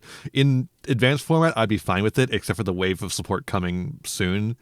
But yeah. Balance the game, not just rotate out cards that aren't selling anymore. Here's a tip for you. Free of charge, Konami. If you want product to sell, Again, my problem with Cool Toon is exclusively in Genesys. Because you've made it overpriced garbage. Using ban lists to force people to buy them doesn't work when no one's even buying the old product in the first place. All right. At least make it appear like the ban list Have does a its nice intended job. day So at many work, decks are Tack. pushed by leaving around problematic cards, and all they serve to accomplish is hampering the enjoyability of the game with these decks. No one is going to remember an archetype fondly if the I majority of its agree gameplay about the identity runic. involved non-game scenarios. Yes, I'll no see you one's going to tomorrow. want legacy support because you've created nothing but a legacy of contempt for them. That's of course assuming they have if you got rid of the Since these banishing non-game cards are thing, typically that'd be kept like around to support I think these archetypes great that can use for them. If you runic. want people to enjoy archetypes that can abuse these cards, make support for those archetypes. The only legitimate reason they don't is because some archetypes are done, but they can print generic cards that are clearly meant to work with them. Yugioh and Luce are clearly burning Abyss cards without actually being them. It's far more enjoyable to see this type of support, not only because it actually aims to help the deck itself, but because it can be used in other Yugioh archetypes as and well, Luce. rather than being highly abusable cards. It forces design to be more interesting and so defined. It all fucking depends on their cool. quality and balance. Emphasizing gameplay identity Beauty as in its the strong Sky suit is is the such a biggest selling cool point of archetypal card. design. Snake Eyes has elements of design that I actually appreciate. Design elements that very obviously didn't have proper restraint or goals in mind. Ash, Poplar, Flamberge, and Oak are immense card value. Card value that insulates you from board breaking. It's phenomenal how fast you can just go from being Raigeki Magical to like Idol Soul's a really cool card too, in yeah. that regard of modern Yu-Gi-Oh! But of course, this was all easily exploitable with the cavalcade of generic negates being easy to barf out with them, while still having heaps of advantage and interaction in reserve. This is the problem with Snake Eyes. It's actually a really fun deck. I couldn't tell you Sorry, what I look forward to or it's even a want fun legacy deck support if for you're Snake not Eyes playing it because of the their way legacy. everyone But started their poor playing it. reputation is mostly to do with the unhealthy cards Konami willfully left in the game's ecosystem to push them. If you don't have these 3 cards, it can be really fun. In the game. There are a lot of archetypes people genuinely don't want to see again because they're associated with frustrating cards. The TCG has dealt with such cards, but it's evident that this is only one step forward as Konami continually Pure takes Snake 2 Eyes is a steps control back. deck. I mean, you can still do some link combos, but the link shit you're archetype ending that's on is dominated not the metagame nearly for as over a year, crazy. showing they only take action if they're forced to. To me, Goblin Bikers are a much more well-designed version of Snake Eyes. You're probably even splashing it with like Fire King and stuff like that, which I love Snake Eyes Fire King. I thought that deck was awesome. Another goblin. But of course, they weren't completely absurd Same. design. I wish So they OSS end up wasn't performing on a 100 level points. equal to Snake Eyes. Goblin Bikers are Same. an archetype designed without any locks, but they aren't broken as a result because their intrinsic design Point all the other encourages you to play Snake Eyes with shit mixed to 100. I don't the give a shit. Give me flexibility is them to do more. OSS. There's so many games I play with Goblin where I feel I can actually play through intense boards without needing some absurd blowouts to do so. It actually feels like I, as a player, had to think out my use of resources to break the board and mount my own offense. The only real problem is that they're dependent on Nexies being on field to accomplish that consistently, which isn't very easy to maintain going second. The archetype's so well designed that if it just had a little more innate extension. I'm an an OSS extremist. I love OSS. Snake Eyes doesn't really have this going for it. Despite being a deck of almost exclusively level 1s, there was no rank 1 facet to their design. They have a card that's a literal free body so long as you control a fire, and there was zero incentive to play it. Why bother to play this idiot if there's no rank 1 to make it a crucial extender? And despite the deck's ability to swarm the board with multiple free bodies and an insane revival with Flamberge and Oak, they had no links in archetype. Like the idea with Birch, it was supposed to be another body you send for the effects of Oak and Ash, but that never really was something you ended up doing. Other than to channel its insane resources into the most powerful generic cards. This gave the deck freedom, but at the expense of a genuine playstyle. It's, as I said earlier, the illusion of open-endedness. True open-endedness is found in options and versatility, not desperation. That's true, a lot of That fact archetypes isn't end up present like in their that, but design, and it always should have been. I think you should just get rid of the cards that make decks end up like that, right? Snake Eyes' main gimmick was around placing Appaloosa shouldn't and exist. Flamberge and Temple, but this wasn't channeled into a unique playstyle, since all it would amount to is link climbing with IP to then recycle her to make another link during your opponent's turn, usually Apo. Putting her in the back row to summon her didn't provide any unique style to the deck. It was just functionally reborning a monster. Their ability to put the opponent's monsters in the back row was also contentious, since clogging a spell and trap zone is obnoxious removal. It's not exactly easy to remove. It's so the problem with it is that it's such a cool idea, and then you see it in practice, and it's so fucking obnoxious, especially for pendulum decks. Genuinely staining your board, so most decks lose both the card put there and the zone they're put in for the rest of the game. This is especially a problem when 2 of those zones are required to be free for an entire mechanic to function, making it so. We gotta free pendulum zones, dude. There's got to be some way to make them not annoying, but also not spell trap zones. Putting a card I in any of don't those zones know. immediately ends the game. It took until Doom Dragon to really play off their back row placement design, having you build up multiple to summon it out, but it certainly didn't help both it and Vengeance Dragon further using it on your opponent. I mean, realistically, the solution is as simple as telling Konami to stop scrolling over Pendulum, but that's like telling Konami to stop breathing at this point, and their brains are clearly already starved for oxygen. Yeah. Pendulum should just be able to remove cards from those zones by placing scales, having the relation between the pen zone and spell. You know what? Actually, that's a really elegant solution. Fuck my shit. That's a really elegant solution. I'm going to keep that in mind, Trap actually. zone beneath it work like field spells do in the field zone, sending any card in the spell trap zone to the grave in order to use the pendulum zone. You make a fix like that, and this element of Snake Eyes design becomes far less problematic for the game's ecosystem. Locks are typically just a sign of uninspired balancing. Master Rule 5 finally is here. Types over others. Instead of attempting to address how the design could be abused, it just avoids it entirely, and as a result, cuts off potential for actual engaging synergies. It takes away freedom for the sake of convenience. Locks don't have to be a universal balancer for card design. No more fake Master Rule 5. We have real Master Rule 5 now. You get the player's pendulum scales. The card leads to abuse generically, but it's a measure to prevent just that, while also not making the archetype xenophobic. There's subtle design that demands you play the archetype itself for it to go anywhere. Notably, an issue with links is that you can always access them, and they have a tendency to snowball gameplay quality down the drain. If you design a powerful combo piece that locks you into the archetype while it's on field, it presents a challenge, not a restriction. So long as you don't also give them a free link one, you're forced to use it for what the archetype wants, but it doesn't come at the detriment of deck building expression. It just makes it more rewarding. Valmonica is the best example of a way to balance without locks. Despite having link ones that can be made with any monster, you can't just do that in any deck. Their design requires you to get counters to summon them, something you won't be doing unless you're playing the deck in full, meaning you are One might even say that Valmonica is a little too balanced. playing Valmonica, but doing so doesn't come at the expense of freedom in deck building. Their generic nature serves the archetype rather than the archetype serving a generic use. Elven Notes is an archetype that encapsulates the type of design balance I'm talking about, yet it also employs unhealthy design in the process despite it. The archetype has this unique dynamic around the central monster zone, focusing on moving in and out of the center for their effects, and modulating levels for synchro summoning. It's a unique playstyle, but then they feel the need to make it pay off into a floodgate. Their boss is functionally a D barrier and a mass negate. Add this to the fact they have a hand rip, and you have an extremely frustrating gameplay experience. Because designing meaningful and unique gameplay interactions pertaining to playstyle is Yeah, too I hard can't to believe manipulate. Just Junora make is toxic a effects a process of jumping through fucking hoops. card. That justifies them because they're tedious to use. It doesn't. It's just lazy and boring design. There's a little nuance to the design in that the synchros effect apply to cards on resolution of effect, with the negate only being on synchro summon. But the very philosophy behind its power is once again attempting to invalidate gameplay rather than genuinely engage with it. Dragoonity's latest support is also guilty of this. While its design is reliant on utilizing the archetype's actual playstyle around quips, it's in service of negates and floodgates. They're uninspired pieces of anti-interaction. Arias can be passed off since it at least takes the more nuanced approach to negation, only hitting cards that are face up on field. Their new link, however, is just phoned in entirely. A negate, floodgate, and a way to cheat out their synchros. Importantly, Arias or Aridbar, which are both Junora negates. is such a boring payoff, and it requires such ridiculous math, They too. printed the second coming of Hulk to make it an even more annoying card. I don't want to go on a tangent about this card. All I have to say about it is, if your problem with this card's existence is that it goes into George, I think you might have a problem with George. Decks don't deserve an auto-win payoff for being weak. This is just a resignation telling me you don't actually care about utilizing their unique design to any genuine effect. They deserve actual respect, using their unique playstyle to maneuver the current meta landscape, doing so in a way that no other deck can, not being handed an auto-win as a participation trophy. Their win conditions in the most shallow sense. It isn't designing them to win so much as it's designing them to kill the opponent, only It's attempting to woke. drain the life When of did the opponent's Konami go deck and win by woke? default. Every deck in the game is innately meant to have a win condition. If the win condition is your opponent doesn't play the game, even Viacroid can do that if your opponent has a stroke. There's no unique design attached to the archetype where you feel you distinctly won with that archetype. All that tells you won with them are the names printed on the cards, not the effects. And Yu-Gi-Oh! Isn't a name game. When it comes to well-balanced design structure, there really isn't a better example than Vanquish Soul. It's the best designed deck in the context of a game's modern landscape. The way the deck is designed, you're deliberately holding cards in hand for your effects. This gives you a reason to not spam the field recklessly, as it functionally turns your monsters into vanillas, the creating weird natural math balance was to trying to prevent make it a you from farming out too many one-card monsters, combo. while not doing so is an active detriment to the deck on a fundamental level. The fact the archetype is relying on monster reveals also means that spells and traps trying to are math that unreliable, out also generate attributes first to time enable the deck's seeing playstyle. them If they don't was really help the deck to push their game plan, the a ability lot. staple spells and traps is a bit iffy. With cards that need to discard, like Super Poly being an even steeper cost in the context of Vanquish Soul, it creates a risk versus reward dynamic in deck building with spells and traps, demanding you assess just how important these cards are to run, and what cards can better serve the archetype's playstyle. Of course, you can also find hand traps with the proper attributes to fill in the interactive niches of spell traps. With the more niche hand traps having a place as useful reveals, you can also side deck, and generally good cards being perfect for the main deck, with the Bestials being a strong consideration since Magnamut replaces an attribute, either by grabbing another Bestial or by grabbing Caesar, because Caesar is a dragon. This relation to hand traps isn't to make the deck out as being super powerful for it though. Their effects revealing for cost gives your opponent info, making it so your opponent can play around that knowledge. Vanquish Soul loses out on many other powerful hand traps that don't provide an attribute, at least not unless you're willing to risk playing cards that can Since Fool is just max C, you don't actually have to care about it being a liability. catastrophically break you. Vanquish Soul encourages you to leverage your cards at their most opportune time, either in finding an opening to go all in for a lethal push that could leave you vulnerable, or biding your time until you can actually make a push with their effects still live, potentially holding hand traps for the sake of retaining reveal effects, searching out attributes you need for reveals over names you want for their power, knowing the perfect time to use the tag out names, either offensively to push or defensively to potentially dodge an effect, quite literally knowing when to hold and when to fold your opponent. The column-based effects put an emphasis on placement from both you and your opponent. The column-based design also prevents a restrictive interaction with their tagging out. Since they no longer inhabit a column, they don't affect the opponent's card in the column that they were in, creating a dynamic behind tagging them out to potentially dodge an effect in response to their own, forfeiting the destruction for the sake of retaining them for later. Most of the Vanquish Soul monsters are so independently good, you don't want to sack them off for generic cards. Like Goblin Bikers, the intrinsic design encourages you to play them one way, but it doesn't force you to. You're still granted versatility. It's just a matter of knowing when to tap into it, knowing your limits and how to surpass them. It makes the deck extremely fun to play, since variation depends on the game itself. Vanquish Soul's design encourages thought-out resource management with a strong emphasis on adaptive and predictive decision-making, not dissimilar to the skills present in actual fighting games. Add to that, the fact all of its monsters have different effects attached to different reveal costs, giving them dynamic and diverse ways to play out a game. It's genuine open-ended design. It's my favorite archetype in the game for that reason. And somehow, people got mad that I deconstructed how Konami flubbed this perfect structure on its release. And now that the deck is actually competent at achieving its gameplay goals, people hate it. Because meta bad. Since Konami doesn't care about genuine health. I don't know if that's why they hate it.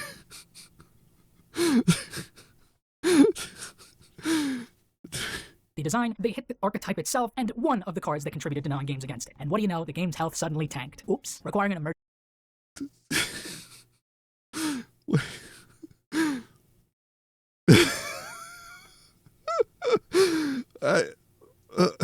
What do I even say to that, man? Update list not long after. Choosing to hit the cards that contributed.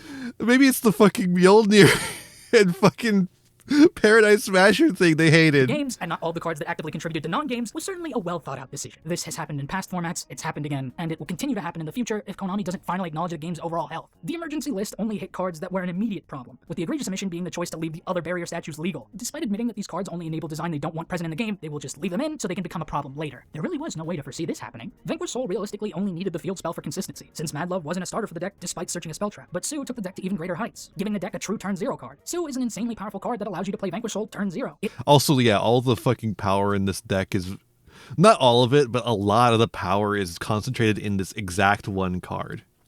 It's the Haveness effect, but for a deck that wasn't made tier 0. But instead of people taking away how great it is to have this design present for an archetype, it's not fair Vanquish Soul gets a turn 0 card and fucking Dark Scorpion doesn't. So it's gotta go because it's not fair. When the reality is, more archetypes should have this in their design, as it's what best works in the modern landscape of the game.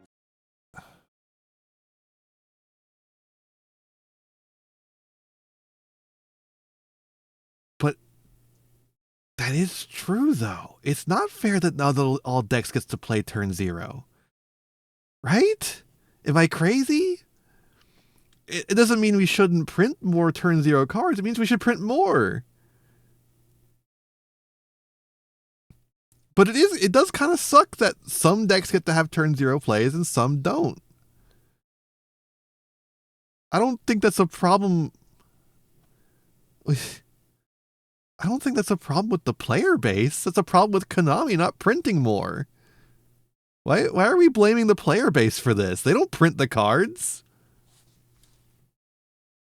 Sue's design is even more restrictive than Havnis's. While being easier to trigger, the Dust Devil is in the details. Sue has to reveal a Vanquish Soul in order to summon herself. This means you have to be playing Vanquish Soul in a sizable package, otherwise she's pretty useless, meaning you're playing Vanquish Soul as a deck. Then, with the intrinsic design behind the reveal effects in the archetype, you need attributes en masse for it to even be reliable. There's no splashing. I guess not everything needs to be turn 0, but a lot of more things should be turn 0 than are currently. Water, light, or wind decks, so they're even more. And a lot of things are at disadvantages by not being turn 0. Itself, rather than designed for it to be abused generically. Xiaolong also highlights another element of balance behind the idea of turn 0 cards. Because Sue is a turn 0 card, that means Xiaolong becomes a turn 0 card by proxy. This was always true, given Pluton is a turn -1 card. It only became notable when there was suddenly a good means of doing so. This is another facet of turn 0 card design that needs to be built upon, having cards that become turn 0 under certain circumstances, not only to further help a deck's power, but to also limit how generically they can be used. It helps these decks play the game more often than not, while also serving as a means to curb the generic usage of these cards. The only concern is, once again, the density of these turn 0 cards. K9 is the only archetype in the game that feels like it was specifically designed to work with Vanquish Soul. They're a rank 5 strategy with a turn 0 card that actively makes one for its effect. I wonder why it would feel like Vanquish Soul and K9 were designed to work together. I wonder why it would feel like that. And I wonder if the fact that two of the most powerful archetypes in the game work together might be a contribution to why people didn't like the deck. Both Xiaolong and Sue are level 5 turn 0 cards. But most importantly, the K9s are Vanquish Soul attributes. They come together perfectly while being independently powerful archetypes. However, people are cramming K9 in other decks with level 5s, as well as decks that don't even have 5s. Of course, those decks weren't as successful as the Vanquish Soul build, but it's hard to definitively say that's because the synergy between K9 Charmers, folks! Sue is better, or if it's just because they have access to a higher density of turn 0 cards. Because once the Vanquish Soul build got hit, people leaned to the Crystron build. And while they banned a rank 5 floodgate, they didn't ban another rank 5 floodgate engine, with Crystron also providing access to a negate, leaving the gameplay to be even less healthy. The deterrent for turn 0 cards becoming an issue is extremely simple. It's the exact same case I've made about many of the other issues. The gameplay identity of these archetypes should be defined enough that playing a pile of them does nothing productive. Havnis was such a specific type of play enabler that it's only realistically good in tier. So designing these cards in such a way that they're only good in archetype keeps them from just winding up as replacements for hand traps, while also encouraging players to hunt down authentic synergies in deck building, emphasizing genuine synergy over aimless homogeny. It prevents. And then it also fucking is so fucking overtuned that it wipes out every other deck building strategy in the room. From boiling down to just a good stuff pile. Speaking of prevention, negation should not be something extremely easy to access. Well, it turns it into a good stuff pile of good stuff in the graveyard. It's now a good stuff in the graveyard pile. On a generic level, and certainly not in large quantity. Negates are trending away from being omnis that hit any and everything. I don't think tier limit are like, I think there's some aspects of tier limit design that is good, but I don't think it's an inherently good archetype on every aspect of game design, especially in the context of the cards it was released around. Target to be on field in order to be negated. This is much better because it actually leaves room. I do love targeting on field negation. I think that's a cool it has an engaging dynamic way to do since negation. You can effectively dodge the negation by getting the card off the field. It also means effects in the hand and grave still mean something. The issue much more is interactive. The quantity and accessibility of these, though. Most omni negates exist just to blanket invalidate any card, and when too many of those cards exist, it just becomes a matter of producing enough cards to invalidate every card that your opponent plays. Negates are preventative cards rather than adaptive, so they should be far less. I've actually realized there is one group of people who is more delusional than branded players, more delusional than flu players, tier players. I forgot about tier players. Generic regardless, and decks shouldn't be dependent on them to function. People misconstrue this view against generic negates as being against generic bosses entirely, but that couldn't be further from the truth. In fact, I want generic boss monsters to actually have good design. When I think of generic bosses, I think of cards that serve a niche that helps an archetype because of a God synergistic forbid you're a interaction. flu While tier was made player. a generic boss because of Verte being legal, I still enjoyed it being used as a generic boss. Because a recursive card that requires you pop a card of your own to pop an opponent's is an actual dynamic piece of interruption. Typically, you'd use it to pop itself, since it could also revive itself and give you a pop again later. But in certain decks, you'd actually want to pop a different card of yours for a benefit. The problem is, DPE isn't truthfully generic, and generic bosses aren't designed in this sort of way. They're designed to be all-purpose blanket solutions rather than pieces of interaction that become far more potent in specific niches, helping select decks in a unique way. Instead, you just fish for negates because Konami hasn't designed certain decks to have a genuinely competent game plan. Very fittingly, the only generic boss monster I can think of that comes close to this criteria is Promethean Princess. She's a generic Link 3 that functions similarly to DPE. She can pop a card you control to pop an opponent's, reviving herself in the process. She also has a separate effect to reborn a fire monster, making it so you can either Link climb or just revive a fire from grave for any other reason. She's generic, but her design around fire monsters and her firelock while she's on field limits how generically she can be used. It prevents her from being abused, but ensures I mean, a little bit. I mean, like, you just link her off for fucking Salamangrate, whatever the fuck, and then you're done. Like, a card worth using in more niche settings. I don't The real know. problem with her is context. She was so clearly designed to push Fire King, a deck that was tiered ignore Zealantis, banish everything. That too, yeah. help with Snake Eyes during her release, leading to her becoming an immediate part of the game, which then prompted people to complain about a generic boss monster that was an actual piece of interruption, because it was included in a deck that was That's not why they complain. That's not why they complain about Promethean Princess. This is falling apart here in the end. That is not why people complain about Promethean Princess. What the fuck are you talking about? is also barfing out negates. Now that the deck is no longer relevant and the negates have been reined in, no one cares about her. There doesn't seem to be any urgency to design cards in a similar vein, unless it's to push support for an existing dominant strategy. The best we've gotten since is Abaku, a card most people have already forgotten. More cards with the same philosophy need to be made, Abaku is so cool. Look at her. they don't have to be made with the express intent of pushing an already top-tier strategy. Because these are the type of cards that should be hanging around from format to format, not the non-game floodgates that Konami continues to leave around. Zarn the Chainbound Dragon is the only really unique take on negation, making it directly revolve around chain links and not just being an automatic answer to any card played by the opponent. It genuinely applies negation in a way that requires thought behind its use. It makes it dynamic to gameplay, providing a way to get around chain blocking and even encouraging players to approach managing their chains more carefully. But while we may be trending towards healthier balance around negation, that doesn't mean we need to mass produce them to replace all of the old ones, because we'll ultimately end up with the same problem, just on a different spectrum. You can design a deck like Sulfachord to produce negates in a way they can only really utilize, but the fact of the matter is, you're still underselling the archetype's playstyle mechanically, which is doubly offensive considering it's a pendulum archetype. Electing to only use negates as an endboard shows a serious lack of creativity in design. What about negation is uniquely Sulfachord? It's a mechanic that's rife throughout the entire game. I can't see a way where I associate this with its gameplay as a unique style. It's meant to reflect not interrupting a performance, but this is the most shallow way to adapt that into gameplay. The old Sulfachord cards represented this with their scale effects. It's just a shame that pendulum summoning without being interrupted doesn't really mean anything when the mechanic's already been gutted anyways. The deck has a clear emphasis on scales, low and high, even and odd, the correlation to their levels and their scales. The archetype can lean into their scales and levels based on evens and odds, providing different play patterns to the deck while you control specific scales. Angelia and Harmonia are the tip of the iceberg for this sort of design. Harmonia letting you control your scales to get out unique effects, and Angelia allowing you to tribute a Sulfachord and summon another from deck with a scale differential of 2. But since this sort of design isn't emphasized in their gameplay throughout, there's very little gameplay identity to them. Happiness can grab 2 different scales, which subtly leans into Angelia's effect, allowing you to grab her and another good Sulfachord, then tributing that Sulfa to summon out another good one, allowing you to cycle scales to bring out more depth to the music that is your plays. It's just a shame this deck's making music on fucking Dalai Lama.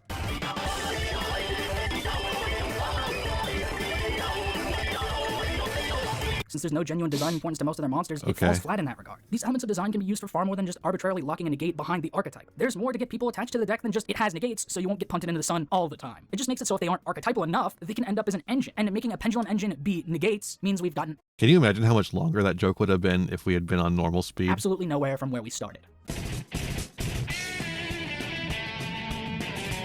Which leads us into talking about engines in general. That's a pretty strong pun right there. Ingenuity.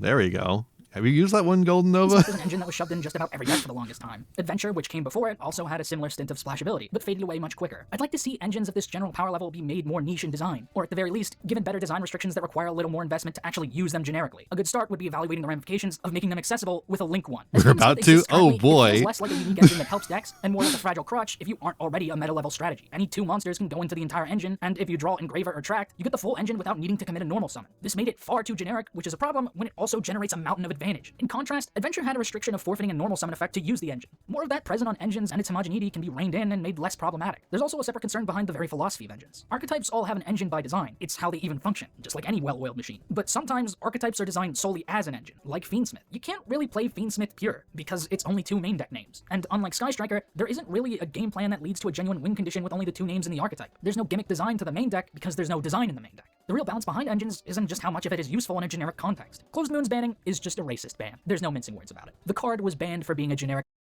What?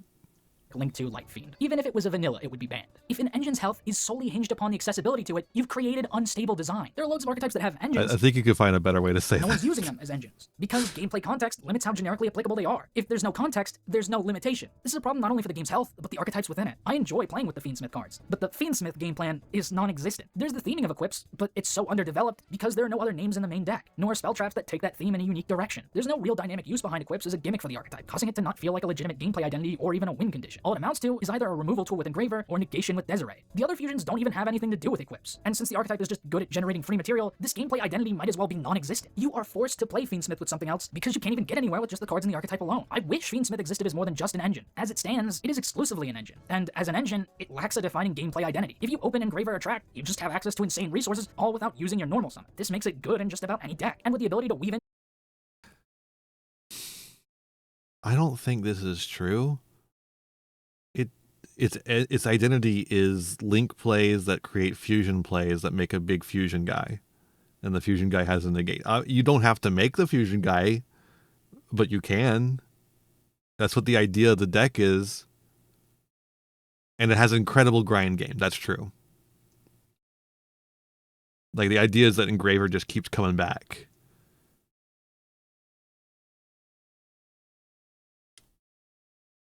Into it with any two monsters, you have a problem, because hitting it as an engine means hitting the archetype entirely. Something not only due to the archetype being microscopic, but also due to the fact that the engine that makes it run doesn't actually have a unique gameplay identity. There's nothing niche about their application. There's no real synergy behind including them. They're just free, powerful resources. I legit don't think Fiendsmith is that much of a problem. I think the problem, he's talking a lot about misassigning the problem. I don't think the problem is Fiendsmith. I think the problem is what you make with Fiendsmith. The problem isn't Fiendsmith, it's fucking Caesar. Caesar's the problem. I don't think the big Fiendsmith end boss as a cost for all the main deck includes, that feels pretty reasonable to me, honestly.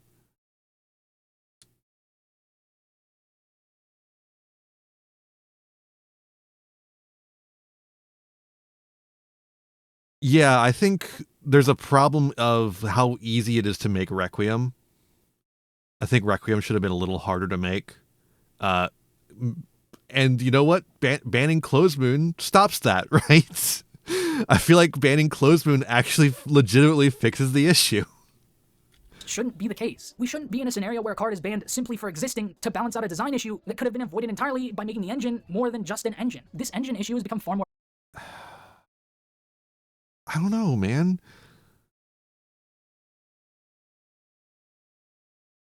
Okay, yeah, all of those are like Reaper-Docus isn't good. I think Exciton is a fine thing. It's just like any 2 4s makes it. Sure, what decks are playing that many 4s? Thea Realize it just summons one specific Light Fiend. Fine, who gives a shit? I think Fiendsmith Requiem is a problem if any future Light Fiend is good. Yeah, that's fine. Yummy Fiendsmith. Yummy Fiendsmith isn't good. What? There's no way that's what people are playing. There's no way. Mitsurugi still exists. There's no way people are playing Yummy Fiendsmith.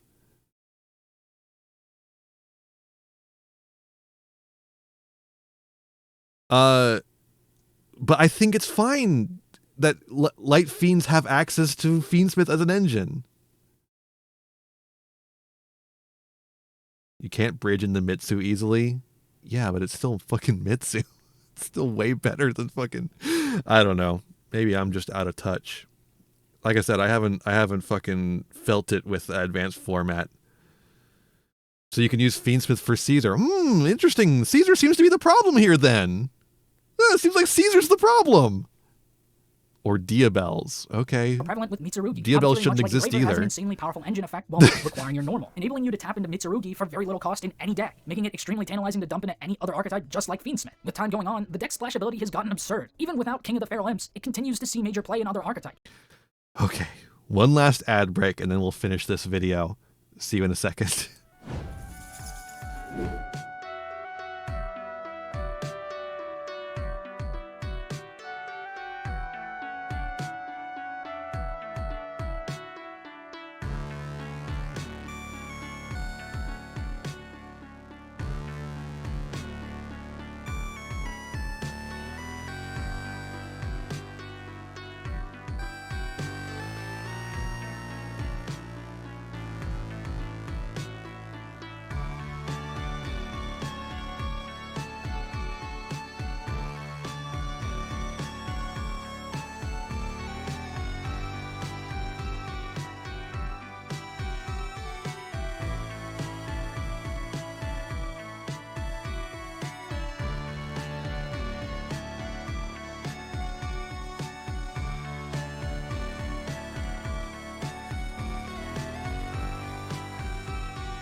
All right, we're back for the last leg of this.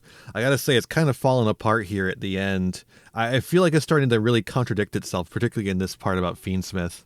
Being used alongside Yummy, which was already an insanely powerful deck. But even then, I don't necessarily want them to have a hard lock. Mitsurugi could have had a lock to only rituals if they're used, but then Mitsurugi would have no extra deck, making the archetype's gameplay far less varied, meaning far less deck building expression. They could have made them reptile. Yeah, the problem here is that Yummy and Ryziel probably needed harder locks rather than Mitsurugi. Lock, but then they'd be unplayable because Konami's neglected supporting Reptile for this long, meaning or they could print better Reptile support and just give it a Reptile lock. It has better odds with the extra deck lock. These locks then mean Mitsurugi would have no good synergies to play off of the relation between rituals and tributing, which is clearly the archetype's intended design identity, reborning and activating effects when tributed, a far more interesting design element to engage with behind these cards. Realistically, the only design decks don't need to have extra deck access. That's true, but they're often more interesting when they do. Not always. I think that new Chaos deck, that the Yugi Chaos Ritual deck, looks particularly interesting, and it barely has extra deck access. Reptile builds end on the stupid alien virus floodgate.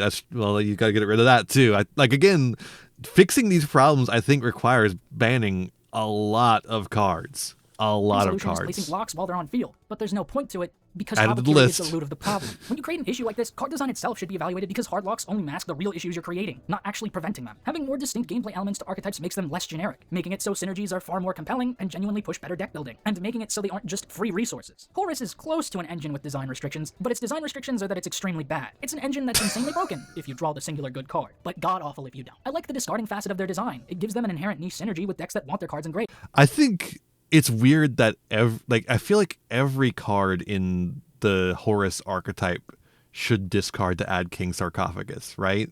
Am I crazy? But Imseti and Sark are the only cards that facilitate that and do something productive for the engine. Every other name is just a brick you have to dump off of Sark. There's also the fact that the engine, when it goes off, is functionally a more broken version of Master Rule 3 Pendulum, requiring Sark as a singular scale to functionally pendulum summon every Horus name from grave. This all while also having summons that don't. Horus has epic synergy if you wouldn't want to draw a single card in your deck. Change, so as to be difficult to respond to, along with insanely powerful protection and control effects. Horus conveys the real problem Konami had with Pendulum was not the summoning of 5 guys, it's the fact that a Pendulum summon was only 1 draw off Maxi. Wonderful priorities. What? Lastly, addressing the issue with going second. While turn 0 cards are a great start, you can't rely on that design all the time for the same reason you can't with hand traps. And like I said with paced out combos, you can't design archetypes to all function the same, even if they are healthier. So ultimately, the going second issue still has to be addressed directly. The best way is with engine cards designed with added benefits if you're going second. Cards with relevant bonus effects if you're going second should I love this. Yes, the extra benefit when going second. Rather, it's really cards cool. That provide the much needed versatility to leverage the game in their favor should they be going second. The tactics cards accomplish this 5 out of 10 pun and all going to be winners. Yeah.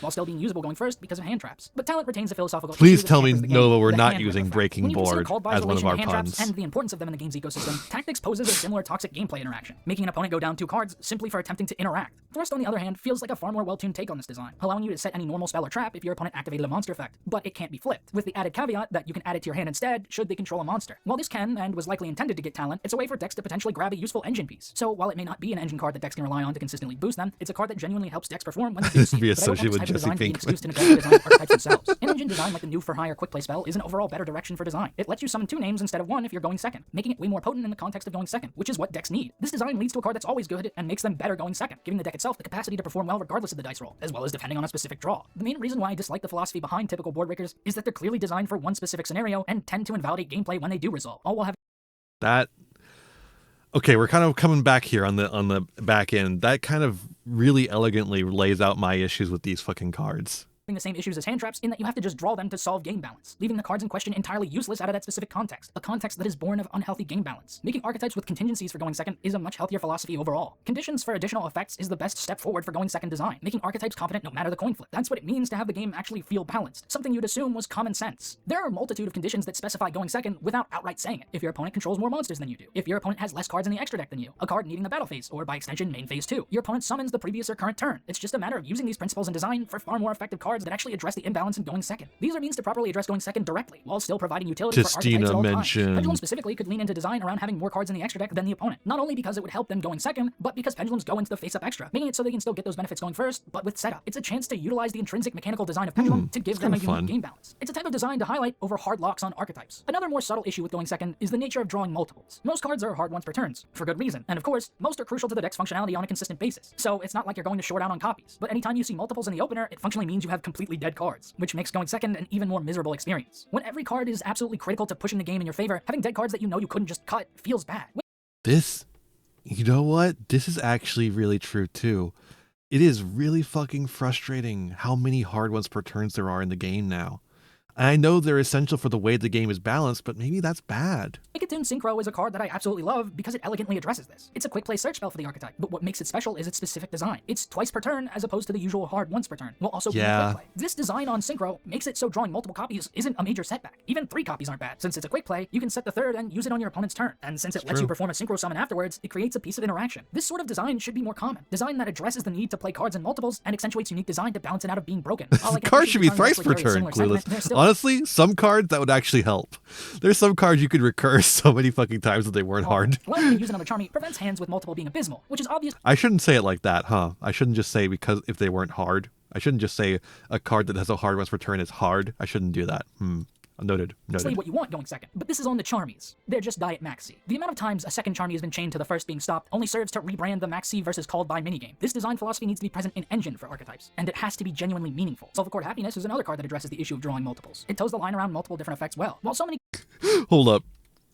genuinely meaningful. Sulfur Happiness is another card that addresses the issue of drawing. Wait, I didn't hear that time. Second Charmy has been chained to the first being stopped. Only serves to rebrand the Maxi versus Called By minigame. This design philosophy needs to be present in Engine for archetypes, and it has to be genuinely meaningful. Sulfur Happiness is another card that addresses the issue of drawing multiples. It toes the line around multiple different effects well. While so many cards either overwhelm with numerous effects in one turn, or I could have sworn I heard him bump into his desk only there. use one effect per turn must to be the active imagining detriment to things. the card. Happiness gets it right by having multiple good effects that can only be activated per copy. Maybe I heard someone bump around crams downstairs 3 or cards something. into one for the sake of brevity, while also serving to make the card's application more situational, which naturally I was gonna means do a more very useful, joke, but especially should now you there's draw no 2 more of them. joke. Cards that genuinely help archetypes contest established boards, while also serving as a way to generally help the deck's plays going first, is a much better design philosophy for modern cards. Designing crucial cards to not be worthless should you draw multiple alleviates more of the issues with going second. It's the type of design that needs to see more experimentation. There's also design philosophy like Earthbound Prison. Not only does it have an effect to negate an opponent's monster, clearly addressing playing it going second, it has an insurance policy. Field spells are often crucial to the functionality of decks, which then makes it pretty easy to pull the rug out from underneath said deck. Prison functionally says, if your opponent destroys this card, kill them. It's a bit of an extreme solution to deterring negation and destruction, but as long as the card itself doesn't outright stop your opponent from interacting entirely, like Sandgan Summoning or Dreadful Dolls, and the deck's intrinsic design isn't egregious, this deterrent clause is welcome on occasion, since it only serves to directly address the uphill battle that is going second. It's a type of philosophy that insulates the deck while not just ending the game on the spot for existing. A lot of the current philosophy behind Yu-Gi-Oh's gameplay is an endless Ouroboros effect, constantly trying to consume itself by way of suppressing itself, but it can't consume itself. Unreliable design can't be relied upon to balance a game, so the solution is simple. Break the cycle and start balancing the game on a wider scale. As I've said, the game doesn't have to reset itself. It just has to meaningfully rein in what modern Yu-Gi-Oh is currently, condense it into the very best that it can be. Their approach to correct course with more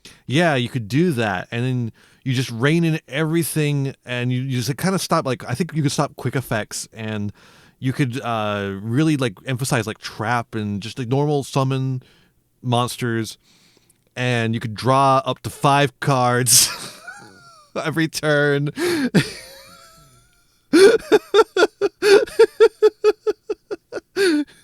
recent archetypal design is great, but the many missteps and blatant disregard for the game's health make it seem as though Yu-Gi-Oh will never truly be in a good place. It doesn't matter how many steps they take. No, this one's a mostly fine video. As of now, I'm not sure Konami wants the game to be healthy, given the evident desire to sell you on decks with auto wins that actively damage the integrity of the game. There are multiple different formats made up by people playing the game. Formats people love and enjoy engaging with. While they may There's some strange arguments in it, but I think I agree with the vast majority of them. The game is fun at its core, but the clear structure and management of the main game is only a hindrance to that fact. This isn't because everyone outside of Konami is Einstein, it's because everyone at Konami is too busy watching little Einsteins. You can make a new format like Genesys to expand how people approach the game. That was pretty forced. Decisions for game balance. But ultimately, the core game itself needs to shift philosophy. That isn't going to change. They can design cards to be more healthy, fun, engaging, and skill testing, but they'll ultimately refuse to address the systematic issues that keep us from playing Yu-Gi-Oh at its core. I want to play Yu-Gi-Oh. We all want to play Yu-Gi-Oh. We already know in the video, it's game. the thumbnail up. That's strange. Taking no steps back. Modern Yu-Gi-Oh is a game that's meant. What if you need to change the thumbnail?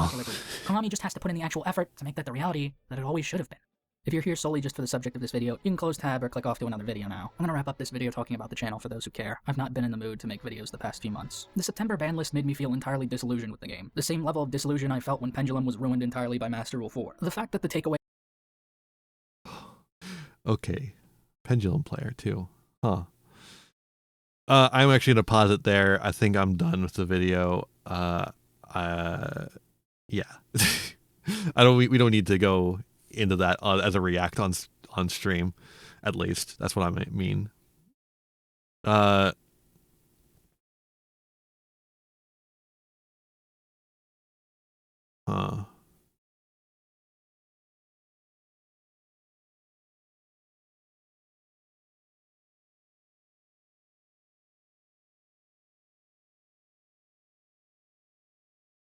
Okay. I was just checking to see if there's anything interesting in comments. Don't really see anything.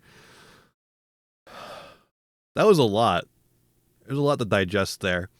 Again, like I said, I think for the most part, I agree on a lot of these issues. But I think within this video, it shows how hard it is to actually make these calls. Because within this video, he makes things that are contradictory. He states things that are contradictory, right? Like I was saying, I don't think you can say that Appaloosa is the issue in Snake Eyes and then go over to Fiendsmith and say Fiendsmith is the issue with Fiendsmith and not Wave King Caesar. Right? It is not an Ouroboros. It is a hydra of Ouroboroses. And every time you try and isolate one issue with Yu-Gi-Oh, another two take its place.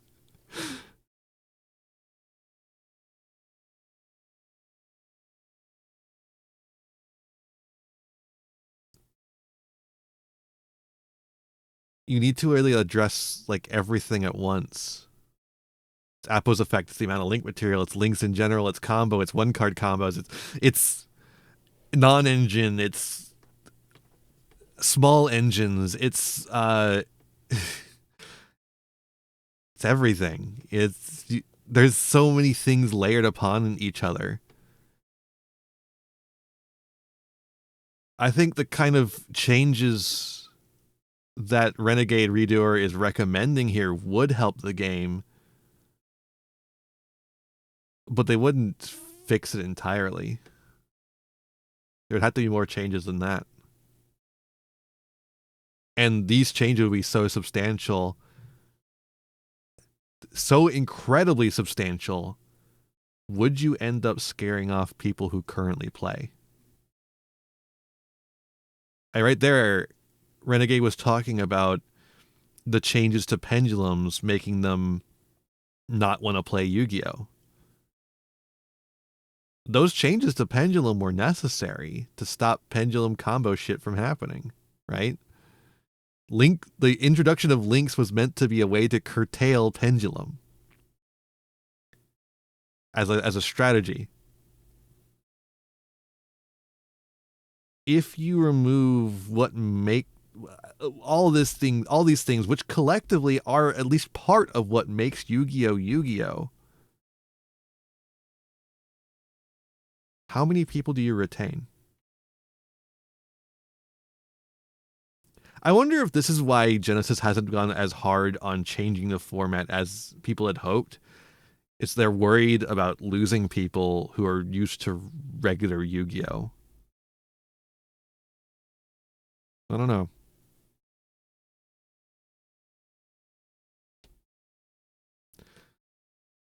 I think I've come out of this video with a more depressing conclusion than the video itself does, actually.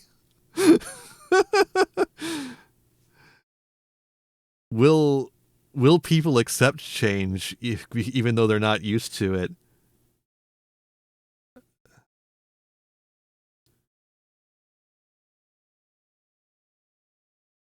Will they accept it even though it would be for the better, theoretically?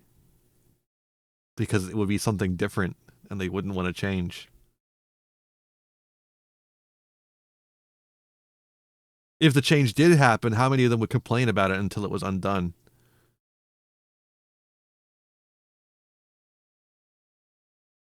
I don't know. I don't really like to think about that. Actually, now that I think about it, kind of makes me sad.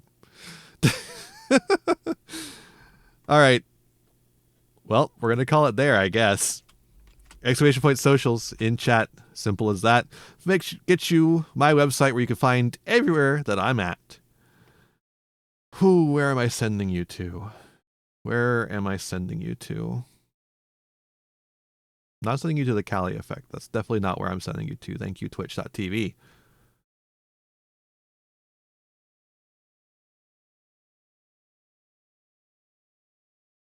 Oh, Flora playing Slay the Spire 2. Slay the Spire 2 looks fun as fuck. I'm sending you over to Flora. You have a great time over there. When you get over there, be kind and courteous as I'll ask of you. With that said, be kind to yourselves, be kind to others, and have a wonderful rest of your night. Bye, everyone. Bye-bye.